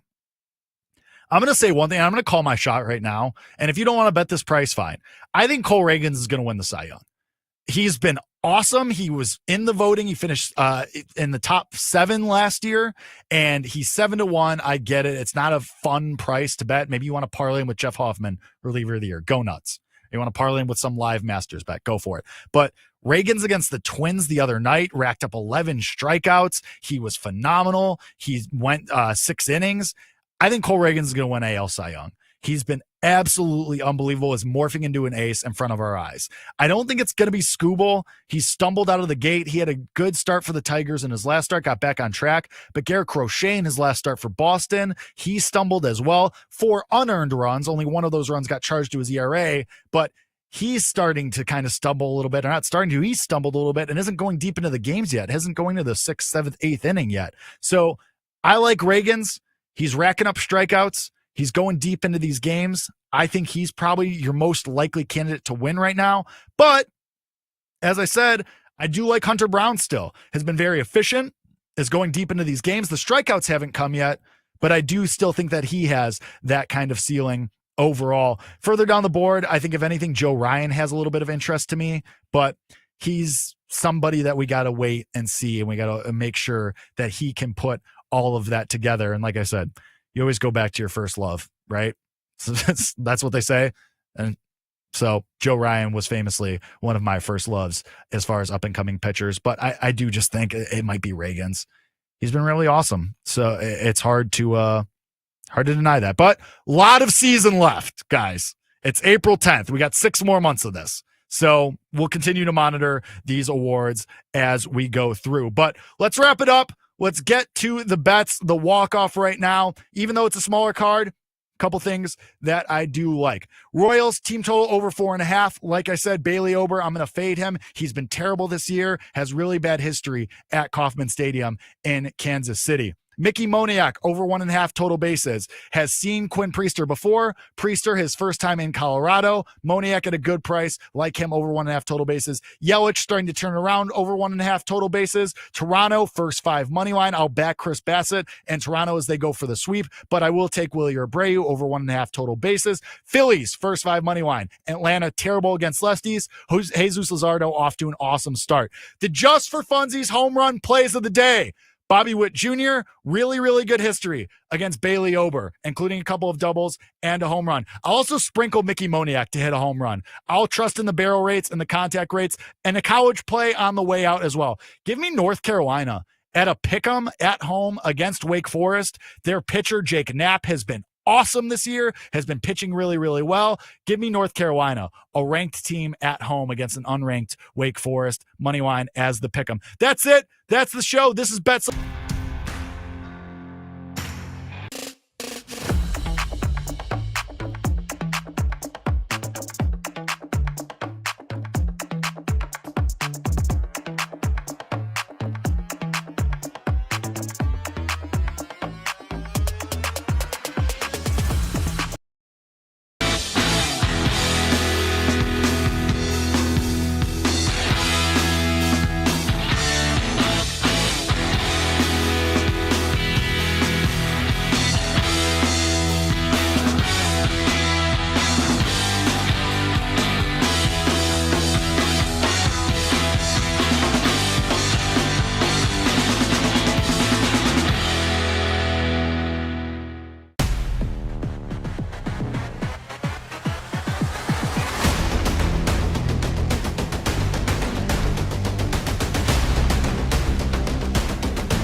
Get ready to experience the ultimate fusion of wagering and entertainment. This is the BetMGM Network. Kicking off your morning with the Daily Tip with Michael Jenkins and Chelsea Messenger. Over. It's a very simple way to look at it. It's the best way to look at it. Followed by the newly branded Bet Sweats with Joe O and Sammy P. When I stop talking, that's when you jump in usually. He said, ring that bell! He said, ring that bell! Then it's You Better You Bet, hosted by Nick Costos and Femi Abebefe. Great teams and great players get a whistle. It's happened forever. It will continue to happen. Capped off every night with the electric Brad Evans and Ryan Horvat on BetMGM tonight. Oh, that's a sexy phrase. Quote Dr. Dre, creep with me and walk with me on this one. Welcome to a new era of Wagertainment. This is the BetMGM Network. Please gamble responsibly.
Get ready to experience the ultimate fusion of wagering and entertainment. This is the BetMGM Network. Kicking off your morning with the Daily Tip with Michael Jenkins and Chelsea Messenger. Over. It's a very simple way to look at it. It's the best way to look at it. Followed by the newly branded Bet Sweats with Joe O and Sammy P. When I stop talking, that's when you jump in usually. He said, ring that bell! He said, ring that bell! Then it's You Better You Bet, hosted by Nick Costos and Femi Abebefe. Great teams and great players get a whistle. It's happened forever. It will continue to happen. Capped off every night with the electric Brad Evans and Ryan Horvat on BetMGM tonight. Oh, that's a sexy phrase. Quote Dr. Dre, creep with me and walk with me on this one.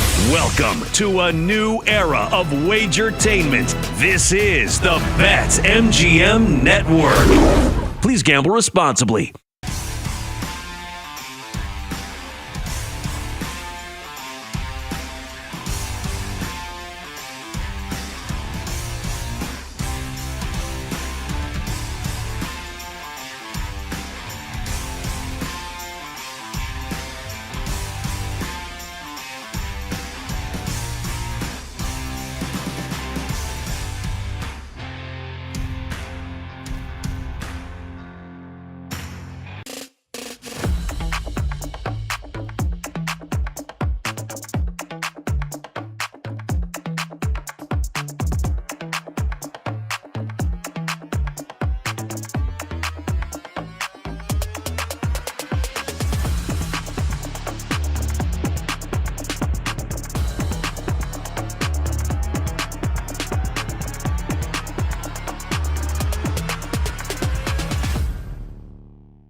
Get ready to experience the ultimate fusion of wagering and entertainment. This is the BetMGM Network. Kicking off your morning with the Daily Tip with Michael Jenkins and Chelsea Messenger. Over. It's a very simple way to look at it. It's the best way to look at it. Followed by the newly branded Bet Sweats with Joe O and Sammy P. When I stop talking, that's when you jump in usually. He said, ring that bell! He said, ring that bell! Then it's You Better You Bet, hosted by Nick Costos and Femi Abebefe. Great teams and great players get a whistle. It's happened forever. It will continue to happen. Capped off every night with the electric Brad Evans and Ryan Horvat on BetMGM tonight. Oh, that's a sexy phrase. Quote Dr. Dre, creep with me and walk with me on this one. Welcome to a new era of Wagertainment. This is the BetMGM Network. Please gamble responsibly.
Get ready to experience the ultimate fusion of wagering and entertainment. This is the BetMGM Network. Kicking off your morning with the Daily Tip with Michael Jenkins and Chelsea Messenger. Over. It's a very simple way to look at it. It's the best way to look at it. Followed by the newly branded Bet Sweats with Joe O and Sammy P. When I stop talking, that's when you jump in usually. He said, ring that bell! He said, ring that bell! Then it's You Better You Bet, hosted by Nick Costos and Femi Abebefe. Great teams and great players get a whistle. It's happened forever. It will continue to happen. Capped off every night with the electric Brad Evans and Ryan Horvat on BetMGM tonight. Oh, that's a sexy phrase. Quote Dr. Dre, creep with me and walk with me on this one. Welcome to a new era of Wagertainment. This is the BetMGM Network. Please gamble responsibly.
Get ready to experience the ultimate fusion of wagering and entertainment. This is the BetMGM Network. Kicking off your morning with the Daily Tip with Michael Jenkins and Chelsea Messenger. Over. It's a very simple way to look at it. It's the best way to look at it. Followed by the newly branded Bet Sweats with Joe O and Sammy P. When I stop talking, that's when you jump in usually. He said, "Ring that bell!" He said, "Ring that bell!"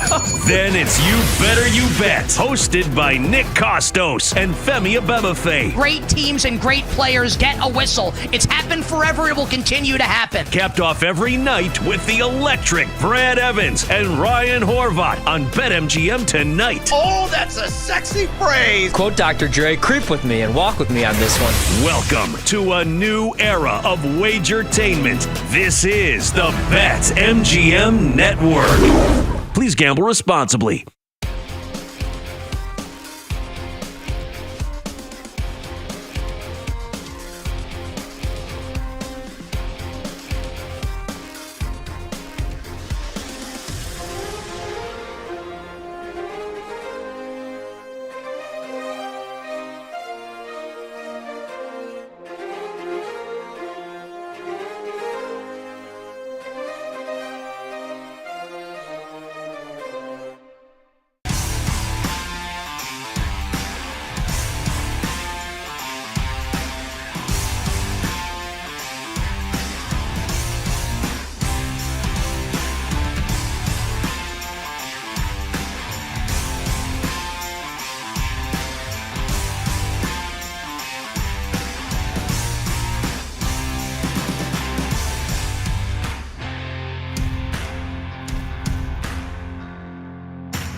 Get ready to experience the ultimate fusion of wagering and entertainment. This is the BetMGM Network. Kicking off your morning with the Daily Tip with Michael Jenkins and Chelsea Messenger. Over.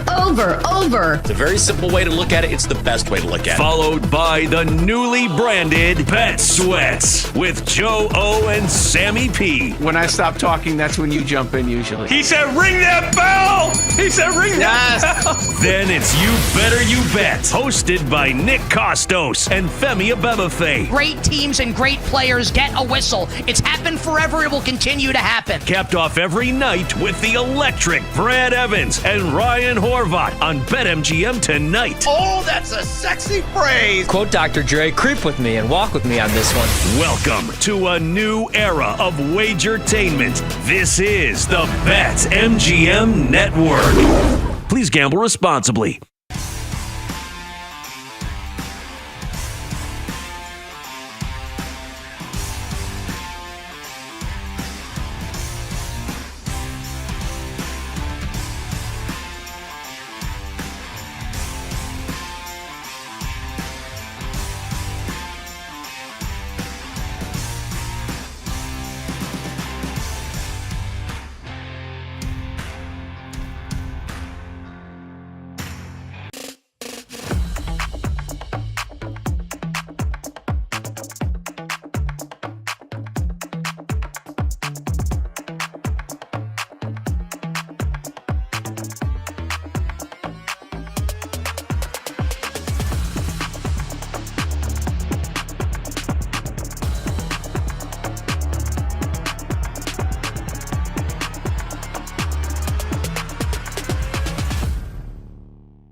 Get ready to experience the ultimate fusion of wagering and entertainment. This is the BetMGM Network. Kicking off your morning with the Daily Tip with Michael Jenkins and Chelsea Messenger. Over. It's a very simple way to look at it. It's the best way to look at it. Followed by the newly branded Bet Sweats with Joe O and Sammy P. When I stop talking, that's when you jump in usually. He said, ring that bell! He said, ring that bell!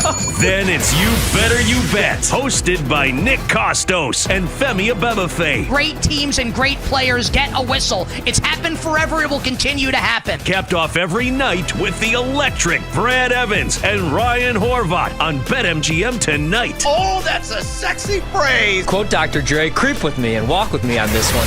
Welcome to a new era of Wagertainment. This is the BetMGM Network. Please gamble responsibly.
Get ready to experience the ultimate fusion of wagering and entertainment. This is the BetMGM Network. Kicking off your morning with the Daily Tip with Michael Jenkins and Chelsea Messenger. Over. It's a very simple way to look at it. It's the best way to look at it. Followed by the newly branded Bet Sweats with Joe O and Sammy P. When I stop talking, that's when you jump in usually. He said, ring that bell! He said, ring that bell!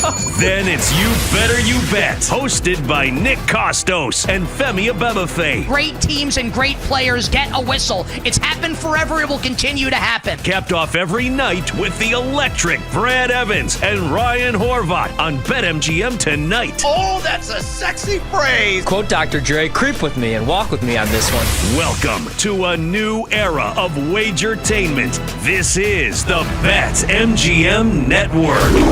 Please gamble responsibly.